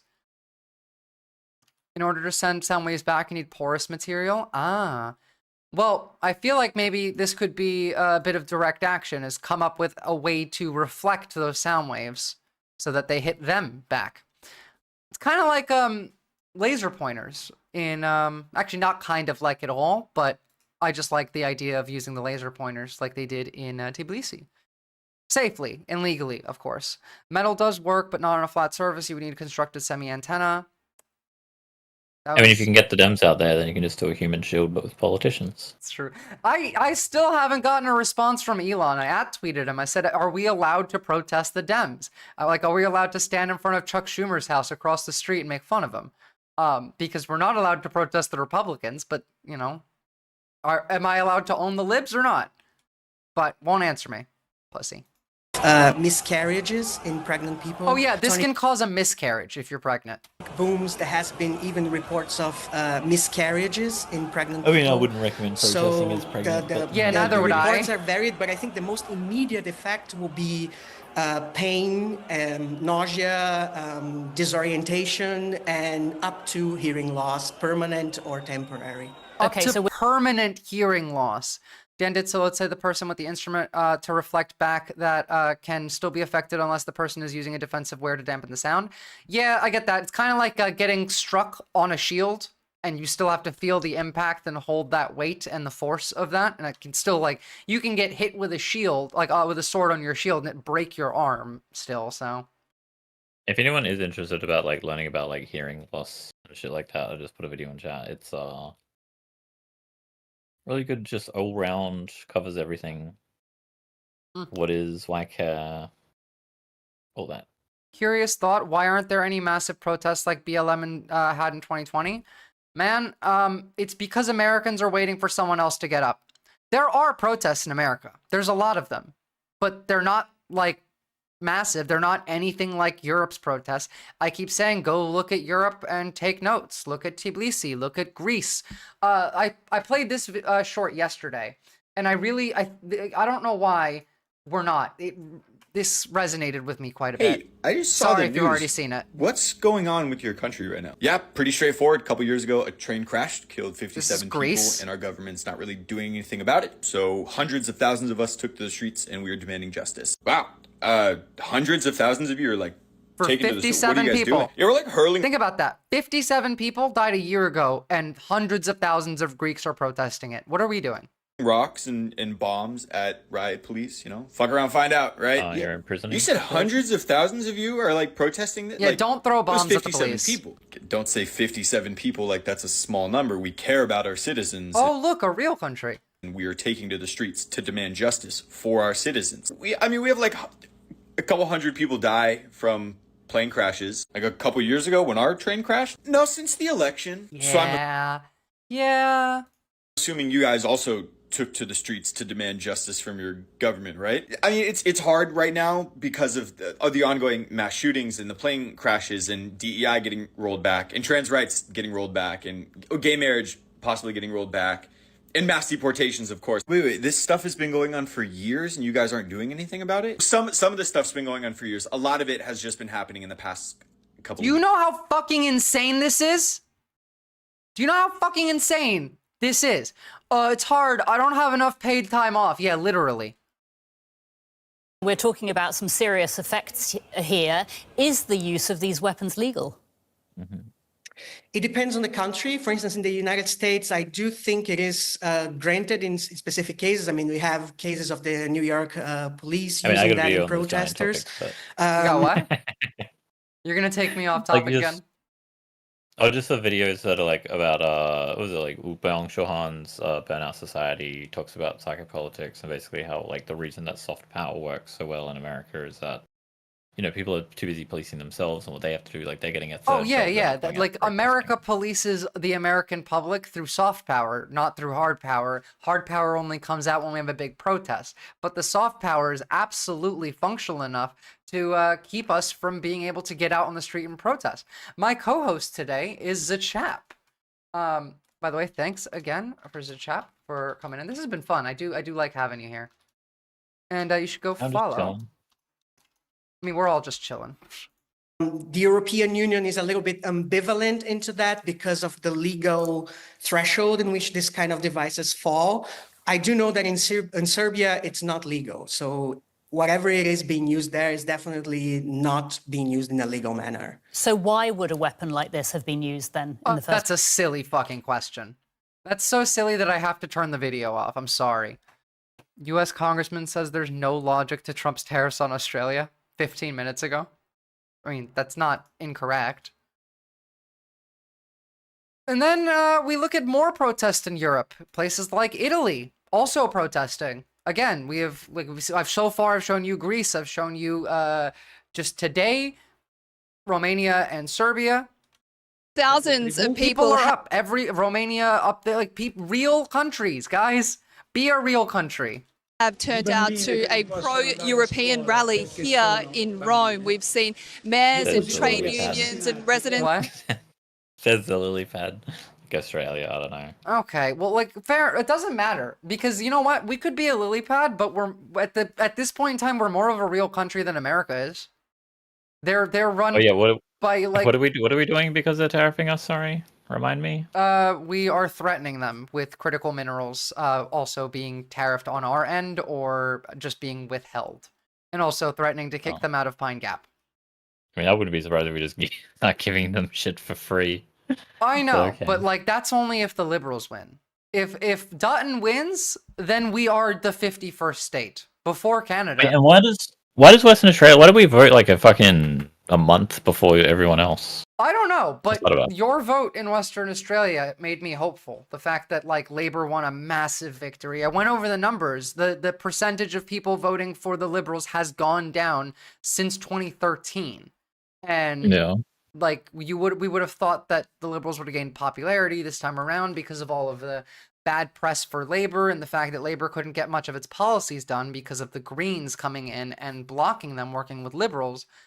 But the fact that Labour won like a large majority there is hopeful. Western Australia, when I think about Western Australia, I think about Texas. So I think that might not be accurate, but that's the mentality I have is that I think of California because like we got the beach, the West Coast, you know, like it's just but your politics is nothing like California. WA is where all the coal miners are. Like it's. Well, I mean, where they isn't California like the Dems? Yeah. California is a blue state, but like... And so, like, wouldn't the Labour Party is like the Dem equivalent? Yes, but I wouldn't have expected the Labour Party to win in WA because I just don't see WA as a liberal state. It comes off as a conservative state to me. Yeah. Well, that's why I was extra hopeful at the big win. Yeah, I got loud. I leaned in, I guess. I didn't hear you get all that much louder. But like you leaned in, I guess. We can protest without going outside. Maybe we'll see an action of protest in person become problematic. The people have the ultimate trump card, consumerism. Stay home, do nothing, buy nothing, consume nothing, pay nothing. The government will collapse in days if the cash flow stops. Well, I mean, isn't that kind of what Claudia Scheinbaum said? Right? Hold on. I think you weren't here, so I think you might enjoy reading this. Here, I'll link it in the chat, Coherent Screams. But it's kind of what she said. It is the president of Mexico who has an 85% approval rating. From across Italy to the capital city as they rally for a united Europe. They say it's more important now in such a time of rapid change than ever to come together with the US. If you could be the leader of any country besides America, China, and Russia, any other country, what would you pick? If who could? If me or if you could be the president / prime minister of any country except for the big three? Turkey. Okay. I'll make Turkey great again. Okay. We're gonna make Turkey great again, guys. Becoming a less reliable defense ally after US President Donald Trump recently sidelined Europe from peace talks to end the war against Russia. Demonstrators say the war has provoked more of a reason for Europe to come together. I'm here today because I was born in Ukraine and I have half of my family in Ukraine, but I live in Italy since I was really young. And oh my God, welcome Raiders. Hello. Thank you, Cosmopolitics, for the raid. Shout out to Cosmopolitics. Drop her a follow. She is amazing and a great streamer. Where I work, there are a bunch of us not spending and canceling subscriptions. That's good. 10 out of 10. Like, again, buy shit from other countries if you can. Are we overthrowing the country or assuming its original agenda? If we're talking about making Turkey great again, I'd be overthrowing the country. I would reform it entirely. So, Raiders, what we are doing right now is we're looking at protesters in Europe that have been out protesting pretty much all week. Right now, this is Italy, I believe. That is very important. The country of Europe, exactly, as the Australian newscaster said. To have Ukrainian support here today as well. The need for a stronger Europe now. Before it was just a very nice idea to develop European integration. Country, if it's like Sweden or Switzerland or some shit, they got like 13 or so like prime ministers. At the same time. You know about that? Yeah. Nordic country.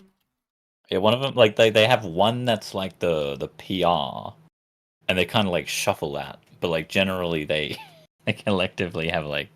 I think you're talking about Sweden. You're talking about Sweden. Yeah, it's fucking weird. Like it's. I think that's cool. Did you know that? I didn't know that, but I think that's really cool. I think that a council government of several people is often better than one person ruling. Like, the unitary executive in America is Trump, and that's dog shit, obviously. But, like, if you think about it, it's just a smaller version of Parliament on top of Parliament. Now, the smaller version of Parliament still has to agree with each other, while they also have to agree with the larger Parliament, so that the decision gets more and more detailed as it goes up the ladder. And by the time that decision is being made, it's been thoroughly analyzed. And like, yeah, I like the idea of that. And it does sound based. If we are overthrowing it, I'd take North Korea, clean slate. I mean, good luck, Oxpecker. Yeah, you'll basically be turned into like a fucking like any global South country would. Yeah, like Turkey at least has a shot if we're overthrowing the country and rebuilding it from scratch. North Korea, I feel like no. Like foreign capital will just eat North Korea as soon as they open it. Exactly.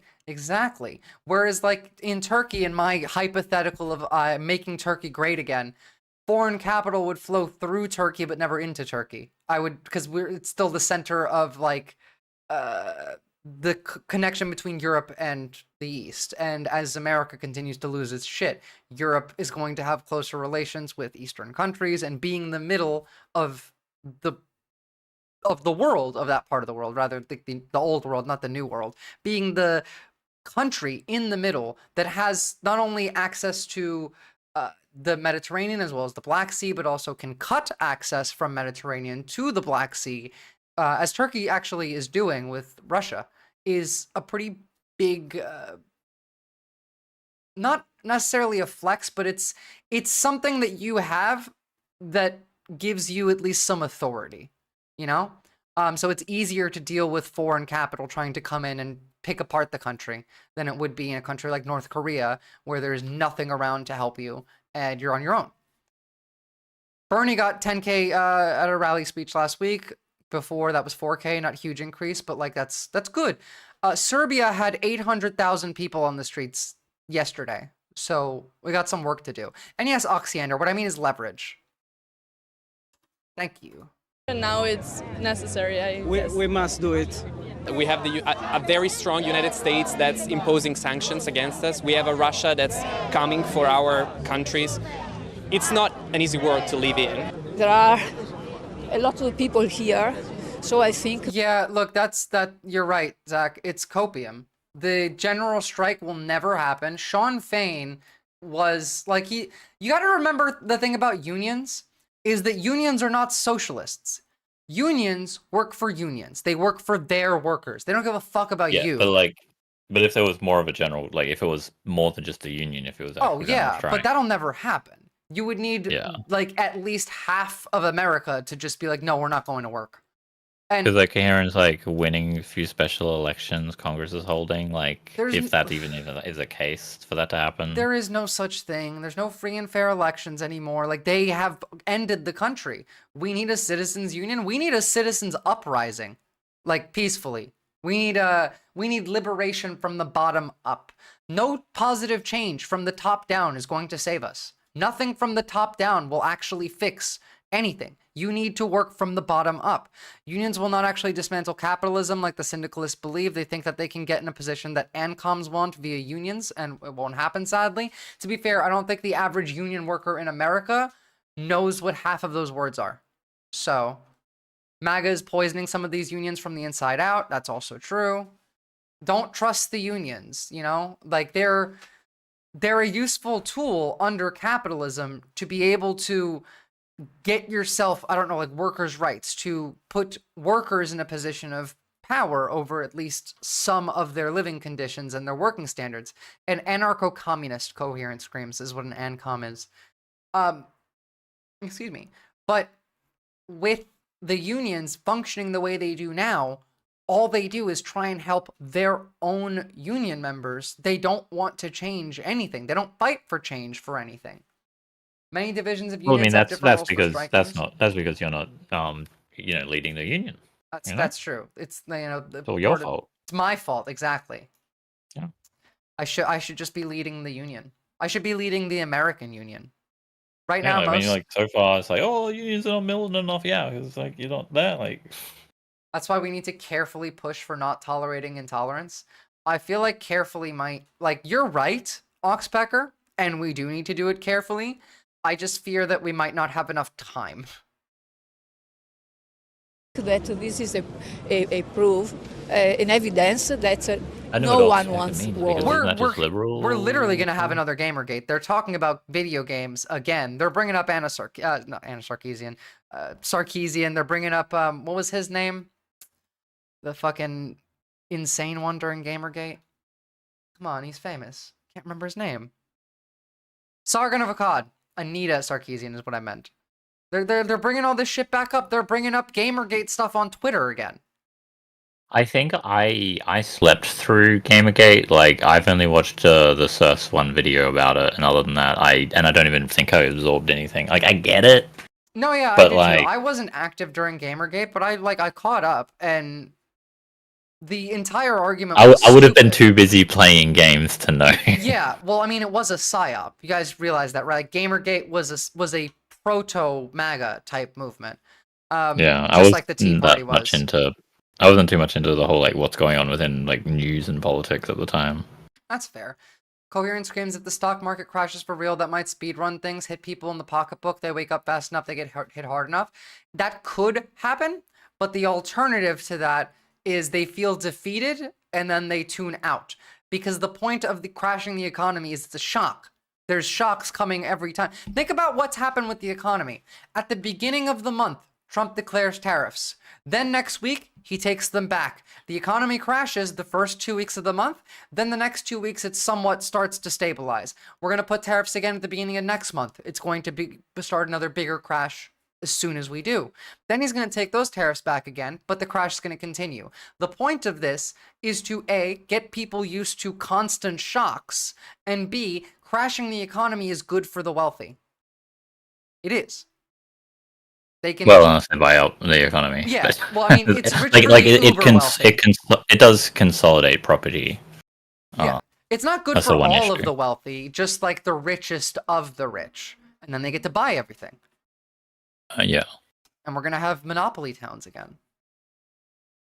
Speaking of Russian psyops, so we looked at the protest in Tbilisi. We know that the current ruling party of Georgia are Russian agents. They were protesting for 90 days or more, actually, on the street, fighting for their democracy to prevent this, but they failed.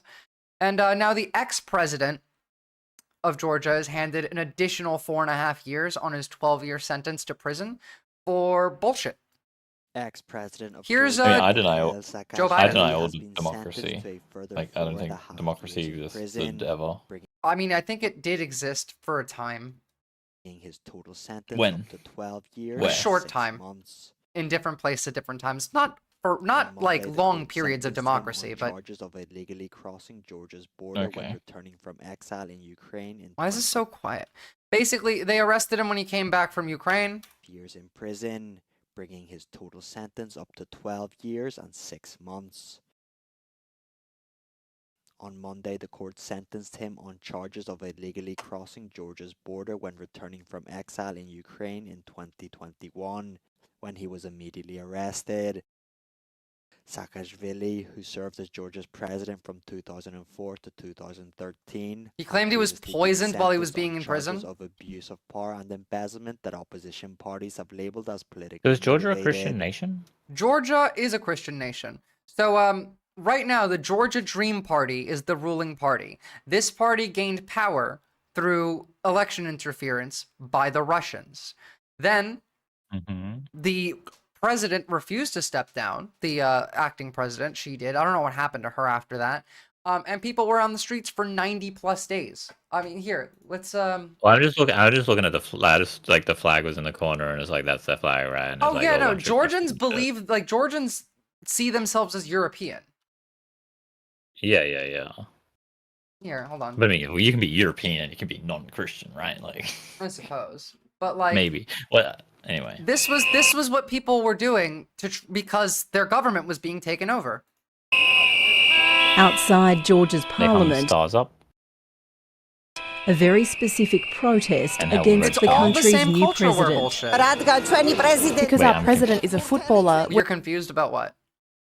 I mean, there's dangling stars everywhere and then little red cards. Like, are we just Well, like like playing? this was football? them starting to protest. Like this was at the very beginning of the protest. And then we have it gets worse later. Just wait. Since then, the Hey, government hey, has Zomi. suspended Georgia's application to join Filling the in the stars. European Union, sparking angry demonstrations daily. We are protesting not just rigged elections or, this so-called government, but we are protesting our European future. We are defending this, and we are protesting governments pro-Russian. So it started like this, and then it ended up like this.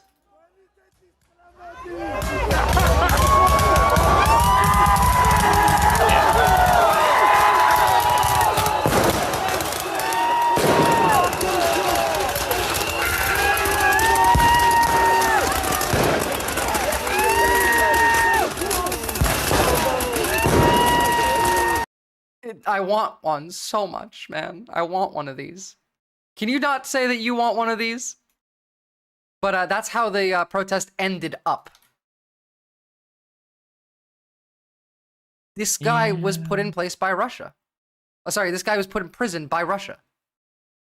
See, I would prefer like something that's like it can shoot smoke really, really far. And then like the smoke isn't just normal smoke; it's just a whole bunch of like a tear gas gun. Mass cannabis, just cannabis smoke, just fogs of cannabis. I mean, that is a tactic. You would need a lot of cannabis that you could. You would need to like they would cough. You would just hear this would be coughing, some, like, and then Civ shit, man. You need silent. a map. You need to know where positions of people are, wind direction, and then where to disperse the cannabis smoke. That you would need like, Civ shit for that. Because smoke's like harsh enough as it is, but then they're getting high whilst dealing with the harshness. What they did in Georgia instead was laser pointers and fireworks, and I feel like that worked pretty well. Mm-hmm. For daring and managing to transform. But I see what you Georgia mean. into a I feel like that would be successful difficult, though. state, for defeating corruption. Yeah, for it'd be striving for the expensive and all people that, and if for not, my own pocket, he explained on a video conference call Brady, in whatever. court on Monday. In 2003, Saakashvili. It's just the Russians are in control of like every fucking country other than Europe, but Europe's mad. Take a look at this. This shit is amazing. I need them to stick to that. They're never going to. If the French did push on this continuously and succeeded, I would never make fun of the French again. Cuts at the top of Donald Trump's political agenda and his decision to spearhead a plan to end the war in Ukraine. Party leader Raphael Glucksmann took aim at supporters of the US president in the French political sphere. Let's make sure we never, ever let the Trump and Musk fan club into our country. Give us back the Statue of Liberty. We gave it to you as a gift, but apparently you despise it. No, that's silly. No, it's not. Why is it silly?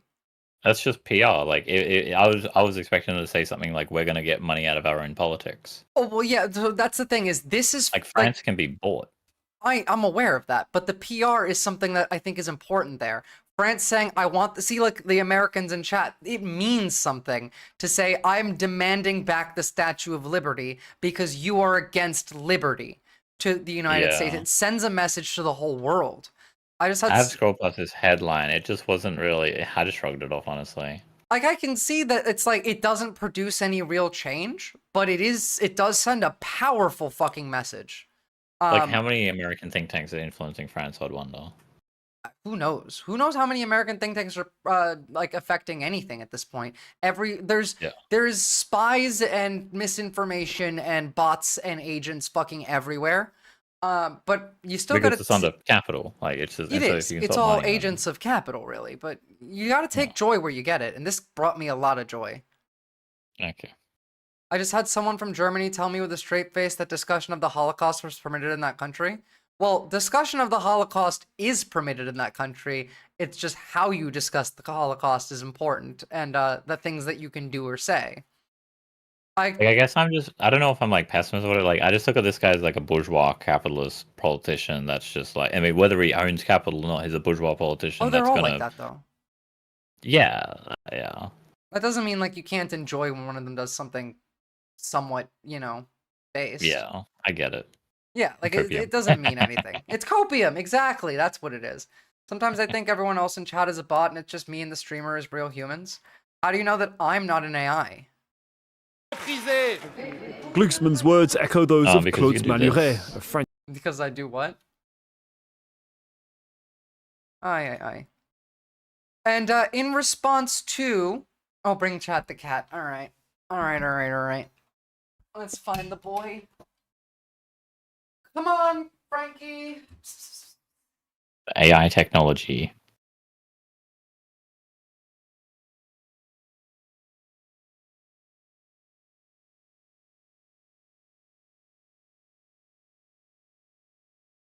There you are.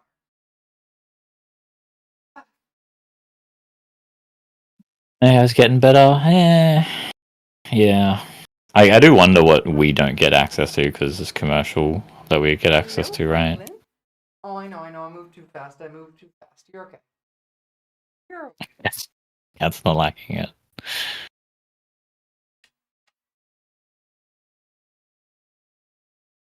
That's like, why? Why me? Why?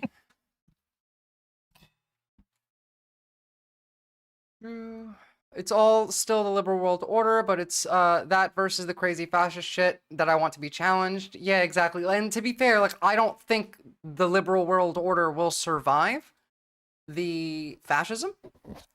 Like, the war against the fascists, I don't think... No, I disagree. Really? Yeah, because I think that it's the same. I think that Dark Enlightenment, anti-democracy, what the fuck is the other thing? But I classify that like, because liberalism is that already. Well, Dark Enlightenment theory shit is just like its truth. It's like somewhat of its truth form. Well, I see. I don't think it's the true form. I think it's just the next step. It's the evolution of it. What was it? Okay, so it's Dark Enlightenment is anti-democratic, anti-egalitarian, reactionary. Yes. That to me, that's liberal. Oh well, it's. I can see why you say that, because it's neoliberal. It's not classical liberal. What's up, Shard? Yeah, well, so yeah, neoliberalism and the Dark Enlightenment shit, the fascists that we have, they fit in together well, but they take it's a step further. There's a reason, like the reason that America is becoming closer. They want to bring it back into absolute monarchism type deal. Yeah, and that's what I mean. That's why we're allies with countries like Russia now and North Korea and China. It's not because that Trump is a Russian agent. Whether he is or not doesn't matter. It's because the people in power, the capital class, the billionaire owners of this country, their ideology fits more, aligns closer to that of the authoritarian fascist. Yeah, I still feel like we just have that though. Like by that I mean the dictatorship of the bourgeoisie. Like it kind of is an absolute monarchy. It just has layers of like complexity. Yeah, like, now they're just dropping the layers and making it much clearer. They're not trying to hide it anymore. Because you're right, neoliberalism is the same thing. It's just this is doing it to ourselves now. Because we've done this to Chile, to Argentina, to Iraq, to Russia. Yeah. To, like, I mean, they say that like fascism is imperialism, like colonialism come home or imperialism come home, whatever the quote is. Yeah, I've heard that before. It's kind of like a mix of all of it. I mean, to say anything other than socialism will devolve into this crazy fascist shit. Well, I mean, anything that has capitalism will devolve into this, because this is the end state of capitalism. That's why we say end stage capitalism. That's what this is. Anyway, after France said, give us back the Statue of Liberty, this is what the White House had to say. Is President Trump going to send the Statue of Liberty back to France? Absolutely not. And my advice to that unnamed, low-level French politician would be to remind... First of all, like, unnamed? Motherfucker, he has a name. That it's only because of the United States of America that the French are not speaking German right now. So they should be very grateful to our great country. Oh yes, you should say thank you, even though we are the Nazis now. Shut the fuck up. The lady who said earlier today said we want to bring the DOJ to a state where it fights law and order. Again, like this is what the conversation was like. So, just to clarify, your position is that France owes its entire existence to the United States. Absolutely. If it weren't for the US, the French would be speaking German right now. That's just a fact. Interesting, because if it weren't for France, we wouldn't even have the United States. Ever heard of the American Revolution? France bankrolled it, sent troops, fought Britain on multiple fronts, and oh yeah, they gave us the Statue of Liberty as a symbol of freedom. Do we acknowledge history only when it's convenient? Or are we gonna say thank you to France? I want to see Donald Trump say thank you to France for allowing the United States to exist.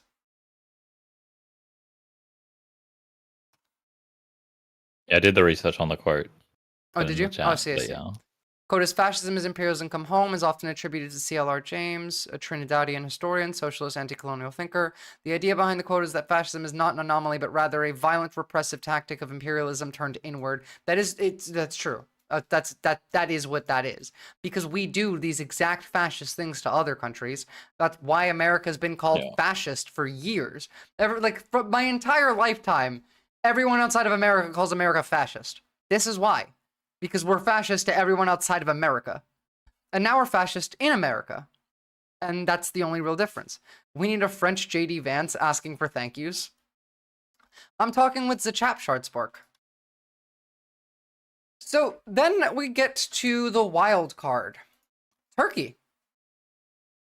Turkey is kind of crucial to Europe's defense here. This photo of Turkish President Erdogan and Volodymyr Zelensky has gone viral.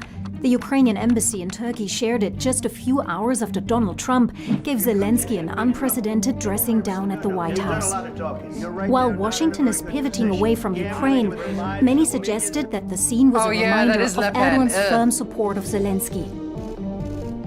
And it seems Turkey is looking to play a bigger role in Europe's security. It has the second largest army in NATO after the US. Erdogan has warned that the continent's defenses need his involvement. I can't give you another shout out for another 10 minutes, Zach, but everyone go follow Zachap when I give you the shout out. Or rather, right there. Including Turkey, it's becoming increasingly impossible for Europe to continue being a global actor. To put it plainly, establishing European security without Turkey is inconceivable.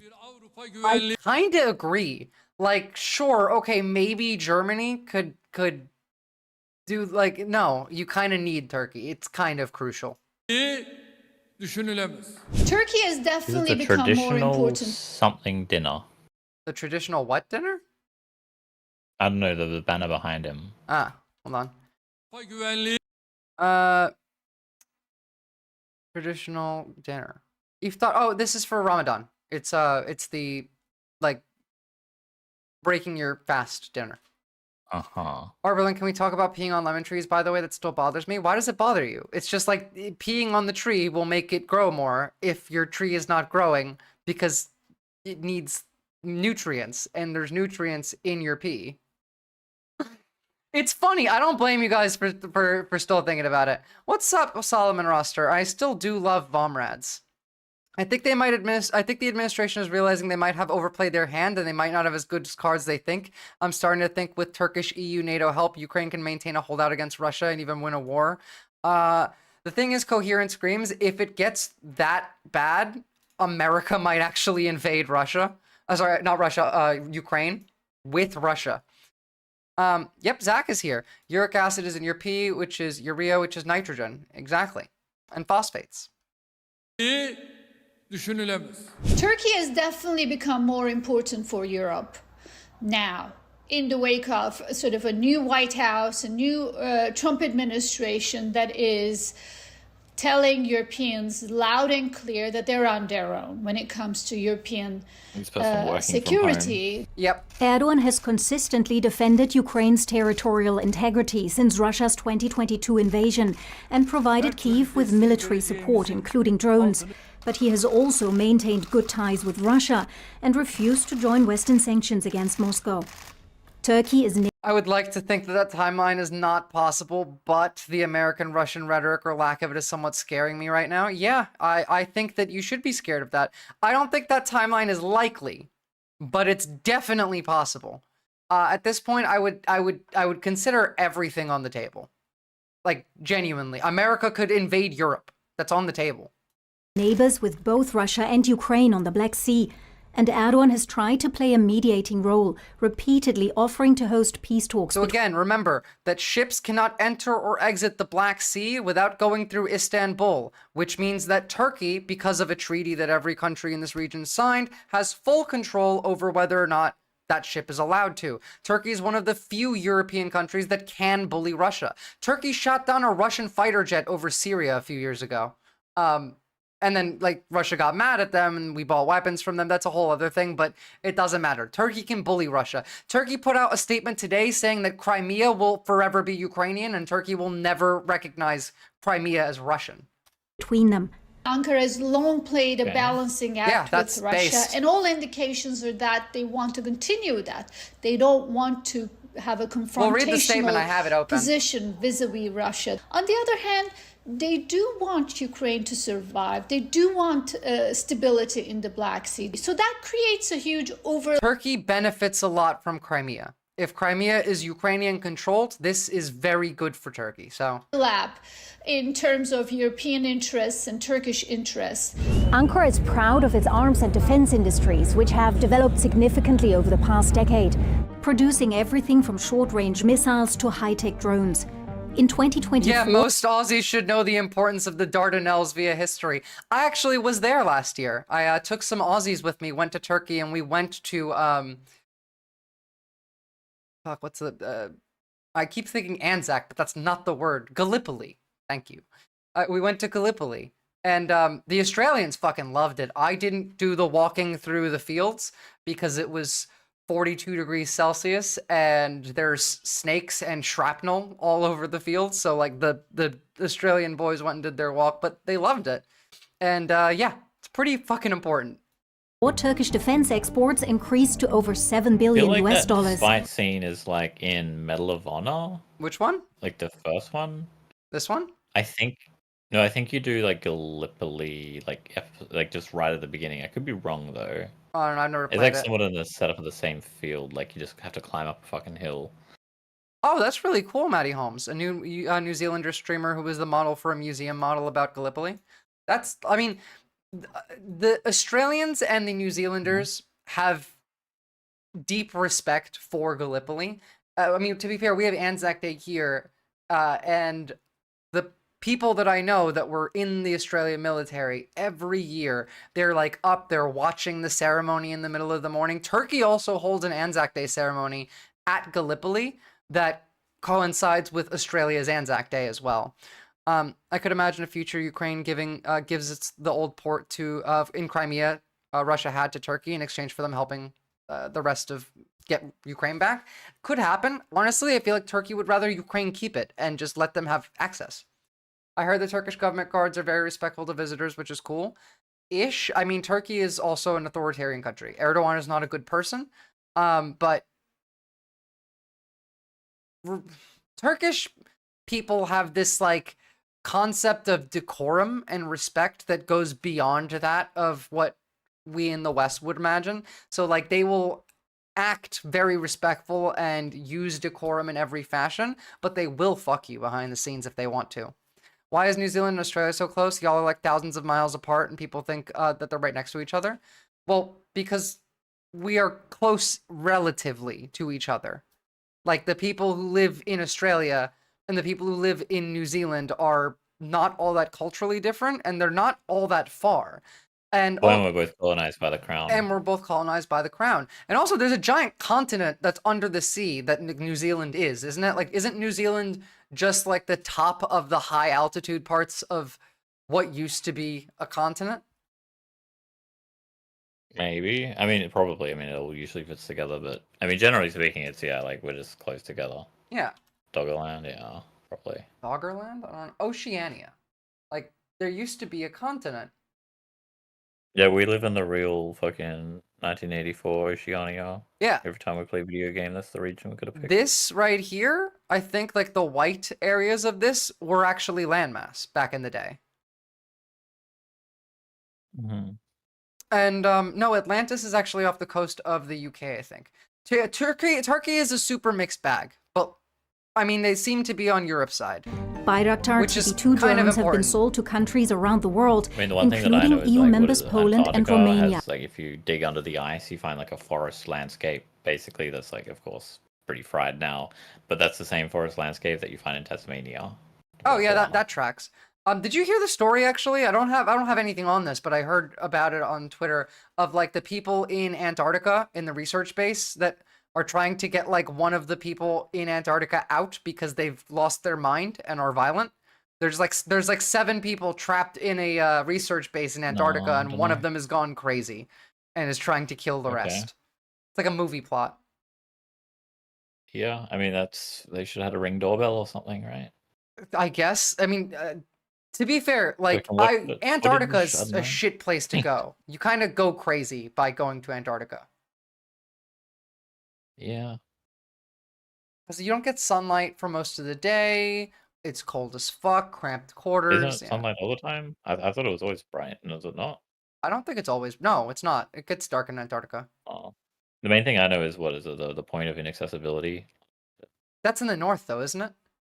No, there's a point of inaccessibility in the Antarctica, and it's the fucking funniest shit because it's just a giant statue of, or like not a statue. It's just a Lenin bust. They got Lenin. It's just in the middle of the fucking snow. Wait, hold on. Australia, No, Antarctica. if you like Antarctica, Lenin bust, the point of inaccessibility, something along there. Oh my god. Oh, speaking of, actually, this is gonna tie into something very actually like newsworthy important. So first of all, the Lenin bust is right over there, and it is actually a bust of Vladimir Lenin. Yeah, like if you go on Google Images and shit, yeah, it's mostly under fucking ice or snow or whatever. That's excellent. The worst part about this, though, is that Radio Free Europe and Radio Liberty were just defunded by the U.S. government, which is a big, gift to the Russians and the Chinese. Have a lovely night, Bulletproof Bullet. The thing is peak special effects, yeah. This getting rid of Radio Free Europe, Radio Liberty, and Voice of America is just here's a gift to all of the people that we considered enemies beforehand. They defunded Voice of America, yeah, Radio Free Europe and Radio Liberty. Demons. Yeah, I think that was on the Project 2025 site, maybe. Well, I could be wrong though. I don't know if it's in there. I can't remember actually, but it is very Soviet type.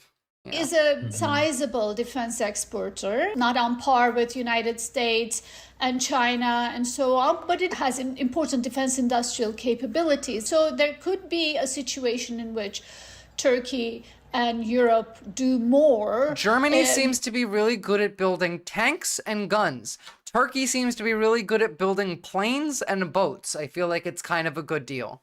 Combining European technology and Turkey's manufacturing capabilities. NATO estimates that Turkey has more than 480,000 military personnel. What? Did you say something? Like what type of boats? Like you said, Turkey boats. Like naval ships. Like they're good at building naval ships and drones and planes. Military. Yeah, military-wise. Like we're talking about arming Europe. Sorry, we go off topic too much. Well, I just think that like South Korea makes most of the shipping ships, but yeah. Yeah, but like that's not with Europe. Turkey does build drones. Yeah. Actually, we're gonna look at a really cool one in a minute. Personnel.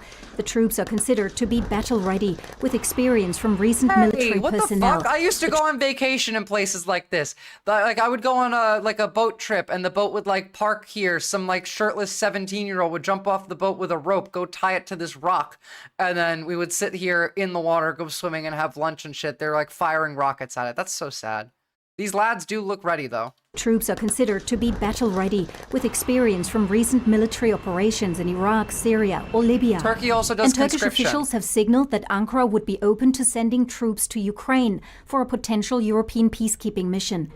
But Erdogan had... I just read a funny post where a German dude said, "So, you want Germany to build an army, march through Poland, and invade Russia? I mean, I just want all of this in writing." It's so very funny. Has already made it clear that his involvement would not be for free. We remain committed to our goal of full EU membership. We expect a strategic and visionary attitude from the EU, gonna get it this time, guys. And accordingly, an immediate revitalization of our relations.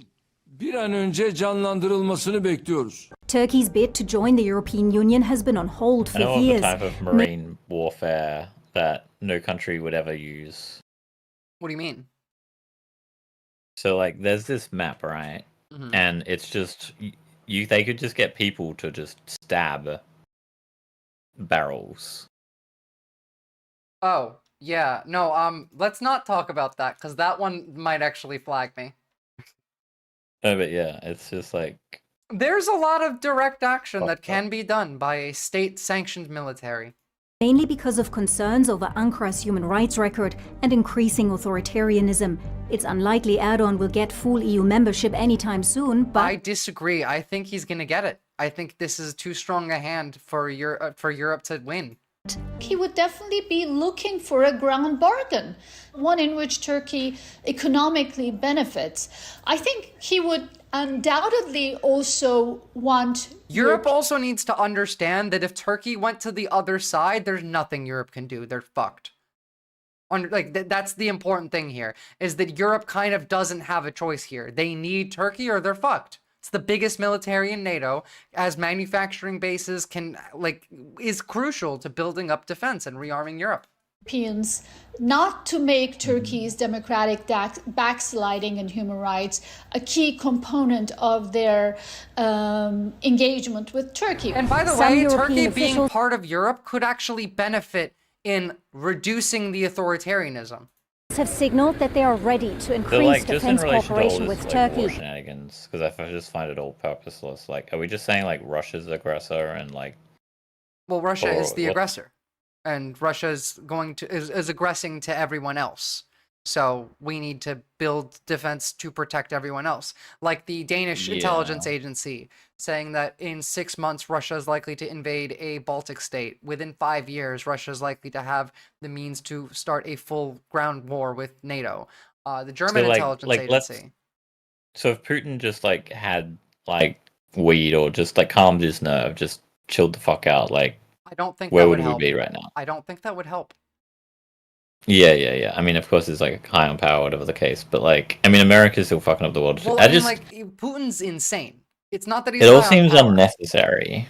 Putin became insane because of his power. He isolated himself entirely and only. And that economic system exists because America, for him to get power. Well, yeah, we did that. Us after the fall of the Soviet Union, what we did to Russia is actually what's happening to us right now. But that did definitely build the foundation for it with was his name? And that's what like Trump Yeltsin. And Elon has too, right? Like they're just high on this shit too. Get the fuck out of here, you little Russia stan. Shut the fuck up. Get out of here. No one wants you here. No one likes Russia. Fuck you, you war criminal. Genuinely. I don't like Russia defenders are not welcome in this chat. But questions remain over how far that will go and what Erdogan might get in return. Wait, I'm confused. For more, let's bring in Okay. What? You're confused about the... I'm confused what they were saying. They were saying that it's a lib take to say that, like, Russia was... That the products of today's Russia come from American actions in the past. So that was a lib take, and then also said it was a lib take to say that Russia is an aggressor. So... We all are in an information war now. It's true, Oxyander. We even watched Jesse Waters saying we're doing psychological warfare to the left, like 2 weeks ago. It is war. We're in a war. You and I are defensively in a war. Psychologically, a mental information war, but still a war nonetheless. And this war is also being applied to the entire world right now. Everyone is being attacked psychologically by the capital class. It's happening in America. Yeah, I mean, like, you're not getting helped by your own billionaires in your own country. Yeah, exactly. Right? They also want you to know wrong information and argue about bullshit. Think about it this way. There was a large-scale movement of class consciousness developing from the 2010s onward. We had Occupy Wall Street. All of this stuff did nothing, right? But we had that growing sentiment of anti-capitalism. What would you do as the capitalist class to prevent this from overthrowing you? Well, you would make it more difficult for people to get information. You would crack down on their rights. You would take away civil liberties. You would make them work 24/7, so they're too exhausted to do anything else. You would make it difficult to have like clear information that people agree on so that nobody can talk to each other and agree. All of these systems help the capital class. All of these systems have been implemented on us. The rise of living standards, for example. Like sometimes I try and like network and like talk to just even like the really, really small like political like the people that are trying to like maybe start streaming politics or whatever, but like they're starting from like absolute scratch, and then like, and by that I mean they don't know anything, and then they're trying to like talk about these big concepts or whatever the fuck, and it's just like so weird. It is, it is. And the thing is, they don't think that they're shallow waters. They think that they're out deep. You know what I mean? Yeah. Long Leg Homo Sapien has it right here. You'd probably try to ramp up the political polarization as much as possible. And that, along with the, like, information not being able to verify, not being able to confirm if something's real, people will argue, and then the political polarization will continue to grow. And from there... then you're fine. They're going to fight each other. The left is fighting MAGA. They're not pointing up right now. And goddamn, Shardspork, I want a Dr. Pepper. They're so hard to get here in Australia. Oh, also, do you have a Taco Bell in WA, Zach? No, we just like Nando's is decent, and then there's also what is it? Zambreros? But no, yeah, Zambreros are like yeah, we got them. I want Taco Bell. Last time I had it was in Melbourne. Yeah. I mean, I'm pretty sure there's only like one or two. Like, I don't think that's like a no. Victoria has quite a few. Presence. Victoria and New South Wales have a few there. Mexican food in Australia, depressing. Yeah, okay, look, I make my own burritos, all right? I would like a Crunchwrap Supreme at some time. Karol Vasilevsky, who's head of the Department for Turkey, Caucasus and Central Asia at the Center for Eastern Studies in Warsaw. Karol, welcome to DW. Thanks for your time. We just heard there in that report the idea of a grand bargain. What do you think President Erdogan would ask for in return for any increased defence cooperation with Europe? Well, Turkey has very well-defined interests when it comes to its future of cooperation of its cooperation with the European Union, and it is very clear that it wants to have a full package. What does it mean from Turkey's perspective? It means that on the one hand, Turkey wants, of course, to bring back the topic of the accession negotiations. This is the first thing Turkey wants. Secondly, if we turn to Hakan Fidan and what he said recently about the future hey, look, of if I had access to real Mexican food, I would eat that, all right? Sorry, y'all, but all the way in Australia, we make do with what we have. European cooperation without NATO. Turkey wants to be a part of Australia. That's very easy. You can what? Hang on, let me get the stat up. When Taco Bell tried breaking into Mexico, they got washed. That is true. Are you trying to defend Mexican food in Australia? Yeah, that's easy. Man, Zambreros is trash, and so is Nando's. Like the Guzman y Gomez is better than Zambreros to me, and they're trash too. It's a gas station burrito.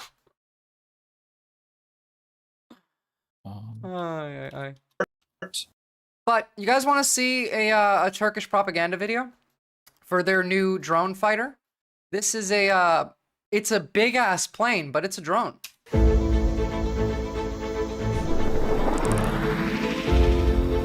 Nando's is Portuguese, I think. I'm pretty sure you're right about that. I was hoping it was a bigger number, but apparently it's not. We have 6,845 individual Mexicans residing in Australia. We have only 6,000 Mexican people in Australia? Or at least born in Mexico. Oh, fair enough. Yes, this is a drone, and that is wild.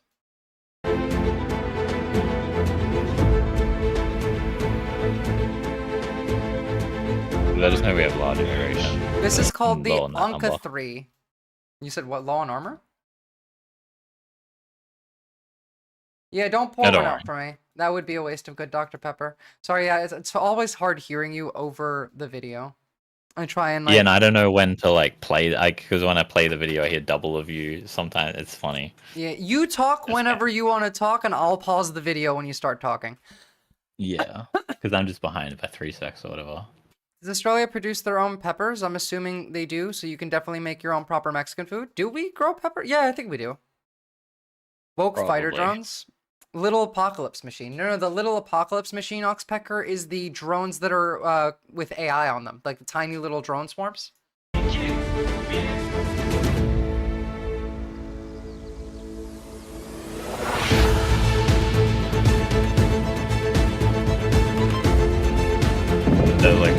You're right, long leg Homo sapien. They're not they're definitely woke drones because they're not falling out of the sky. Anyway, but that, like, it's a propaganda video, but this is a stealth fighting drone, and like that shit's useful, especially if we're talking about drone warfare, which is what we're going. I mean, I can see it. Yeah, but I mean, radar-wise, obviously. And to really seal the deal with Europe and make them feel a little bit more comfortable, Turkey is talking in Cyprus this week with the EU, with the UK, and with the Greek counterpart in Cyprus.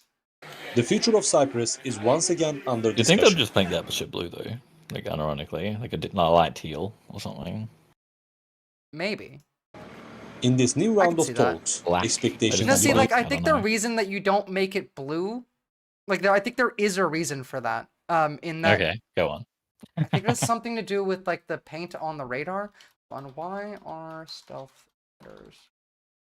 Because I've seen this before. I just feel like it would be smart to be blue, but I mean, I understand it's for radar shit. Yeah, they have special skins made from radar-absorbing materials that are dark in color. Like the material itself is dark in color, and it's supposed to block radar. They can't add pigment to it though. I'm sure they can. I'm sure it's just like a waste of money, or maybe it like reduces the stealth minimally, but it's not like they wouldn't pick to do that, you know, even if it was just minimal. Never buy store-bought salsa, legit not worth it. That's true. In law, due to the long-standing deadlock. This is insane. The two sides hold fundamentally different positions on the island's future. If they can come to an agreement, this is historic. We are going to Geneva again after 4 years. We first informed the parties of our two-state solution proposal in Geneva 4 years ago. In the new policy put forward after abandonment of federal politics, the negotiation process can begin again, with the confirmation of sovereign equality and equal status. So we're doing a two-state solution for Cyprus? To resume from where they left off in Crans-Montana. The basis for a federation has been eliminated. That's my question. How do you do a two-state solution in Cyprus? Do you just take the demilitarized wall down and then put flags that are different on each side? Well, like the population that is donkeys needs self-determination, in my opinion. Well, I mean, everyone needs self-determination. Yeah. But like, there's a lot of donkeys there. What do you mean by donkeys? Isn't Cyprus the one with just like donkeys galore? Maybe. I mean, Turkey has plenty of donkeys as well. I've ridden a donkey up a mountain in Turkey. Cypriots insist on sovereign equality and international recognition. This is the thickest Turkish accent I've ever heard. Begin. They argue that a just and lasting solution must acknowledge the reality of two separate states on the island. Turkey has firmly supported this This is historic shit, guys. Kıbrıs Türk halkının Anyone who wants to see the facts knows that there are two separate states and two separate people on the island today. Recognition of the Turkish Cypriot people's Cyprus rights is to sort of a military equality. base, and there's also a lot of issues between Turkey and Greece because of islands that are further to the west of Cyprus. The issue here being your EEZ, your economic zone in the waters. Your islands do extend your EEZ, and there are a lot of islands in between Turkey and Greece. So now there is contention over which islands are Turkish and which islands are Greek. I just looked it up. Apparently there's over 2,000 wild donkeys, and they've been on there for like 4,000 years. Wow. Yeah. Good for the donkeys. They get their self-determination. Status is the key Zomi, to I'm gonna watch that. I'm so curious. I invite the international community to end the isolation and officially recognize the Right Turkish now, I think they got the Republic self-determination. They might lose it. I don't know. Well, I mean, they might get Turkish determination. Northern Cyprus. Meanwhile, the Greek Cypriot side remains committed to a federal solution, a model that has been negotiated for decades without success. The Greek Cypriots have rejected some initiatives, including the Annan Plan and Crans-Montana talks, as well as a previous Turkish Cypriot proposal in 2021. Cyprus was one of the first challenges UN Secretary General Antonio Guterres faced. And now, there was a point in time a couple years ago where there was real risk that Turkey was going to go to war with Greece, and that would have been interesting to see two NATO countries at war with each other. As his term ends, it appears to be one of his last. Thankfully, that seems to have passed now. Failing, this meeting is seen as his final push to break the deadlock and find a lasting solution on the island.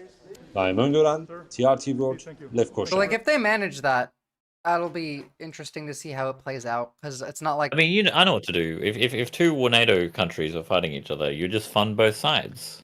Oh, yeah, no, that's actually what we would do. You're right. Yeah. I was going to say, like, would there be, like, contention over which side do you support? No, we'd all support both sides. Here is a drone versus a drone dog fighting. I'll have to turn the music off because it's copyright. Maybe some flying dogs. Oh. Trying to pull some, like, maneuvering over there, eh?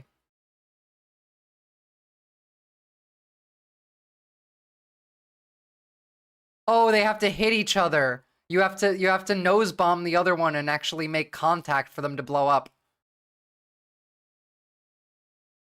This would be like playing a video game. You know that, right? Like, the control consoles for drones are made to work like video games so that people can easily use them. Because Call of Duty is training you for the military. And boom. That was cool. That's a Bakhtar drone or whatever they're called. You're right, that is. What's the history between animosity between Turkey and Greece? Do you have a couple thousand years? Basically, it is a combination of historical claims to land, foods, cultural products, etc., and a disagreement mainly based on land borders or sea borders.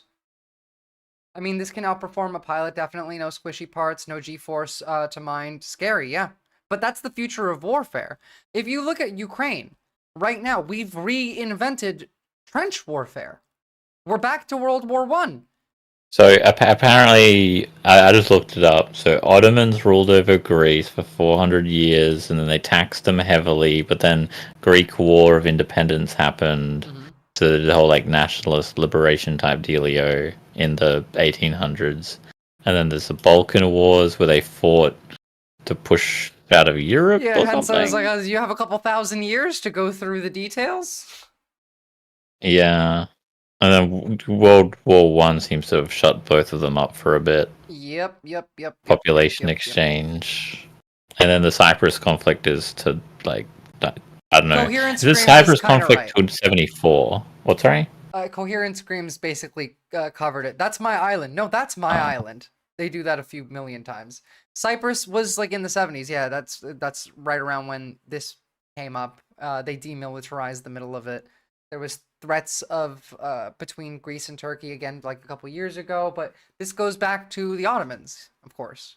And Turkey isn't the Ottomans, just like Russia isn't the Soviets, but just like how Russia still kept a lot of its Soviet beliefs and practices, so did Turkey with the Ottomans. Not to like... What my AI says is both nations have suffered under capitalist-imposed austerity and economic crisis, yet the elites in both countries use nationalism to distract from domestic problems. Yeah, that's exactly it. Every time.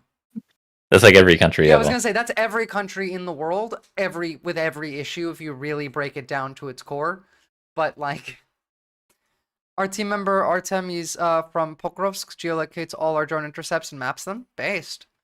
Right underneath it says international corporations and Western states continue to exploit Greece and Turkish divisions to sell weapons, control trade routes, and maintain political influence in the region. It's true. It's America's fault. It's always America's fault.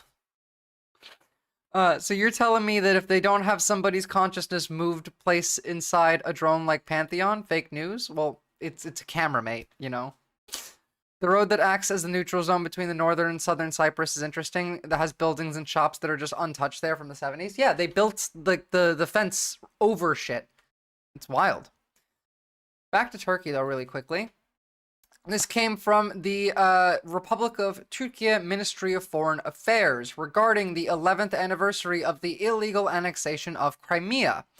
On the anniversary of the annexation of Ukraine's autonomous Republic of Crimea by the Russian Federation through an illegitimate referendum 11 years ago today, 16th of March, we reiterate that Turkey does not recognize the de facto situation in Crimea, which constitutes a violation of international law, and that we support the territorial integrity and sovereignty of Ukraine.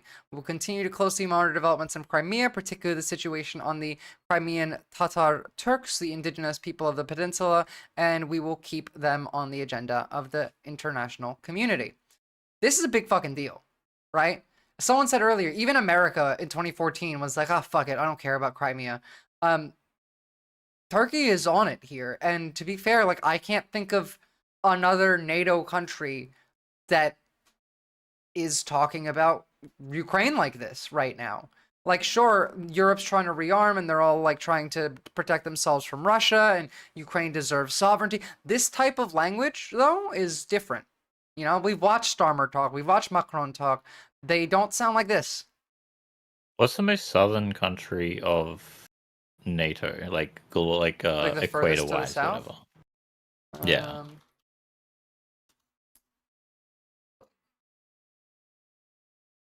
I think it actually might be America. Okay, wait, excluding America. I don't know. In Europe, like Europe. Well then in Europe it would be. Sorry, shitty photo. I guess it'd be Turkey. No, Turkey's not as far south as Italy or Spain. I'm looking at a funked map right now. Look at this map. I think it's Spain. True. Yeah, that's. I mean, that's still a funked up map. But yeah. I mean, you can see the line, right? Like one of the that's going like around like an arch under Europe. Yes, I do. Yeah. Yeah, they're all sort of on the similar, equal sort of footing. Yeah, so it would be America then, and then if we're talking Europe, it would be Spain. Yeah. Tatars is another rabbit hole. Yep, Arberlin, it is. I got What an... is... What? What's Spain saying about Crimea? Like nothing? I don't think so.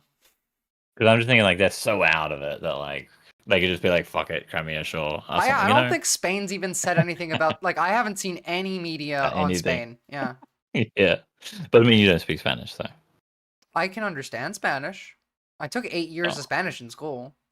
Well, like you pull up Spanish news, see if you can understand it. No habla español. I don't know, maybe you could.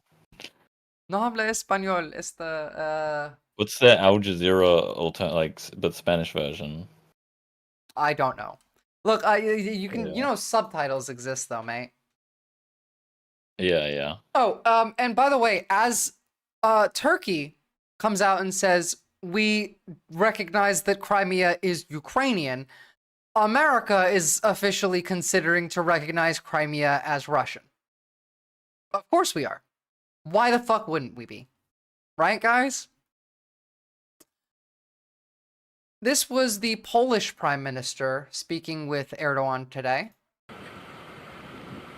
Polish Prime Minister Donald Tusk proposed that Turkey take an active role in initiating peace talks between Russia and Ukraine. At a joint press conference with Turkish President Recep Erdogan, Tusk said both Turkey and Poland have wanted peace since Russia launched its full-scale invasion of Ukraine in 2022. Like, don't you feel very separated from all this, though? What does? What like bourgeois politics. Like, I just feel very like separated from it all. Yeah, I get that, but like, that's because you're fully like in the revolution brain. Bourgeois politics still matters, man. Like, yeah, like it happens, but like I don't know. It's hard for me to like relate to it. Like, and by that I mean like I can't. I mean, I do generally cover geopolitics, of course, but I don't know, like the tediousness of it, of like, oh, this guy said this and that guy said that. Oh, of course, it's tedious. It's massively tedious. But you got to remember that, like, even Marx said that socialism grows best in a liberal democracy, and you need that bourgeois liberal democracy to have the movement grow to go past the bourgeois liberal democracy. I fully believe that there is something after capitalism that we're working towards. We're working towards an economic system that comes after capitalism. And that has to grow in the bourgeois, like, liberal democracy. You know what I mean? Well, like, the only bourgeois that I would, like, technically, like, give a fuck about would be, like, class traders, right? Like, and none of these are going to be class traders. Like, do you consider Claudia Sheinbaum bourgeois politician? Probably none of them, though. But if they're a politician, most likely. Because, like, she's a leftist, like properly. Claudia Sheinbaum, let me open her Wikipedia. Is this, like, fucking Delinka type shit, or is it No. Like, this, I mean, she's the president of Mexico with an 85% approval rating, so, like, it's a bit different. She follows the philosophy of, what is it? It starts with an M. Morena. Her party is Morena, and the Morena party... Like I do know about what's been happening in Mexico, but like I guess I would be asking about like how they would be manipulating the education in Mexico. I think education went up under this. So it's a left-wing populist political party. Like even if they were funding education, I'd be like, well, are they like changing the curriculum to be more critical? Let's see. Of class. Yeah. Like she is a straight-up socialist. I'm pretty sure. Yeah, but like a teachers in Mexico socialist. No, but that is a process, you know? You gotta work towards that. You have to slowly build that in the population. The population won't have it built into them already. In fact, they're gonna have the exact opposite built into them, and you have to bring that out and replace it. Well, that's the thing is like because you want like a lot grassroots revolutionary thinking, but then also if you're gonna get like a politician that's like at least like I mean, I would still say that they're a bourgeois politician for sure. But if they were going to trickle down ideology, then she increased the minimum wage by 300%, tied wage increases according to inflation, and brought 9 million people out of poverty. Yeah. Which is all good, right? I mean, that doesn't sound bourgeois to me at all. Sorry, what? That doesn't sound bourgeois to me at all. Raising the minimum wage by 300%? Oh, yeah, no, and this is a misogynist country. Yeah, I get that. I guess, I mean, like, they still... Like, there's money in their politics, correct? Like, there's inevitably... Hold on. Gonna be money in politics. And they're not gonna get out. Like, they could be replaced by another politician. There is money in their politics because I think that the drug cartels were far too involved in their politics, so they had to fix that. I don't see how someone like her could have gotten elected unless they did. Here we go. Money in elections, public funding. Is there any private funding? Prohibited funding sources. Prohibited money from political parties, foreign individuals, entities, churches, clergy, legal entities, including corporations, unknown origins, from the federal, state, or local governments, as well as any political power, agency, or public institution. All of these are banned sources of funding in their politics. They're publicly funded. Yeah, I mean, private donations, legal and illegal, apparently play a major role. It says drug cartel influence, although you're saying that can be removed slowly after time. I think that they succeeded in that. Apparently, large corporations in energy sectors and telecommunications and whatnot fund candidates who promise favorable It says here that that's illegal. Okay. Parties are prohibited from receiving money by legal entities, including large corporations, in order to avoid influence peddling problem. Yeah, This is from like US Mexico USSD.edu. What is that? San Diego University working with Mexico. So like that technically that's illegal. There are spending caps as well. This is infinitely better than most European countries. Mm-hmm. She is a politician, so like any statist, she will eventually become corrupted by the state, but she is right now doing good. I agree with that take, Captain Buggy. This is not too bad. Stanowisko Polski jest it's better than this. Oczywiste, znane. Oh yeah, Claudia is also suing American gun manufacturers because 78% of the drug cartel's guns come from America. Na Ukrainę. Podobnie jak Turcja, I think all of that's pretty jak najszybszego rozejmu I pokoju. But you're right, she is a statist and she will get corrupted Erdogan by the state emphasized eventually. that membership of the European Union is a strategic goal of Turkey, saying if the European Union wants to prevent and even reverse a loss of power and altitude, it can only do so with Turkey's full membership. I think Claudia might actually be further left than America views Cuba.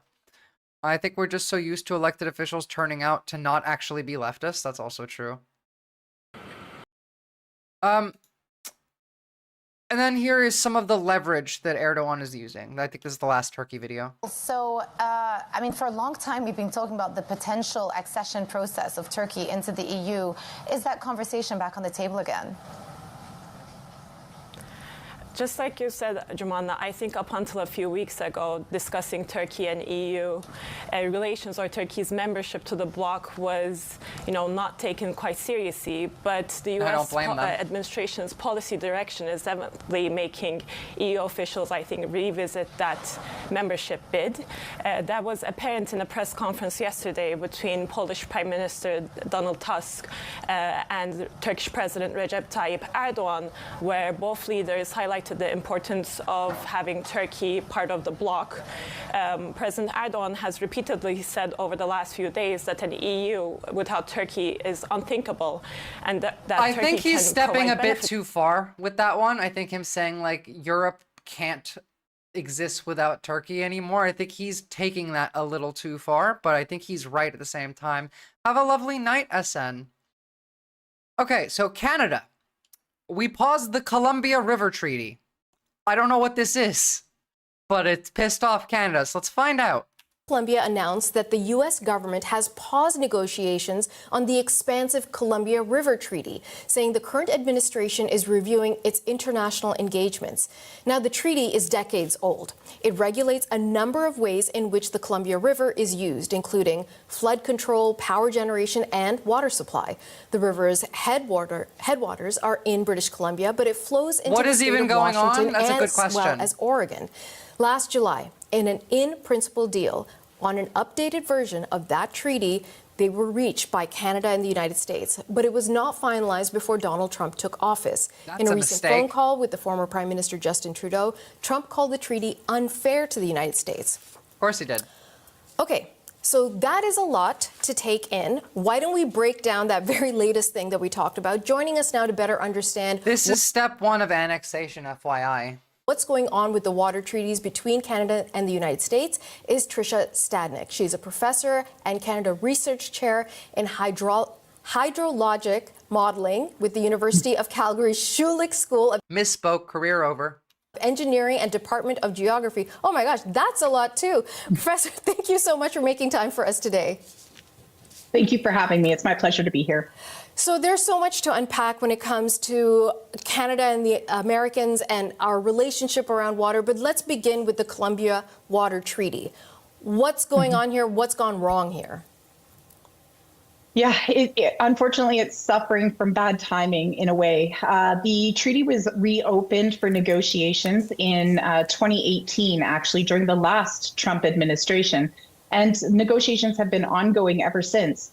In mid-2024, the negotiators reached an agreement, and it took until about December of 2024 to fully These people are not telling me the answer. What the fuck is this Columbia Treaty? They're not telling me.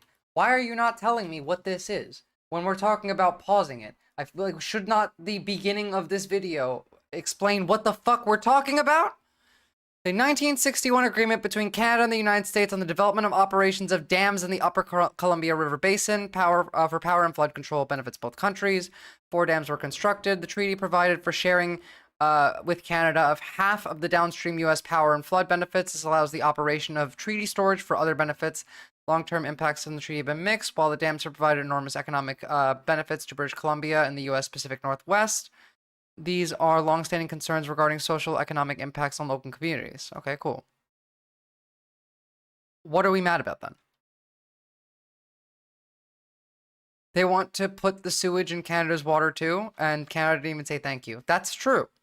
One thing that scares me is huge corporations already buying rights to huge access to water, happening in Australia already. Oh yeah, no, in Australia we've been selling water for a while. I did a whole video on floodplain harvesting. Twice, actually, I think. Terms in nature that were going to be written down, which unfortunately they trade water like a speculative commodity. They it's like a stock to them. Leave enough time for the agreement to be ratified in Congress before the new administration took over in the U.S. And okay, so then what does that mean right now? So the agreement is still in place, and it is still holding at this point. But pausing negotiations on this agreement means that at this point, there isn't a mechanism to proceed to actually ratifying it into law to make it a treaty, which means that it's informal at best. And certainly the U.S. pausing negotiations is raising eyebrows a little bit in terms of whether or not it will actually make it to U.S. Congress in order to be. This is going to pass. I can't see a reason why it wouldn't pass. Can't wait till we start trading air. Yeah, you know what's worse? It's not just foreign corporations. It's foreign governments. It might not be gone. Canada has immense leverage. Yes, the thing is, Coherent screams, America doesn't care. Because America doesn't care about power or leverage or any of that. They don't care at all. Like, they just want to come in with tanks and take it. America's soft power is tanking on purpose. This is all on purpose. I hope that all the chuds get drafted. Me too. I hope they all get drafted and sent down to Mexico or up to the Canadian border while the fucking 55-year-old Canadians are coming down in guerrilla fighting tactics and just absolutely annihilating them. Canada could make America care. So far, it's chosen not to. And that is true, and I'm mad that it has. I need them to turn the fucking power off, but I don't think it'll change America's mind. You have any input on this, Zach? On what, sorry? On whether or not, like, Canada has leverage that America will actually pay attention or care about? I mean, everyone knows about the electricity grid, right? I think they go to like Washington. 3 states. It's only 3 states, though. Yeah, but like, I mean, even just one state isn't that heavy? Like, to shut down an entire state. It could, yeah. It would Like, be. does America? I guess the question would be then: does America have the infrastructure to power that state? No, but America will conquer the territory and then just take the part of Canada that they shut it off from. That's like the thing that I see. I see if Canada... Is it that close, I guess? Like, is it this close to the border? It's in Ontario, yeah. Hold on. Isn't that like some capital of fucking, like, a province? Like, isn't that like a big... Yes. Like, they'd have to be bombing civilians or whatever the case may be. Yes, 100%. See, I just can't, and like, I understand that, like, oh, it's all spooky and fascism Inc. Here's this, right? Like, it's the capital of Ontario here. Controls... I think that it's just that Canadians are too white for America to attack. I said it. Really? We'll see. We'll see. I hope you're right, actually. But I think that's like Europe would lose their shit. Like, I mean, like. Well, to be fair, France has said that they would nuke anyone who invades Canada. So. Yeah. But, like, again, France is not nuking America. The issue being Ontario controls the electricity for Michigan, New York, and Pennsylvania. Like, the weird thing about America is if it tries to go to war with anybody, there's no funding both sides because no one's funding America. So, like, technically, everyone would be against America. Yeah, I know. That's the point, though. That's not going to make them money. No, but it will, because the reason why America wants Canada is because they're against everyone else. Canada has the resources that it needs. So if, let's say, everyone was against America, but America successfully conquered Canada, they would make up the difference. I think Canada's location. Well, that's the other thing, is that the Canadian military is up in the north over here training for guerrilla warfare because they know that if the Americans did come, they would take the states down here, like the capitals, but they are not going up into the mountains and fighting with the Canadians up there. They're going to end up like the Germans when they tried to invade the Soviets back in the day. Yeah, but then you're just defending polar bears. I think polar bears only exist in Antarctica. They're not in the North Pole. No, you're actually opposite. There's only penguins in the South Pole, and there's only polar bears in the North. Are there polar because bears? Polar bears breed with the brown bears and make them like grizzlies or whatever. Oh no, you're right. My bad. Other way around. But it is funny that, like, within snow games and video games and shit, they like put the two together, but they actually never interact. Honestly, I would rather protect the polar bears and the penguins than protecting America. It would be a centuries-long insurgent war. Not even necessarily. It would be the end of the United States and of Canada. Like I covered a couple days ago, I read an article from a Canadian university that said this would absolutely cause an insurgent war. It would cause a long, decades-long period of guerrilla warfare that would economically be ruinous and would ruin, like, that would bring down both countries. But America's dumb enough to do it. I just like America's trying to increase the stock price of, like, what, Tesla? Tesla, Nvidia, and Palantir. Yeah, and Canada's going to help them three through... No, that's not why. We don't want Canada for trade. We want Canada for water. You see these lakes over here? You see these 3 lakes? Yeah. This is the only source of fresh water that's still growing on the planet. We want that. They have... Lake Baikal is fucking big. It is a chap. It is big. But that's in Russia. Also, we have lots of, minerals, we have lumber. And then there's the Himalayas, the mountain. There's a lot of water there. Yeah, but it's not growing source of fresh water. Like every body of fresh water on Earth is reducing in size, except these ones. Yeah. Okay. And the entire stock market is like 6 dumb, non-productive companies. That's true. It's just like, didn't Donald Trump say the other day that we want to take Alaska back or some shit? Like, they're that dumb. They could take maybe Ontario, maybe British Columbia, and Alberta, leave the rest. I think they'll just kill everyone in Quebec. Again, I just think Quebec would come over. Quebec is Canadian MAGA. So like I could be wrong, but I don't think that the whiteness matters. I think because like they'll arrest you and send you to El Salvador if you're white already right now. So like it doesn't matter. Well, El Salvador and Ecuador. I know you were covering El Salvador before, but that and Ecuador are just like future America. Yeah, but like El Salvador is different because we're sending people to a concentration camp there because the leader of El Salvador made a deal with Trump. Yeah. But basically what I'm saying is they're very Christian now, like Christian fascists. Yeah, it seems to be everywhere these days. Yeah. The fucking US was gifted such a wonderful and beautiful continent with all of the resources that other countries can only dream of, and it's still not enough. It's fucking disgusting. You're right. Be brought into law. So although each party on each side right now is adhering to it, the question is for how long can this... Not for long. But Canada met with Macron today, with Mr. Macaroni. The US wasn't gifted anything. We stole this shit through genocide. That's actually also true. When I say gifted, I mean like we found the right place to genocide. We found the perfect place to genocide. UK proposes Western peacekeeping mission of 10,000 troops to Ukraine. I did see that, and we're still... I think UK is after Prime Minister Canada, Mark Carney meeting with French President Emmanuel Macron this morning. Hang on, did they hit... Like, did they land on America, like the mainland of America in the 1400s, or just like no, Indies? South America. It was Okay, so when did they hit mainland? Like the bigger piece of. Hold on. Mayflower Landing. That would have been it. 1620. Okay. That's the first like colonist settlers from the UK that came. 1692, rather. Okay. Seeking support from one of Canada's oldest allies as tensions with the Trump Vikings absolutely came here first. Administration spike.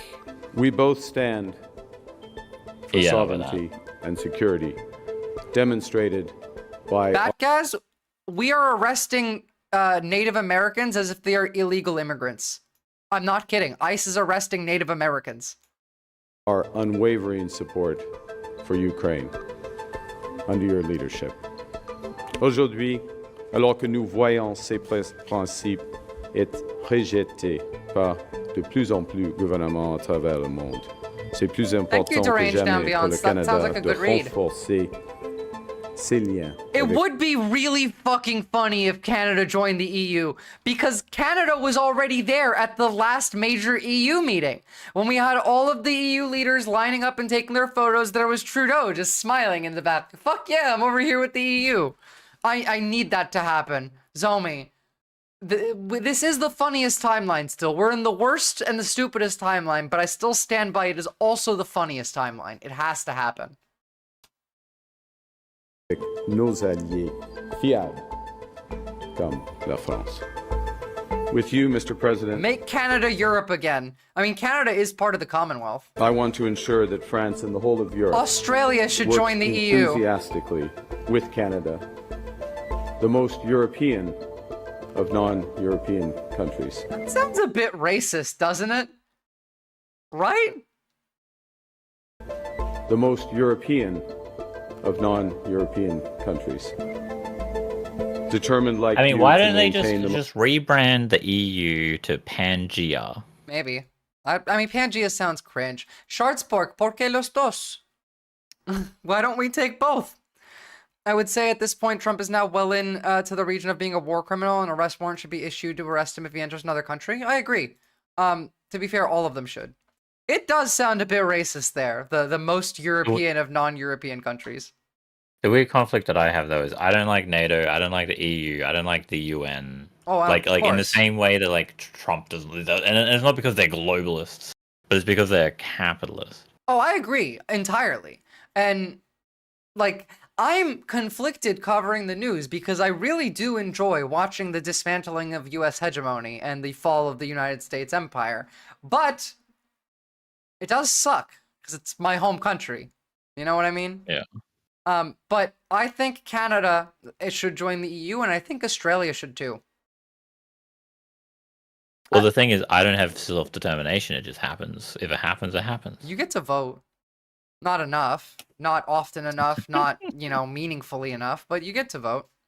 Not even directly. Yeah, look, I would change that. There needs to be direct democracy here. I like the mandatory voting. I like the preferential voting. I want direct democracy in Australia. Hasn't Trump already committed multiple crimes against humanity? Yes. Yes. Most positive how many politicians are on that list? Yeah, pretty much all of them are. Canada is a reliable, trustworthy, and strong partner of France. Direct or at least proportionally direct democracy, yeah. Shares our values and lives them through action during this age of economic and geopolitical crises. It might actually help the Turkish people. A good chunk of them are pretty cool, actually. This is what I mean. I mean, like, joining Europe might actually lessen Turkey's authoritarianism, which would be cool. The UN isn't capitalist, though. It's capitalist only in that most of the member states are. The UN itself is agnostic on economic preferences as long as people are taken care of for the most part. No. On paper, yes. In practice, not really. But again, that is because of the member states. No more of this putting people in power and putting the blinders on. Fuck that shit, I agree. But I thought you were a patriot. I am a patriot. I'm doing my patriotic duty by being an enemy of the current American government. I'd be happy enough for Australia to be in the EU, but it would be better to have a super strong diplomatic military ties with Europe. Well, I mean, both of those could happen at the same time. And remember, if we're part of the EU, that means you can travel to any European country without a visa, and any European can come to your country without a visa, which is good for economics. Oh, France, by the way, is sending some warships to the southeast. He has deployed a carrier Asia-Pacific strike group to the Asia-Pacific region for the first time in nearly 60 years. France has held a series of joint exercises. France literally trying to take over and just be America now? With other countries, including the United States, Japan, and the Philippines, demonstrating its commitment in the region.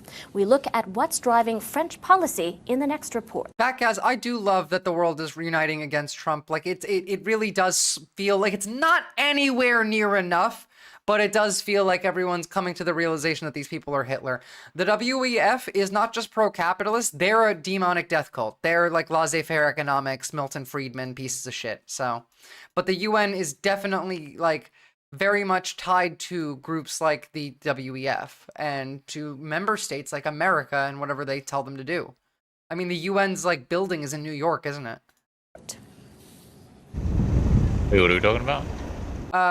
Depraved Ambiance is arguing that is saying that the UN itself is not capitalist, that it's the member states and it's the like WEF and stuff like that. Okay, so Depraved, And the IMF. do you know about what the UN did in regards to the war on drugs? Basically instantiated the war on drugs into the whole world. And so and then the war on drugs was specifically like racist and capitalist endeavor. True. So what do you have? But it was because of the US. Like, that was the argument, is that the UN itself is not capitalist. It's the member states in it that are forcing the capitalism.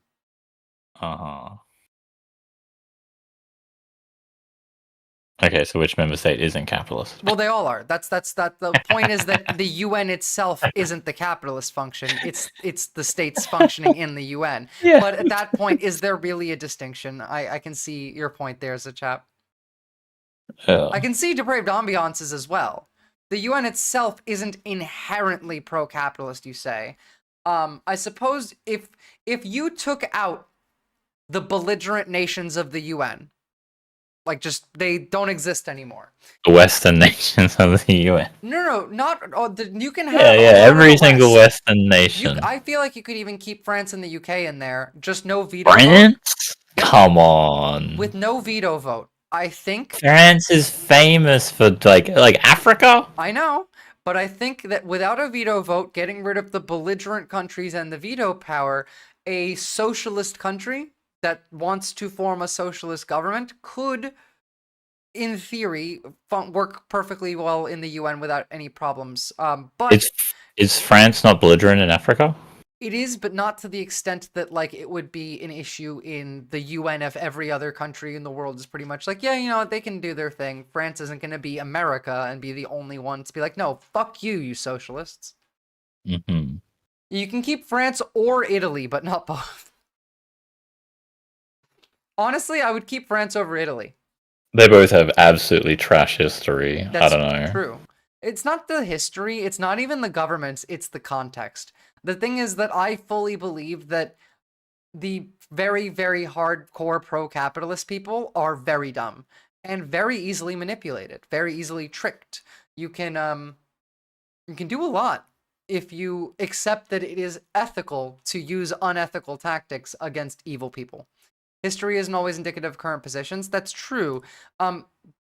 Again, though, like, in a vacuum, hypothetically, sure. But in practice, functionally, currently, the UN is pro-capitalist. No. Functionally. The UN can't transform into truly democratic org representing the world's interest of peace. The existence of capitalism is a fundamental barrier to peace. Well, like, again, if you get rid of capitalism, could the UN still exist? I think it could. Theoretically. I mean, what is the UN? The UN is a whole bunch of states, no? And the capitalism is states, right? So technically, no. Well, like, is capitalism required for a state? Yes. I don't necessarily think so. Now, I'm anti-state, but I do think that you can have a state without capitalism. Well, a state can, like, be in favor of workers if they had enough, like, you know, worker-owned, cooperative, yada, yada, yada. But you would still have, like, unless they had to remove class distinctions. Yeah, that's what I mean. Like, you could build a state that is not capitalist. I don't know if it would be a good state or a functional state, but I feel I think that the state would basically be like a skeleton crew at that point.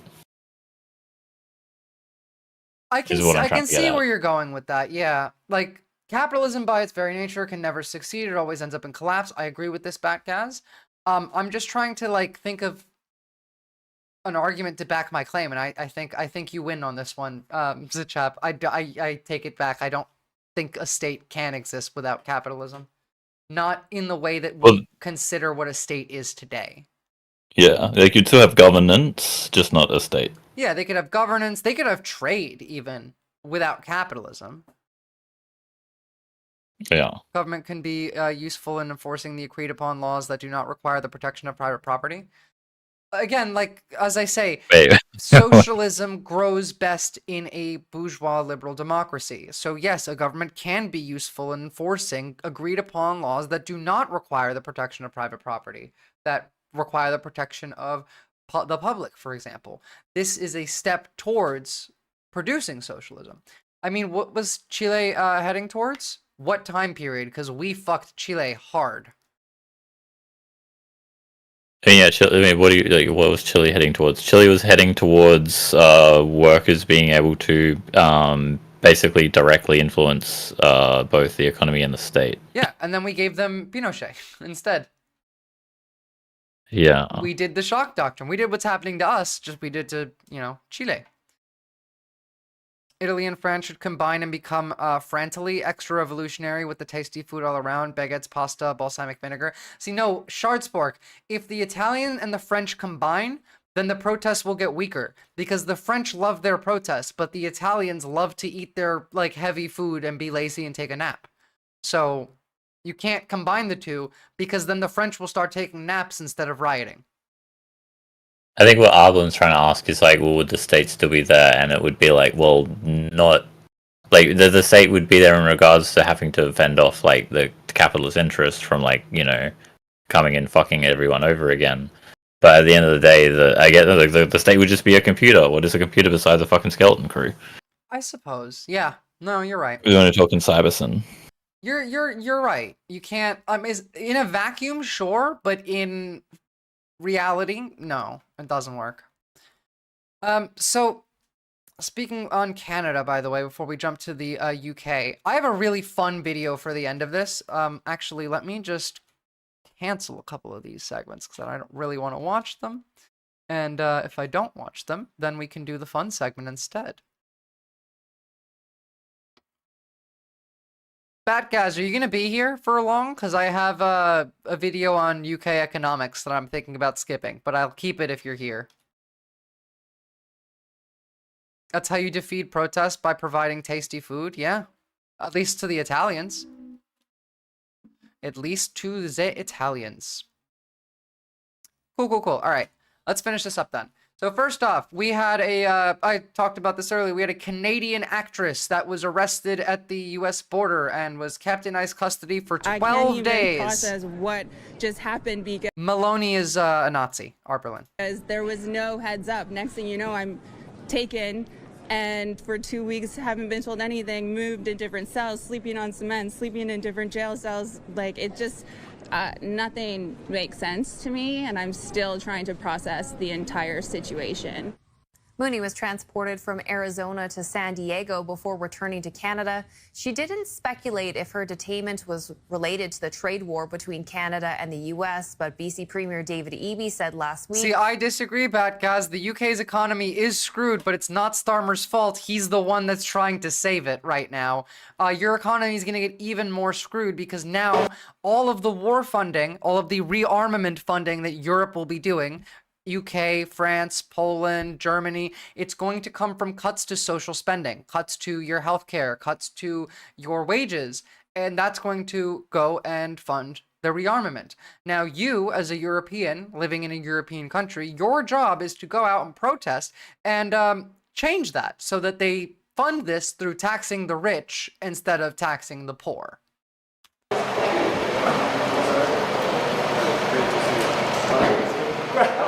Here's the king welcoming the Prime Minister of Canada. My phone then subsequently broke. Well, that's not the king, but like...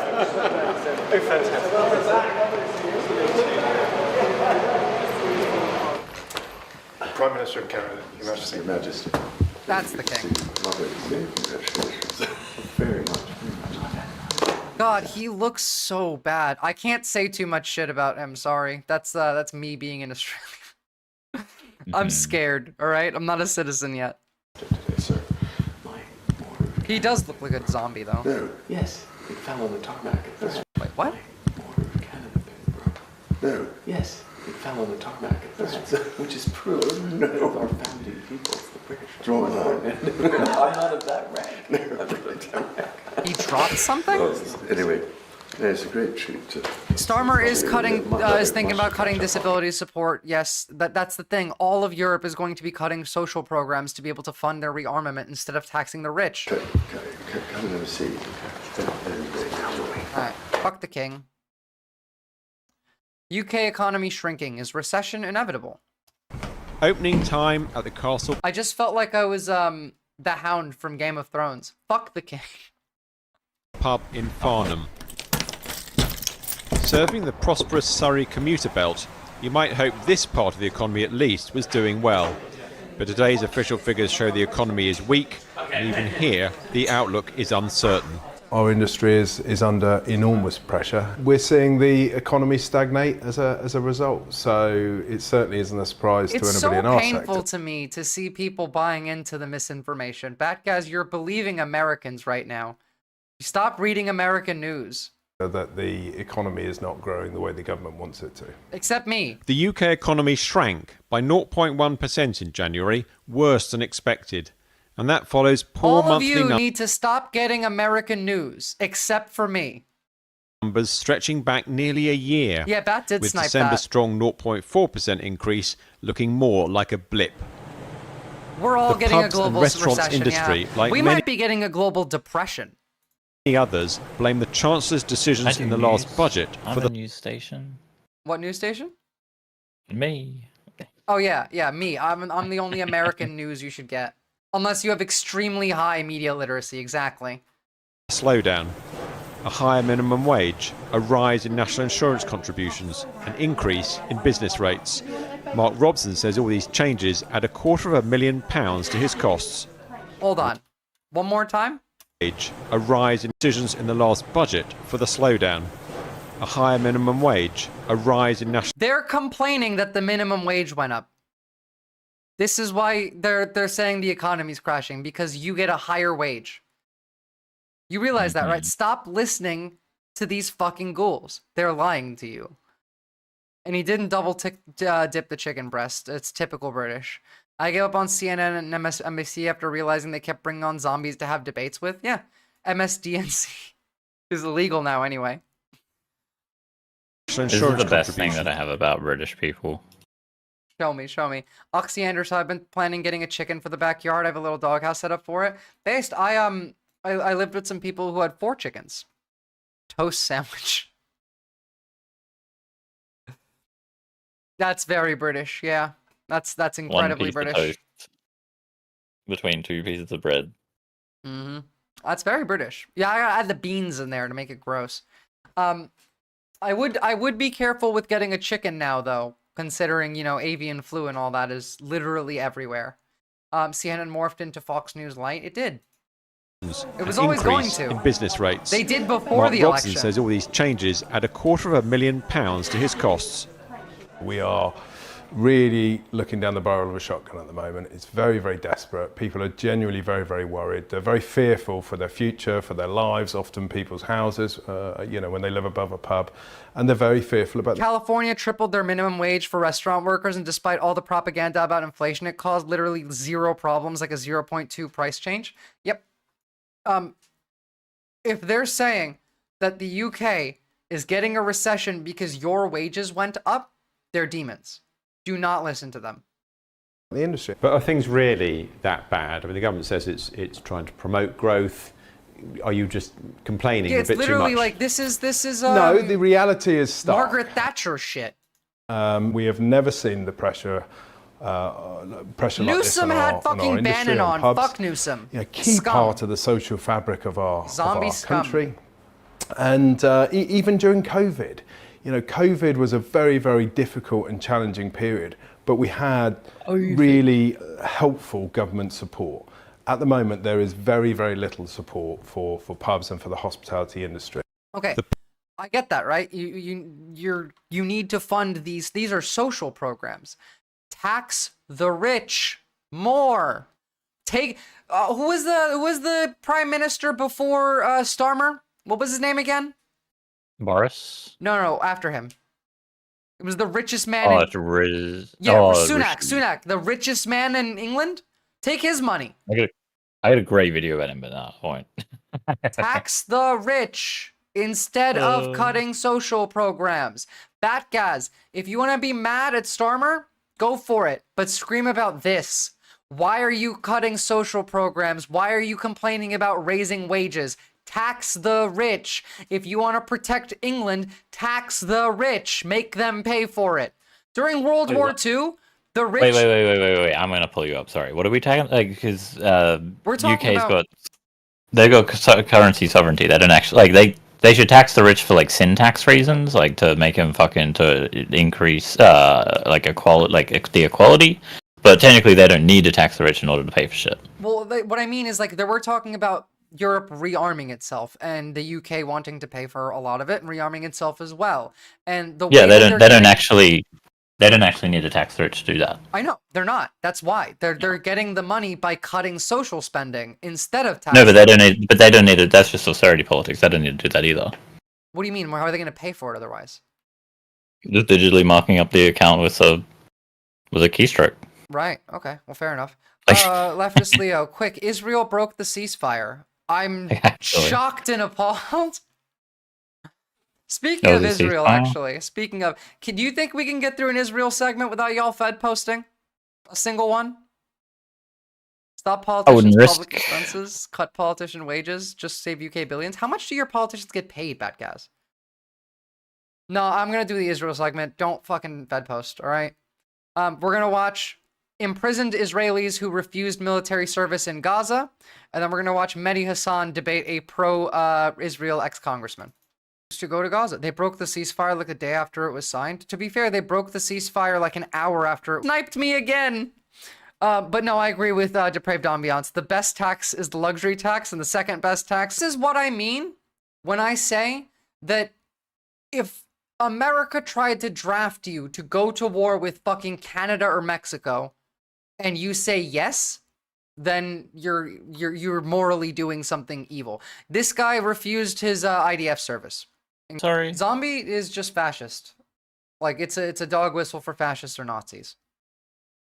Okay. Or I'm just really trying to, anything I mean, around I've recently gotten a positive connotation for zombie, but Oh, so, you know, like, I started using zombie in the context of, like, they are ravenous, want to kill every living thing, It's easier to say zombie, by the way, too, because, like, people don't get mad about it as much. Yeah. They just want, they want to consume everything. See, I think of it as, like, the material mass, the whole, like, it has a lot of, like, zombies are very powerful as a horde. Like, it's, Well, that is and what so, I like, mean. working class.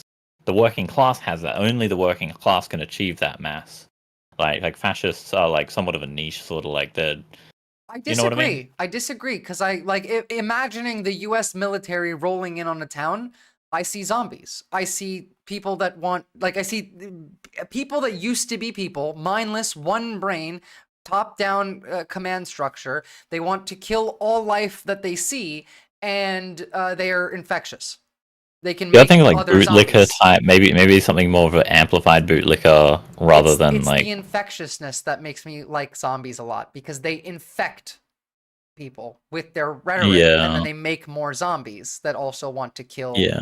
And that's why it's like we used to use this as a metaphor back in the day. Yeah. They're brainless, they're mindless, and they just do what they're told. Conservative mind virus. I mean, I know like the closest thing I can think of in relation to that is like Dead Snow. Do you know Dead Snow? Mm-mm. It's a movie. I think it's called that, right? Dead Snow. Yeah. Which it's just like a Nazi zombie movie. Oh yeah, well that's kind of what I mean when I say zombies. Then attracted to sounds, blood, not smart enough to open doors. But like zombie applies to a lot of groups. Like it's not just America. I would call the IDF, so as an example, really puts it in perspective because we know that they are not brainwashing people over there into despising us and wanting our heads. Like they're brainwashing people over there for other things, but not that. Zealots is a good one, but like it's not a dog whistle. Zombies is a good dog whistle. He's a demon. He's the lead demon, exactly. Whereas, like, I have, like, a structure, a hierarchical structure. We got ghouls, we got demons, we got zombies, we have all of them. The zombies are the lowest of the low, the bottom of the barrel. The ghouls are, like, Charlie Kirk. Actually, no, he's a demon. The ghouls are, like, podcaster. Like, Joe Rogan is a ghoul. He's not a demon. He's just a ghoul. He's almost a zombie, but he's kind of a ghoul. Then we have the demons. We need to do a separate stream to hash out the hierarchy of evil beings. That sounds like a fun stream, actually. More fun than this, actually. Sorry, I don't care. I want to see, like, actual argument. This is gonna... I like Mehdi Hassan. My town used to have Trump store, Trump flags, and here they're Trump bumper stickers. It seems like overnight someone snapped their fingers and they all vaporized. I haven't seen one in a while. Good. Support Hamas? Do you support Hamas? No. We were going with staying under the algorithmic radar, not the social radar. I kind of like both. I don't support Israel. Do you support Israel? Yes. So well, that's what we're going to talk about. If Israel wanted to exterminate the Palestinian people, they could. Hey, look, the last time a Twitch streamer did a tier list about things that they dislike, she got banned, so... That's the worst argument you've ever made in all the time I've been. I'll tell you what, Vladimir Putin could have erased everyone in Ukraine with a nuke. No, it's not Israel's policy to target civilians. Israel has gone out of their way. Remember, guys, no fact posting. You're not allowed to say what I know you want to say. You know what? Could be. Investigate it. But God damn it, this is what Hamas does all the time. Let's get to the actual beginning. But when it comes to Gaza, you've criticized people for calling Gaza a test. genocide. Why is that, Joe? Why is what's happening in Ukraine a genocide, but not what's happening in Gaza when far more people... Wait, so have he's been okay killed? with calling Ukraine a genocide, but not Gaza? That's interesting. I'm like, you very rarely find someone who's willing to say that there's genocide in Ukraine. There is, by the way. The Russians are genociding Ukraine, but almost never do you hear that said. Thought crimes? Yeah. Killed and displaced in Gaza than in Ukraine. I think it goes to motive and intent. I think Putin is trying to kill, and he has been for 3 years, Ukrainian civilians. That's true. Kidnapping Ukrainian children. That's true. His intent. There are is literally to Ukrainian children that get brought to Russia and get given to Russian families. Kill civilians. You and I can arm wrestle. I don't think that's Israel's intent at all. I think Israel... Even though Israeli government members have said far more genocidal stuff than Vladimir Putin has. Completely. There are extreme good call members of over there, Israel's right? Thank you. Not just extreme members, the president, the prime minister. There always have been. But the president and prime minister of the country I know, have said stuff that Vladimir Putin has not said about Ukraine. Putin lost the war, but he won it at the same time by virtue of America. I said this before. Putin's win condition was the United States. It was always the United States. And yet Joe Walsh, if you said neither's a genocide, yes, we did, then I'd be fine. We'd Alexander, move on. We'll talk about Alexander. other things about Gaza. I keep What I find calling you the fascinating wrong is name. You're happy to say genocide here, but if you say it there, you get mad. I don't get it. Well, I don't get mad. I just think... You do. I've seen some of your tweets. I just think Putin's intent is to eliminate the Ukrainian Based on people. what? And Netanyahu's isn't? When Israel drops flyers saying everybody leave or you're all going to die? It's not Netanyahu's intent when he goes and says that all of these people are animals? His words. Based on his actions. Why is Israel's words and actions not the same? Israel's actions and words. Again, you can find some, but Israel's I could read you dozens. I'd be here all day if I started reading out all the genocidal statements from Israeli ministers. I can That's a find good point, you Oxpecker. a more history Just a of few days actions ago, of not. Just a few days ago, the deputy speaker of the Israeli parliament, a senior member of the Likud party, Netanyahu's party, said that the Palestinian civilians, his words, civilians, are scum, subhuman, and the women and children should be separated so that men can all be killed. That sounds pretty genocidal to me, you know? I feel like most people would agree. Zach, got input, or are you too scared to talk about Israel? No, here's an input. Let's have a look. I don't know if I've linked that to you before. I don't think you have. It's sort of old, it's like out of date, but it was relevant at the time and it's probably still relevant. Just like... I mean, just yesterday, I looked at Israeli soldiers, you know, talking about how horrible they feel. What is this? This is a lot of shit. It's all the state Andes and tweets just of dehumanization. Huh, fair enough. Yeah, Greater Israel we got here, seen it a bunch of times. I mean, to be fair, even America said Greater Israel just the other day. Like, I heard a politician say that. These people know what they're doing. The thing is, right, the issue for Israel is dependent on the IDF. Because the population of Israel is more in favor of this than they realistically would be if every single person in Israel did not have to serve in the IDF, where they then get brainwashed, mandatory every year. Like, not every year, so every person, rather. Or you go to jail. And if you don't go to jail, then you go to IDF. And if you don't join the IDF and you go to jail, and you come out of jail, and they ask you to join the IDF again, then you go to jail again. There is no war in Ba Sing Se, exactly. And so it is an effort of the propaganda inside of Israel to make Israel... like Israelis rather, in favor of this. That is stuff that Milosevic said. That is stuff I've not even heard Putin say. I don't hear Joe Walsh condemning that as genocidal. Well, I would condemn that, and I will condemn that statement. That's a genocidal statement. That is a genocidal statement. I'm saying, thank you for that is a saying that. Very minority view overall in Israel. Oh my God, in Israel's government and among the Israeli people. Well, put the Israeli people to one side. There's many polls. The Israeli government consists of Netanyahu and Smotrich and Amichai Eliyahu, who said, let's drop a nuke on Gaza. That's not the majority. You think... That is these... Okay. I he's about to make the argument that this is a small portion of the government and that you can't place judgment on the Israeli state based on the words and actions of a few people that are not the whole Israeli state. This is a weak argument because obviously for a year now, these few people have been in charge. If you forgot about the video of Sidi Timan and the Israeli politician and what he said regarding that, hold on.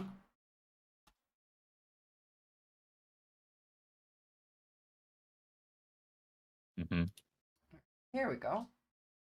אני לא יודע אם יודעים, אבל יש אירוע כרגע בשדה תימן שמשטרה צבאית הגיעו לעצור חיילים ששמרו על מחבלי נוח'בה is a slur for Palestinians. טרלול. The insanity that our country is having around this story is crazy. סביב הסיפור הזה הוא מטורף וצריך And we להפסיק need to אותו. stop. ואני חושב שצריך פה לתת I think דוגמה we need to אישית, set a ואני אומר personal עכשיו, example ואני here, קורא and I say לחברי now I הקואליציה call. לעשות כמוני.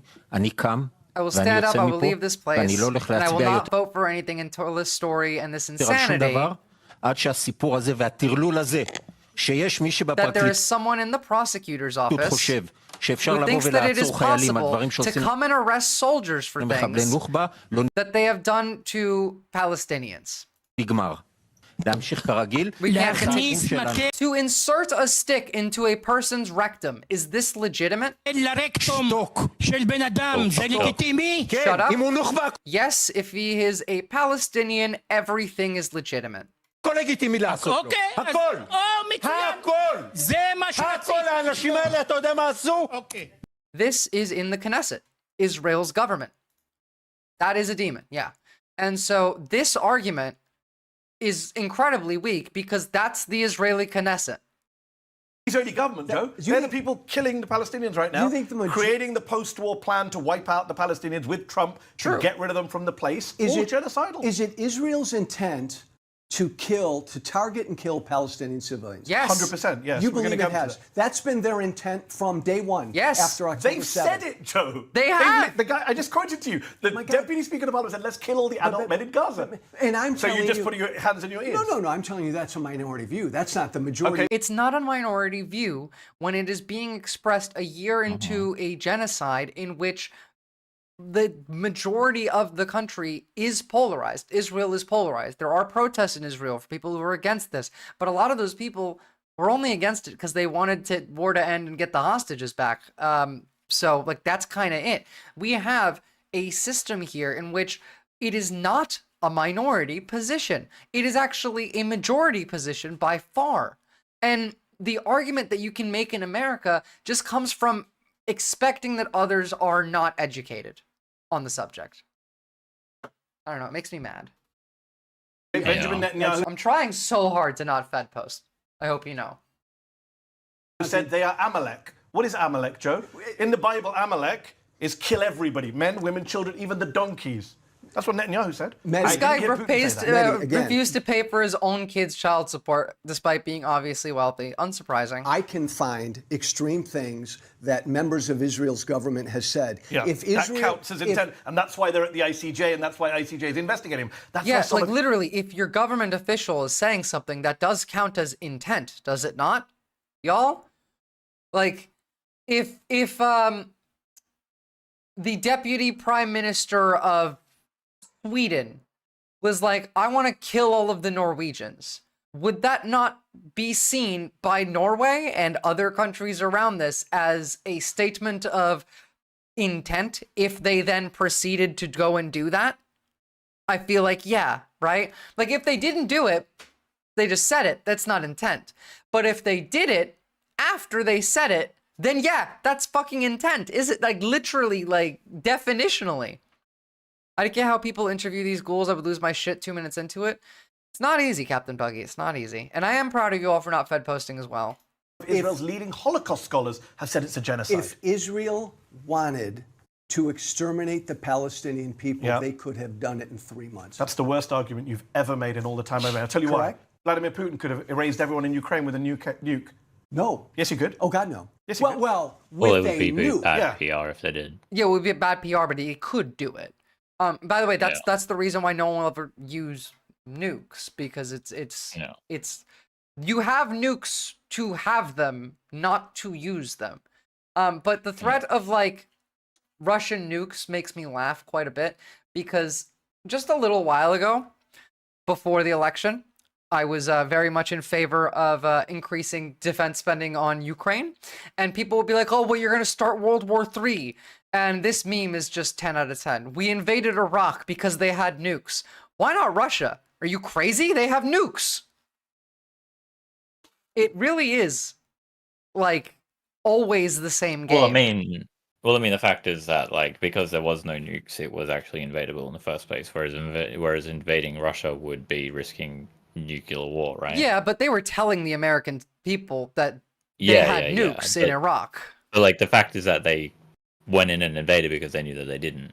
Yeah. But if, like, yeah. So, like, the nukes are the things that are defending Russia from being invaded, right? That's true. And to be fair, I still think we can invade Russia. I don't think most of their nukes would go off. You could technically, now that I say that, like, you could technically maybe be in the mind of Trump and being like, well, you can't attack Russia. Well, like, Trump likes Russia. It's not that he can't attack Russia. It's not that he wants to and, like, he's in a bad position. But technically, you can't attack Russia. Technically, you could send 7 guys named Dave from the CIA into the Kremlin and take them all out in a night. Lights go out in Moscow, lights come out in the morning. Yeah, but, I mean, maybe they, like, you know, because maybe they've set it up that, like, if Putin dies, they've got to press the button. That's why you send 7 guys. You get 1 for Putin, and then the other 6 for everyone else in the Kremlin. Yeah. I mean, I'm sure that, like, there's, you know, nuclear submarines on the coast of America or whatever. Oh, it's okay, no, because by the time anyone knows what happened, then we would be in charge of Russia. We have the button. And yeah, I do, MVP Gothams. Russia's nukes wouldn't even fucking launch. Half of them would stay stationary. The other half would blow up right where they are, and maybe like 3 of them would go into the air. Russia's military is trash. Russia has no infrastructure. Russia is, like... I mean, they're all, like how many... I don't know.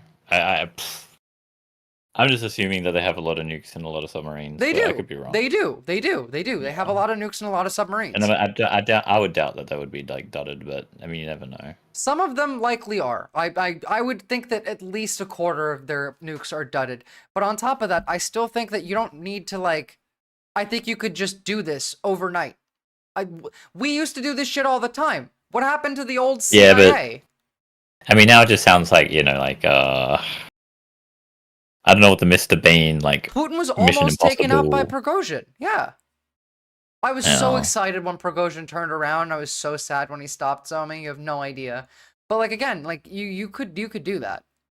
Like, I just think, like, let's say, like, that's whole, like, sort of, like, CIA-esque thing, and, like, the CIA is, like, rotted away. Oh, like, of course. You don't I really mean, like, have I'm talking CIA that. from the 80s could do this. CIA today could Yeah, do but this. we don't have that anymore, see, so. That's why I need someone to give me the power of necromancy so I could pull Henry Kissinger out of hell for a day. And, Yeah. See, now I'm fantasying. I know, I'm fucking around. We're yapping. EPA just eliminated scientific research arm. Of course it did. Of course it did. But with a nuke, then... No, hold on. Your argument is Israel is not genocidal because they haven't killed everyone in Gaza and they could. I'm saying Vladimir Putin could kill everyone in Ukraine and he hasn't. Therefore, according to Joe Walsh's logic, Vladimir Putin is not genocidal. Yeah, sorry, Batcaz, you're legally not allowed to say what you just said, which is why that had to be cut. It's actually illegal for you to say that. If that's the case, it doesn't matter what Russia's enemies do. If Russia ends humanity, it's Russia's fault. You're not responsible for things you're coerced into doing. True. Different situation in this degree. Israel is capable. From day one, they were capable. As is Putin. They got absorbed into the Russian military on Exander, and some of them were sent back to Africa. Another sovereign nation with a full-on military, with the support of the world community. Ukraine. Right, you meant Russia, you said Israel. Oh, I'm sorry. So Russia literally has an opposing army, supported that. But it could wipe it out. And by the way, the definition of genocide is not to kill everyone in a place. You know this. Okay, that's not. Make it real clear. That's not what genocide means. Genocide is the structured removal, the structured taking away of rights, abilities, of the resources required for life. Medication, healthcare, water, food, making them move place, all of it. I would say, like, exactly what they're doing to Cuba is genocidal. what they're doing in Cuba? Yeah. Yeah. No, we're genociding Cuba as well. Just like how they're genociding trans people in the United States. That is true, by the way, everybody. Trans people are being genocided in the United States. I've been saying it for a while, but I guess now people are really starting to catch on after Texas tried to make it literally a felony to be trans in that state. But understand, like, we are doing genocide all over the fucking place. Right? I do. They want to deport Mehdi Hassan now, right?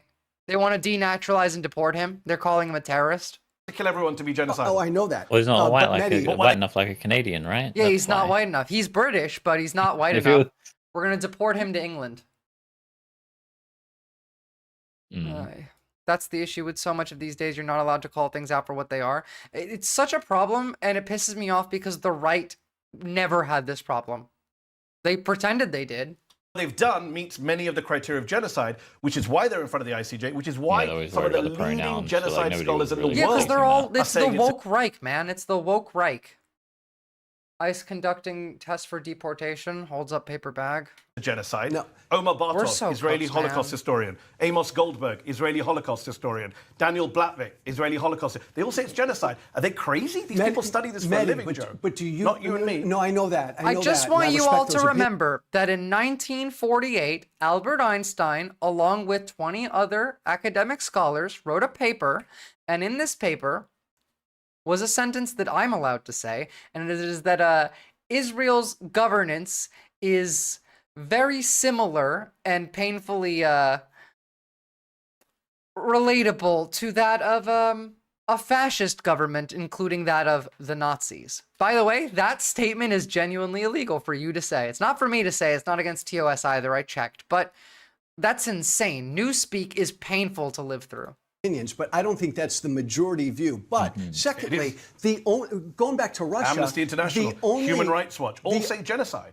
1948. Again, human rights groups, Israeli Holocaust historians, Joe Walsh. With respect, what do you know that they don't know? That was hold on, Mehdi Hassan. That was 10 out of fucking 10. It's more than Joe Walsh. But again, just to get back to Russia on this point, Mehdi. So Russia would be forced to use a nuke because Russia is fighting literally an army. But they could, is what I'm saying. People were worried about Putin using nukes. But a nuke then would mean the destruction of Russia. That's a whole different equation. Israel doesn't have to use a nuke, and they didn't from day one. Okay, first of all, I would like to point out that there is there's nothing around Israel having a nuke. You know they're not technically supposed to have a nuke. How are we openly just admitting that they have a nuke? But secondly, nobody is ever forced into using a nuke. What? Ukraine took Kursk, and so, oh my god, they're in Russian territory, we have to nuke. Shut the fuck up. That's such a pussy argument. What country has to nuke their enemy 3 miles outside of their own border because they couldn't fight the war?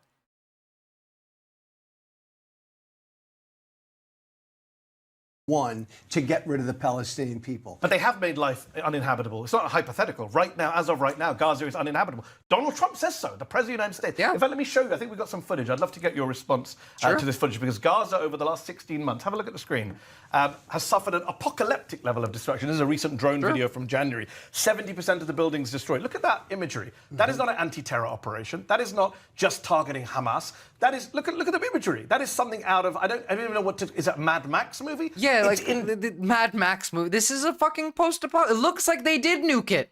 It looks like they did nuke it. I'm just seeing, like, the lone wanderer from Fallout walking around in here with some country music playing. Are you fucking kidding me? How many bombs did they drop? More than I can count. Technically not supposed to have a nuke is a funny sentence. It is a funny sentence. Every single 70% they're saying, but really it's every single one of them. A single small nuke might have done less damage to Gaza. Honestly, Coherent Scream, you're probably right. One small nuke probably would have done less damage than this, unironically.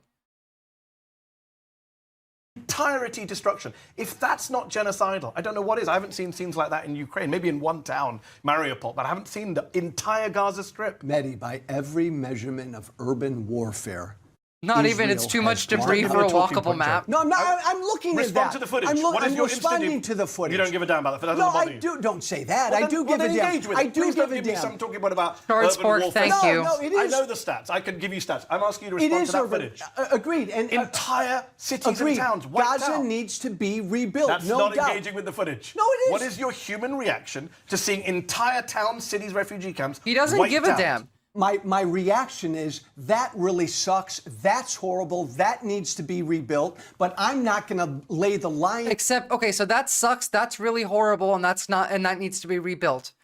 But we're not going to talk about why it sucks, why it's horrible, why it needs to be rebuilt. Are we going to just like? There is no discussion around the people in his argument. All he argues is about the land and the economics of it and the infrastructure of it. There is no remote like thought of the people. There's no reasonable thing that could come out of his mouth after this, but yeah. And share the blame on Israel. What'd you say? You're watching the whole thing. I gotta go to bed, actually. I just realized the time. I was just gonna say, you got quiet. You wanna head off, Zach? Yeah. All right, Yeah, well, okay, in that go. case, I'm going to watch the whole thing. So, in that case, good? everyone, go and give the chap a follow. And thank you for joining me. You're welcome to do this anytime. Like, it's hella fun to have another person to jump back and forth from. You're good. All right. Yeah, have a good one. You too. See ya. Have a lovely night. Yeah. Oh, by the way, like, if any of you ever want to, like, come on and chat with me, like, let me know. I'm pretty open to the idea of it. It's kind of fun. This is the empathy thing. I saw the image and thought, fuck, that was someone's home. And he's just like, that sucks. Long leg Homo sapien? That is the answer. Right there. That's perfect. Dead on. That's the entire issue.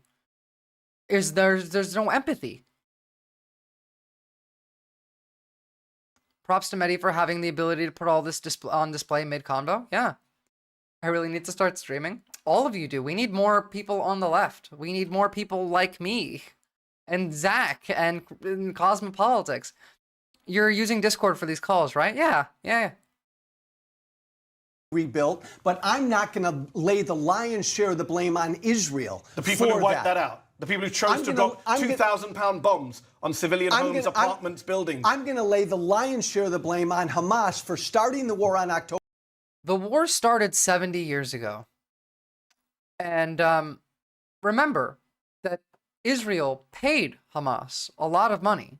And we listened to the guy who's in charge. What was his name? The Israel's defense secretary. Israeli defense secretary.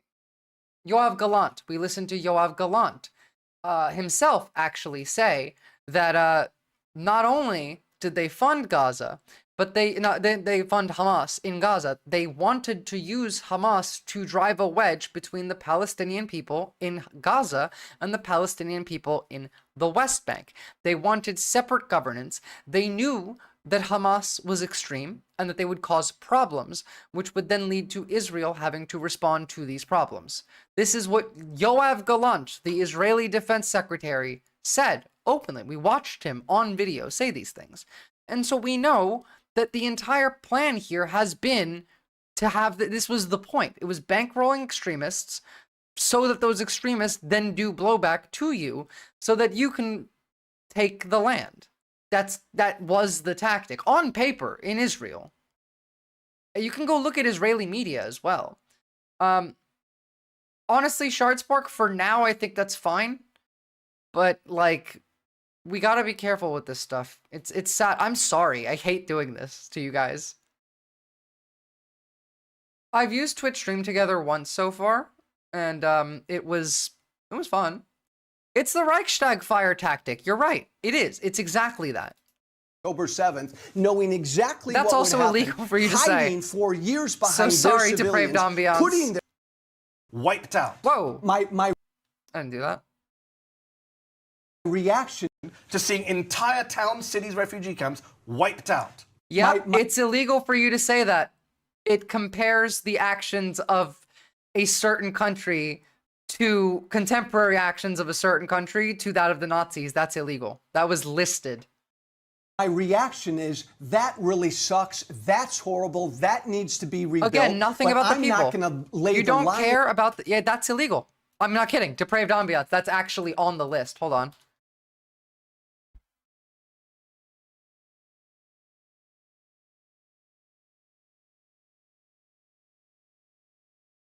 It's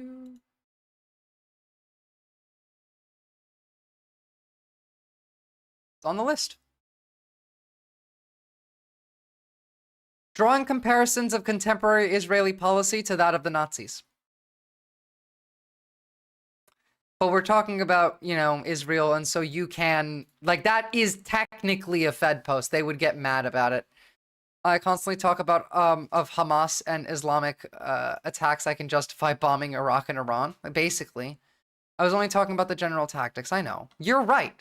We do need more leftist streamers, hence why I started streaming since the election day every day since then. Base Gust, I'll have to check you out. You're on Twitch, are you? Thank you.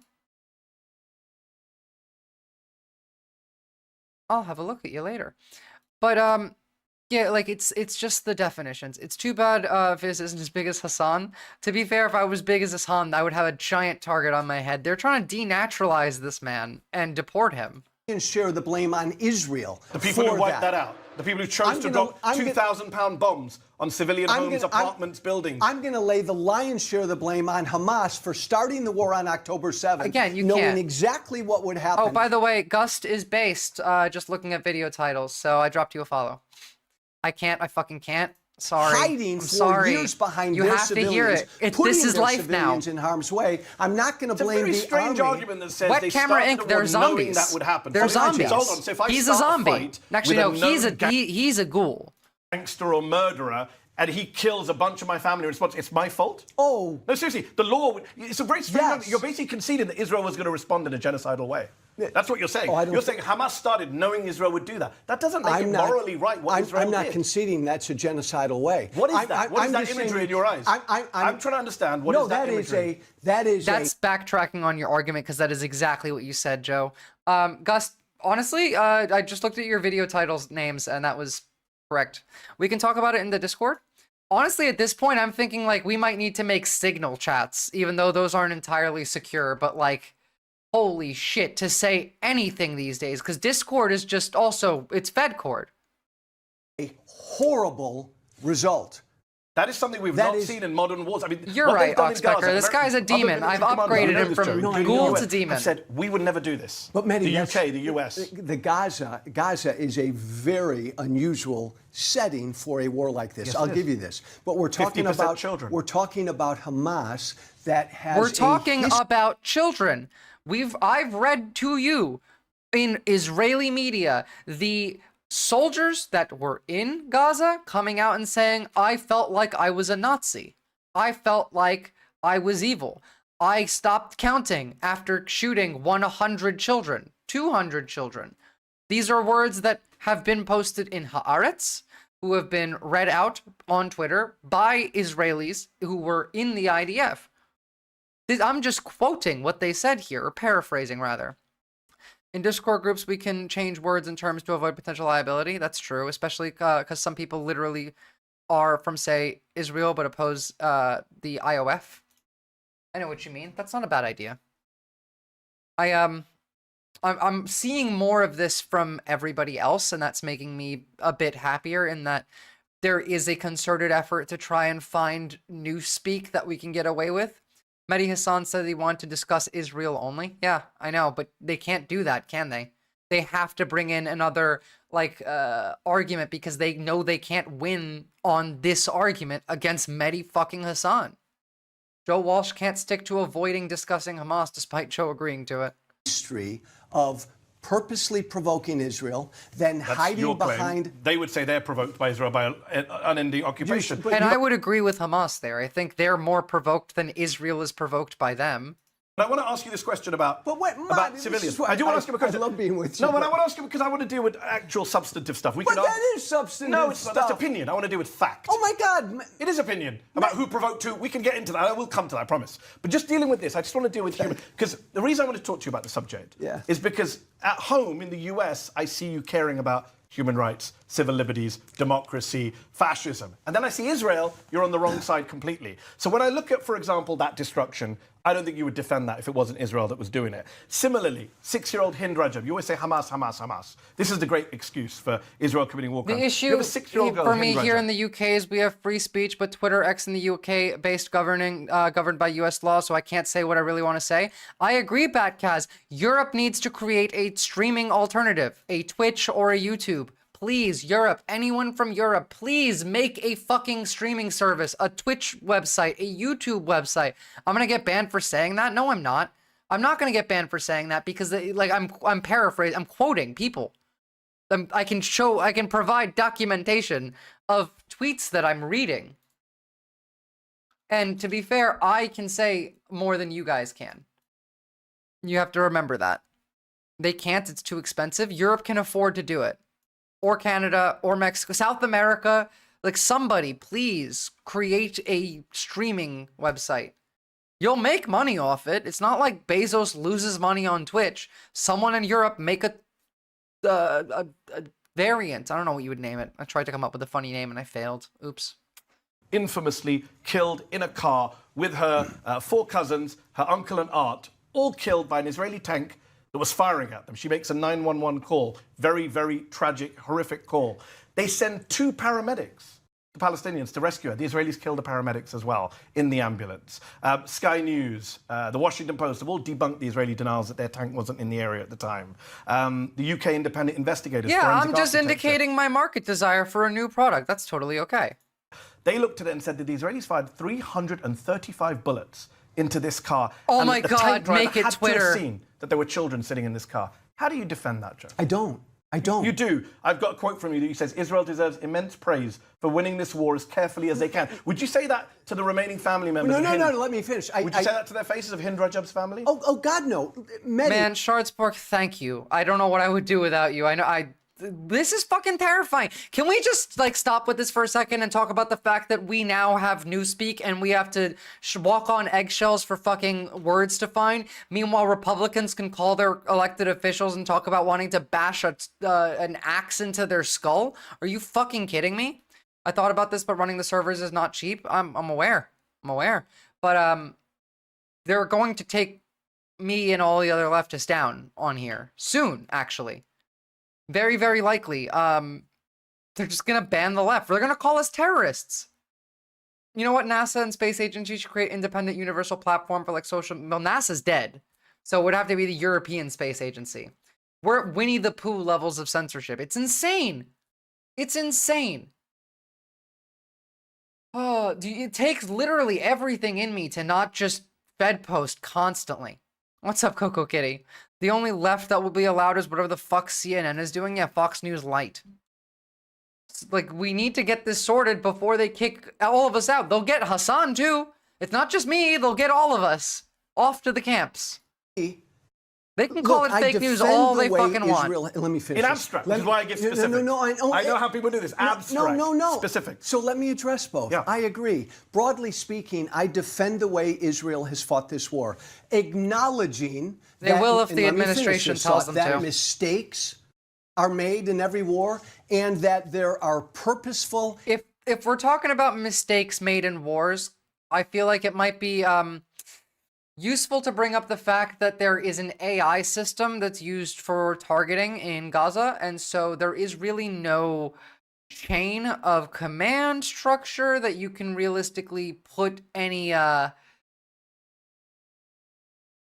blame on anybody in particular. It's the AI. The AI just made mistakes. The 200 children that came into the hospital of the doctor we watched the other day that had bullet holes in them. Sure, those are all mistakes. AI is real convenient, yep. Indefensible acts made even by the IDF and any military. And that's an example of one. And this is So why not apply that same logic to Hamas? Not to say that, like, all they did was make mistakes. Obviously, what Hamas did was bad and wrong. But why only apply that to Israel? That logic that Joe Walsh put out.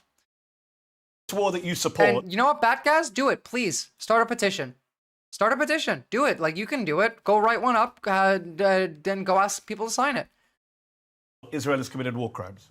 I agree. Purposeful, yes, mistakes have been made. No, not mistakes. I'm not going to... Mistake is, I shot that person, I didn't mean to shoot that person. A war crime is, I deliberately killed a civilian, which you seemed to concede for a moment, and then you pulled back. No, hold on. I don't know that I'm going to call it a war crime. Why? I'm going to say, I don't know. What's killing a child with 335... I don't know if I would call it a war crime. Okay. Bullets isn't a war crime. Give me the formal definition of war. A violation of international You're right, human rights law, Captain deliberately Buggy. targeting civilians. What every human rights group... I mean, AIPAC standing right here off screen with a gun to his head.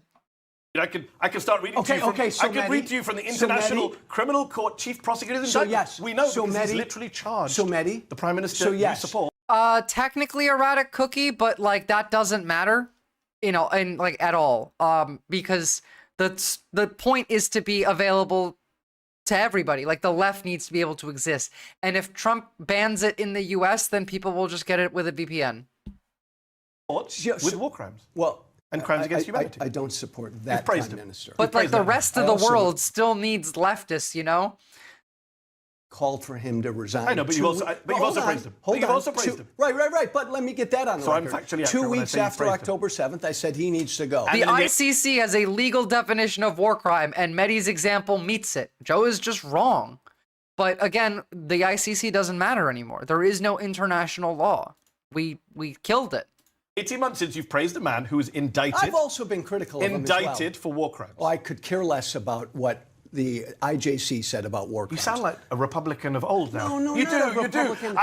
Republicans. This is what I'm saying. At home, you're like rule of law, judiciary, court. Abroad, screw the ICJ and the ICC. Do you see how you switch from home and abroad? At home, you're Joe Walsh, the Democrat. Still the same. And abroad, you're Joe Walsh, supporter of fascism, anti-international law. But you know what's great about this whole... That's not a bad idea, Oxpecker. You should write about that in the Discord, because I'll forget about it, and that's quite useful and important.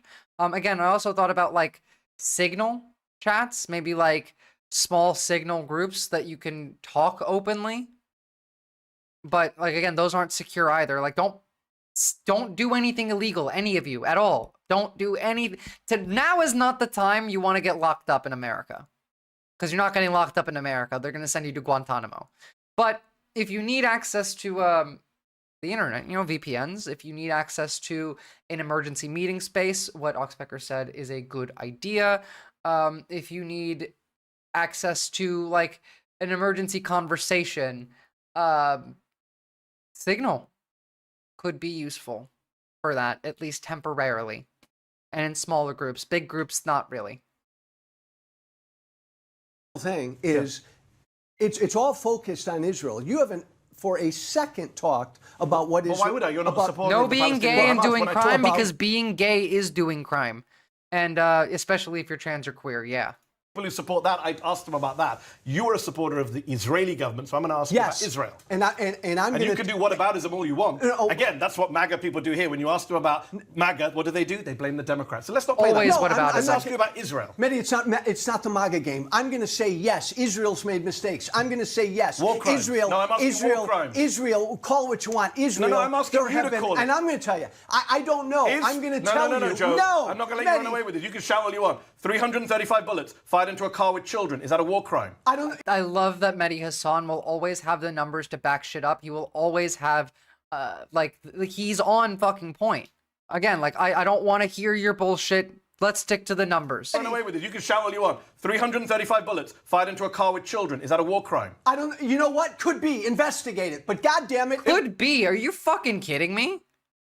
This is what Hamas does all the time. Right. Joe, hiding behind civilians is a war crime. You know what slays me about you? By the way, you said, I see you say this all the time. What? Hiding behind civilians. And yet when Israelis actually there goes your AIPAC funding. You said could be. You acknowledge that there is a possibility. As human shields. You don't say anything. Last week, it emerged. I checked your Twitter, Joe. You can correct me. What? Last week, it emerged that an 80-year-old man, Israeli press reported, was being used as a human shield. They were taking him into houses, putting him in front of them. An actual human shield, right? They were using a Palestinian man. But they've done that many times. Do you know they've sent... Let me finish the sentence. They send Palestinians into tunnels. We watched a video on CNN of them doing that and them saying that we're doing that. Like... It's not like it's a secret. They've said it. I love how he's like, I checked your Twitter, motherfucker. Yeah.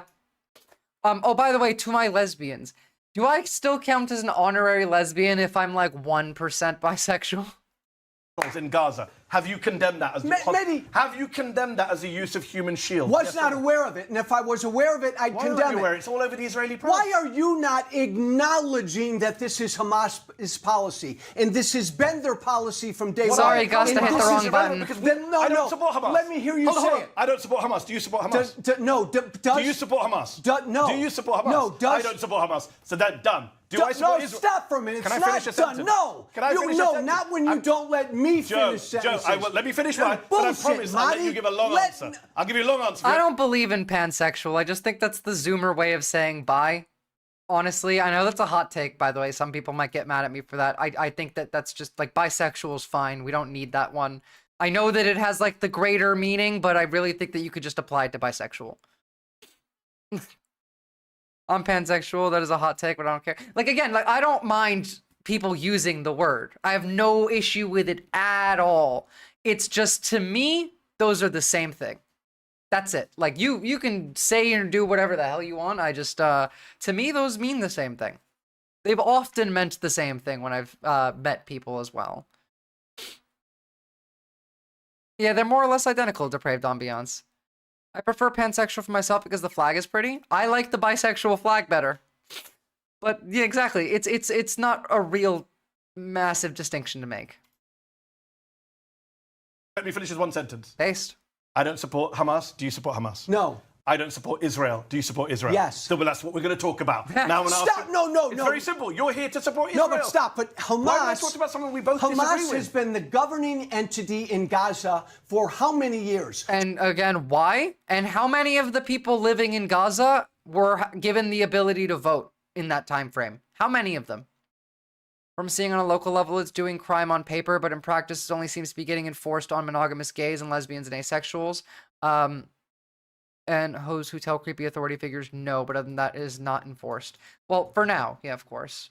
Like, we're not there yet. We're still on the brown people first, I guess. I like the NB battle flag. Cool. This is ridiculous. This pisses me off. Again, like, you're doing it, you're having a discussion. Do you support Hamas? No. I don't support Israel. Do you support Israel? Yes. Then why not talk about the thing that you disagree about? Why are you running away, Joe Walsh? That's what we're going to talk about. Now, Stop! No. It's very simple. You're here to support Israel. No, but stop. But Hamas. Why am I talking about something we both disagree Hamas with? has been the governing entity in Gaza for how many years? And again, how many of them? Yes, you do need to talk about Hamas. An election because happened. Hamas did what how they did. many Palestinians had the right to vote in that time? And we've condemned it. We both condemn that. Do you That's because Mehdi's used to this shit. But you're not condemning Israeli war crimes. That's what I don't understand. You're trying to dodge it with whataboutism about Hamas. It's a very simple question. I can keep going. Let's play a clip here. Let's play a clip for you to watch. You should check out the Mehdi video that I did with the Chinese premier. We got a clip of a grandmother. Here's a grandmother. Maybe you're not aware of this. This is a Palestinian grandmother in her 50s. She's holding a child, right, in her arm. He's got a white flag. She's shot in cold blood by an Israeli sniper who's... Mehdi, I don't know what the hell that was. That's... Okay. It's literally in Gaza. There is one group of people shooting at Palestinians in Gaza. This Palestinian got shot in Gaza. Who do you think shot the Palestinian? It's math, man. It's 1 + 1 = 2. You're telling me that 2 + 2 = 5. If he doesn't get his Hamas talking points on air, he doesn't get paid. Tell me I'm wrong. You're not wrong. How do I know? It's a sniper. The CCP dude was terrifying. Mehdi, you invite me on, you show me a clip of that, and you tell me... Yeah, the Israelis are themselves investigating this. What it is. I'm sorry, okay, I'm not familiar with that. Okay? I'd like to know what that is. I'm not familiar with that. You know I can go through multiple examples, right? You know that. I can start reading. Like, Mehdi, I have like an endless array of war crimes that I can show you. I have a folder that is bigger than my desk of just documented war crimes that I could put in front of you. Dude is yelling through this debate like a conversational Mario Kart bullet. Reading multiple examples. The Al-Dos family in Gaza, whose apartment building was bombed. We can go through each and every example. But where you and I will disagree is this. And I'm telling you, this is ugly and it's horrible and it's unfortunate. It's war crimes. It's not Israel's policy to target civilians. Israel has gone out of their way not to. The general's plan. I feel like that should just end the debate right there. Like Mehdi Hassan could just say, the general's plan, and then take a bow, and that's it. Like, what the fuck are you supposed to say to that? It's a literal documented plan of, all right, we're going to starve the Palestinians out of Gaza, and we're not going to give them any water, and we're not going to give them any medicine, and we're going to give them 7 days to leave this part of Gaza, and if they don't, we're going to kill them. That was literally a documented plan. Out of their way not to. You're a liar. I'm reading the paper, man. They are fighting an opposition, Mehdi, that has a history of doing the exact opposite. You say they don't have a policy of doing that. And see, you won't acknowledge that. Can you say yes or no to that? What, yes or no to? Does Hamas have a history of doing the exact opposite? Does Hamas has a history. Hold on. Target Israeli civilians? Hamas has, yes, it has in the past. For example, when I was a teenager, I was condemning bus bombings, if you remember, in the 90s, right? But hold on. As a policy, this is though, pure Mehdi. whataboutism, Joe. No, it's not. It literally is. It's literally whataboutism. That's the policy of Hamas. The governing entity of Gaza. I'm the only one here who has condemned civilian killings on both sides. You've called it a mistake, which I find grotesque. Let me read to you about Israeli policy. This is from Haaretz last year, Israeli newspaper. You're saying you're not aware of this. Let me tell you this. An Israeli soldier relays that a senior commander... I've read this on stream. ...asked him to shoot an unarmed man with a white flag. He said he's got a white flag. He says, I don't care, shoot him, it's an order. Another Israeli soldier told Plus 972 there were no restrictions on ammunition. We could just shoot to relieve our boredom. We don't need to explain. You just shoot. When soldiers see someone... In America, in the U.S. military, if you fire one shot out of your gun, that's paperwork you gotta do, motherfucker. They're not even accounting for their ammo. Are you kidding me? They're not accounting for their ammo? When approaching, it's permissible to shoot them. We can shoot a young girl, an old woman. This is testimony from Israeli soldiers, Joe, that it's a free fire zone. They can shoot and kill whoever they want. That is a policy. Yeah, ballistic bro, zero. They're not doing the work. They're just not. And you have to every time. If you are in a battle, let's say you were serving in Iraq, and you had a battle, you got to write a paper about that afterward, buddy. You got a research paper to write, like it's college. They don't do this shit in Israel. It's a war crime, and many would argue that's genocide. That is what you're defending today, which is kind of... Pansexual is a preference, not a gender. Answer this question. I like him having... No. I'm saying I condemn that. And finally, a hold on. It's easy to say I condemn. He almost said it. He almost said it. I'm saying I condemn that. And finally, hold on. It's easy to say I condemn it. No, man. Why won't you call it a war crime? I'll say what Hamas did on October 7th was a war crime. Will you say what I've described a war crime? Here's what I won't give to you. Hold on. Maybe a war crime. I don't trust some international group who has... You don't trust Palestinians who talk about being raped and tortured in captivity? I don't trust an international group with an inherent anti-Israel bias. I love how, like, I'm talking about Israel, and y'all are talking about femboys, gender, and sexuality. This is the wokest fucking stream I've ever done. To tell me that this is dark woke, by y'all. the way. Oh God, yeah, like the UN has, like the UN has an interest. You just made a claim. This is very Trumpy right now. No, don't be sorry. I like it. It's funny. What is the ICC's evidence of anti-Semitism? Do me a favor, do me one favor. Don't call it Trumpian. Don't call it MAGA. Because it's so fascinating to see that you are borrowing. I think the United Nations has an anti-Israel bias. That's a different answer. I said, is the ICC. Where's the ICC's anti-Israel bias? That's not Trumpian. I don't want to debate that right now. I'm asking, because it's a long debate. This is a very simple one. Where's your evidence of ICC anti-Israel bias? Most of the people they've indicted are African leaders. They haven't indicted. Why is Kanye West? I want you to offend people.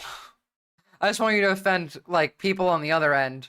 And I'm glad that you're learning so you don't offend people on our end.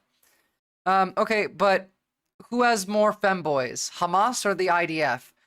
10 out of 10, the IDF has more femboys than Hamas does. 100% chance. You got yelled at the other day for not calling someone them? Jesus Christ, that's some woke shit. Yeah, see, like, that's liberals. I don't like that kind of word policing. In fact, I don't like word policing at all. But I consider myself the prime minister of the femboy nation. Welcome, Madam Mr. Prime Minister. I don't know. How do you gender a femboy? I mean, I suppose you have to ask what they want to be gendered as. Unless somehow we all shifted to speaking about the topic. It looks like we're talking about queer shit. This isn't the case. Madam Mister, yeah.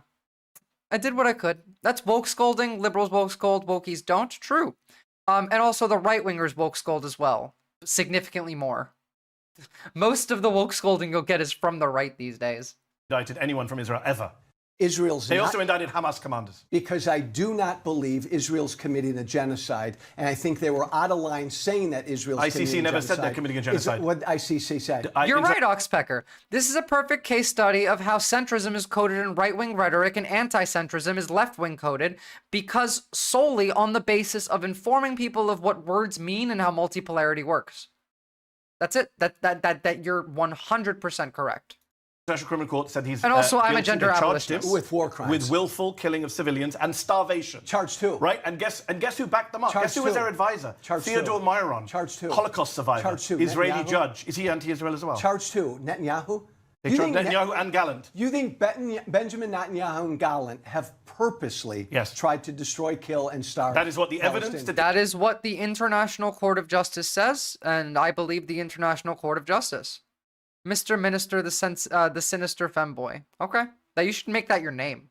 The ICC have amassed. That's what the ICC has. And your amassed. argument is, instead of engaging with the evidence, like the evidence I'm you giving know you, what you've is done? to say that. Hold on, let me finish that. That's anti-Israel Oh, bias. by the way, you know those frogs weren't just gay; they were also intersex. That's just Trumpian. Maddie, you're not engaging in the facts. You know what you've done. You know what you've done again. You're not the ICC. I'm not. You know what you've done. This is what you do. I love you. You're great. But you will grab example after example, and you'll tell me that factual instances, and you'll tell me this is proof that this is Israel's policy. And I'm telling you, just read out to you what soldiers say is that is an Israel's alliteration. policy is not to target and wipe out and destroy. And the difference between me and you is you're just opining. Hey, those Bezos bucks pay my bills, so thank you. I'm not a gender abolitionist because gender is a factor of human communities. I'm anti-patriarchy, though. And I support getting rid of the strict gender roles and expressions. I think that gender just disappears if you don't have the capitalism on top of it. I think that gender is a product of capitalism because gender as a concept didn't need to exist. We just kind of did whatever the fuck we wanted. Like, sure, biological sex exists, but gender doesn't need to. We don't have to act based on gender in any way, shape, or form. If you want to have a gender, you can have a gender. It just doesn't impact anyone around you, and it doesn't impact, like, other people's gender doesn't impact you. The only time gender even matters is when you are discussing gender with another person. And I'm giving evidence. How do you know it? You're giving I've given you an example. You're You've not giving given me examples. examples. So far, since this interview began, I've read out to you what the Deputy Speaker said, which you condemned. I've read out to you about a kid being killed, which you apparently... Let me finish. You keep interrupting me and say I'm interrupting you. Bullshit. A kid being killed, You're you've the king condemned of interruption. it. I've shown you a video of a grandmother being killed. You said you know anything about it. I've read out quotes from Israeli soldiers, and I've quoted the International Freaking Criminal Court. And you said they're just anti-Israel. Tell me that doesn't... That's the argument. That's every argument. And I need you guys to realize you're not allowed to say what Mehdi Hassan says here in this debate. I'm not really even allowed to an extent. I'm allowed to, but not like Mehdi. I can't say what he said.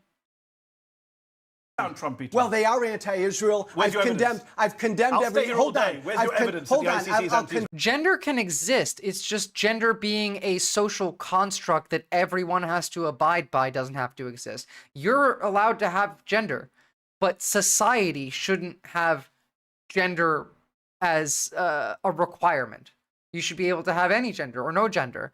It doesn't matter to society. It doesn't impact the social contract in any way. You know what I mean? Capitalism did weaponize gender, but you don't actually need the gender to begin with. You can have it. You can... Exactly. I agree. I'm agreeing with you there. I'm agreeing with you here.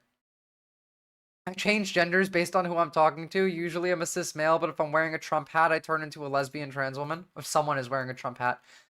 Based. You know what my favorite thing to tell, like, old Trumpers is that I am praying to Allah that their child is trans. Makes them real mad. Saw a comedian say it. condemn every example you've given me. Where is the evidence ICC's anti-drone? My evidence that they're not is the way that Do it, Israel guys. has It's hella conducted funny. this They get war. so mad. Period. Trying to Gaza move civilians out of the way. Inshallah, may this child be LGBT. Let's to notify civilians to get out. We're going to bomb here. Going out of the way, clearing hospitals. I can't do this anymore. I'm sorry. Well, we're going to invade Iran, for one. You know, Trump's threatening Iran over here. We didn't. But that was supposed to be the end of stream. Instead, we skipped a couple of these. Oh, yeah. Poland plans to train 100,000 volunteers to build a strong reservist army. And that's incredibly based. That was important. I needed to not miss that one. We derailed from Fed posting to woke talk. Honestly, based. Because I think the abolition of gender is the only way to liberate everyone to express themselves regardless of sex. Like, at least the abolition of gender on a mental level of, like, this is a construct that affects everybody. And we don't need that idea. Like, it doesn't affect everybody. Some news out of Iran today. I heard, because I'm Persian, one of the mullahs says to drink camel pee to keep us healthy. Khomeini said the root cause of the problem of the universe are the world of our universities. Okay, so we're not going to war with Iran. Iran is just saying Russian shit now, minus the camel pee. I don't really understand that one. I mean, we talked about why we should pee on lemon trees, but camel pee, that one I don't get. But that sounds very Trumpian rhetoric. The all the problems of the world are universities is something J.D. Vance said not that long ago. So maybe we're not going to war with Iran. Who the fuck knows this point? They're just throwing darts at a board, spinning it every day. We're not going to war with Panama stuff because we already took Panama. We already own Panama. The ports, at least.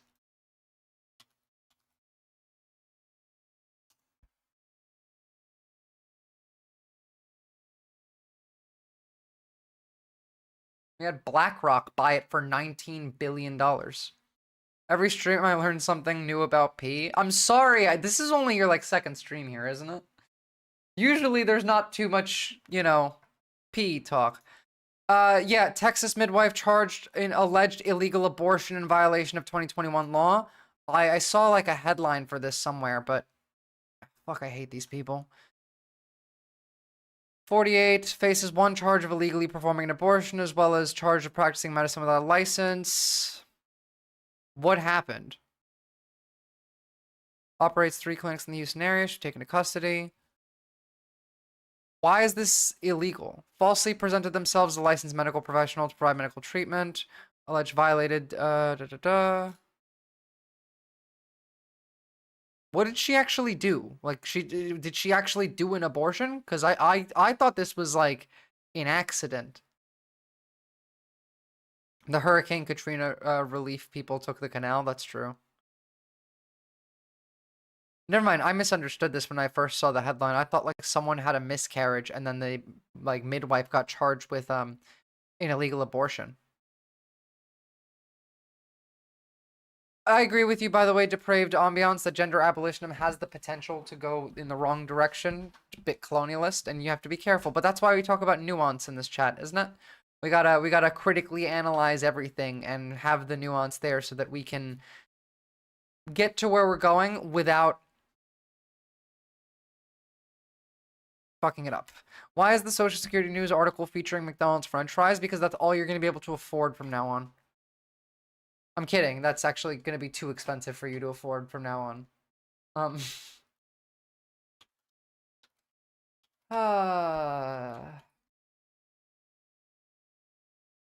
Here is an example why. You largely eliminate entitlement programs. Are you okay with it?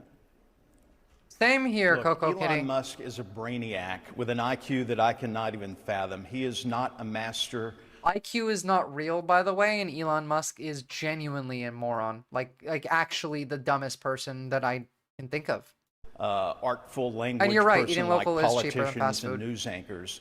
I think when he talks about elimination, I think we're talking about eliminating the waste, abuse, and fraud. And it is true that the Medicare, Medicaid, and Social Security make up about 75% of our budget. It's mandatory spending. They want to cut your Social Security. Base stocks, Pecker, you should be doing that. By the way, like, you should probably keep track of what your state is doing on paper. Like, you should write down what's happening in your state on paper that you should keep a record of.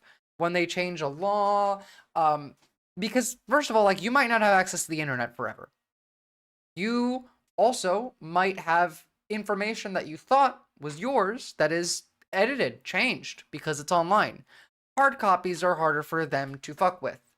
And you should really just write shit down every now and again, you know? Like, write down what's happening, keep a record of it. What if one day we overthrow these pricks and it's time to go to The Hague and we need evidence for The Hague? Good to have it. Quantifying intelligence is never fully accurate. Look at how we treated socially intelligent animals like elephants, or problem-solving animals like the octopi. You guys want to know how similar we actually are to gorillas? This video made me laugh really hard. We are basically just gorillas. Keep a journal. You should. But like, you never know. The stuff you write down could end up being a historical fucking artifact in a few years. Attorney General sus as hell, I'm learning. You're only learning? Did you not know the Attorney General has said, like, they'll come for the left's guns? She is insane. Sus to a level that is, like, beyond sus. Where is this video?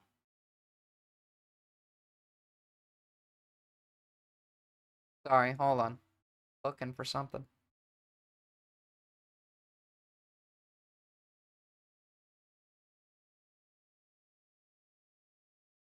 Around here.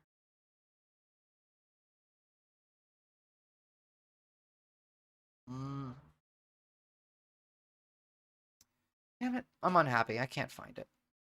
Oops.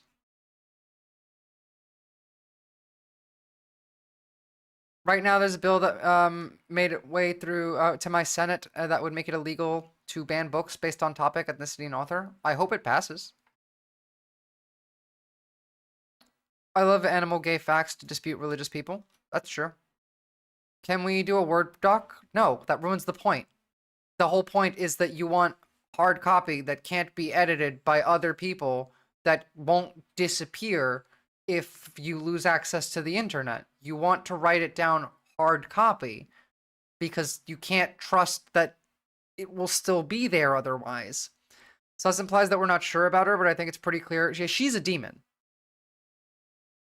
If anyone would like a free note-taking and personal knowledge bank software program app, to the kids in chat, try obsidian.md.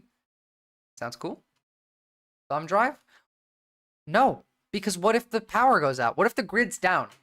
And you can't have, like, what if you have no electricity? You want this stuff. You want access to your journal. You want access to shit that you wrote down that you don't want to forget. You have access to information about one of your elected officials, but you can't access it because you don't have a computer anymore. The internet died. Sorry. Write that shit down. Use a printer a lot more. I need a printer. I fucking wish I had one, but they're expensive. I would print so much shit. I would print, like, a large majority of Wikipedia, too. Like, if you have a printer and you have the right type of autism, get yourself, like, a binder, like a college binder, and make like a booklet there. Get some, thank you for the bits, Long Like Homo Sapien. Get some shit in there for like growing food, farming, how to identify plants that are poisonous or not. Thank you, Shardspork. You want to be able to identify what's edible, how to build this thing, how to fix this thing, how do I stop blood loss from a wolf bite? I don't know. Like, you can do a lot of shit. That is crazy loud. Yeah, I'm sorry. I need to fix that. It shouldn't even have a sound, because most of them don't. Oi, oi, oi. Alright. Well, let's see who we're going to raid today. Thank you all for tuning in. Wait, they have $80 printer at Costco, and printers are cheap now, too. First off, I don't have Costco that I can access, because I don't live in America. But, It's not that the printers are expensive to buy, it's that the ink is expensive to buy, and the printers are built to break after like a year, so you have to buy another one. But regardless, like, honestly, when I need to print something, I just go to the local library and I print it there. You have to buy specific ink for the brand. Yeah, of course. All right, y'all, so join the Discord. Follow me on socials, and I will see you tomorrow. Tomorrow, we're going to have normal stream, but I think I'm going on another debate panel afterward. And so we'll see how that goes. Thank you. We're going to raid Nina. So let me get that started.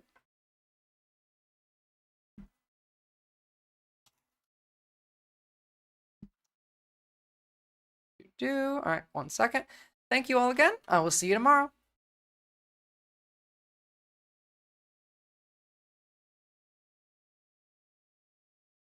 Seemed like a lot of that was seen as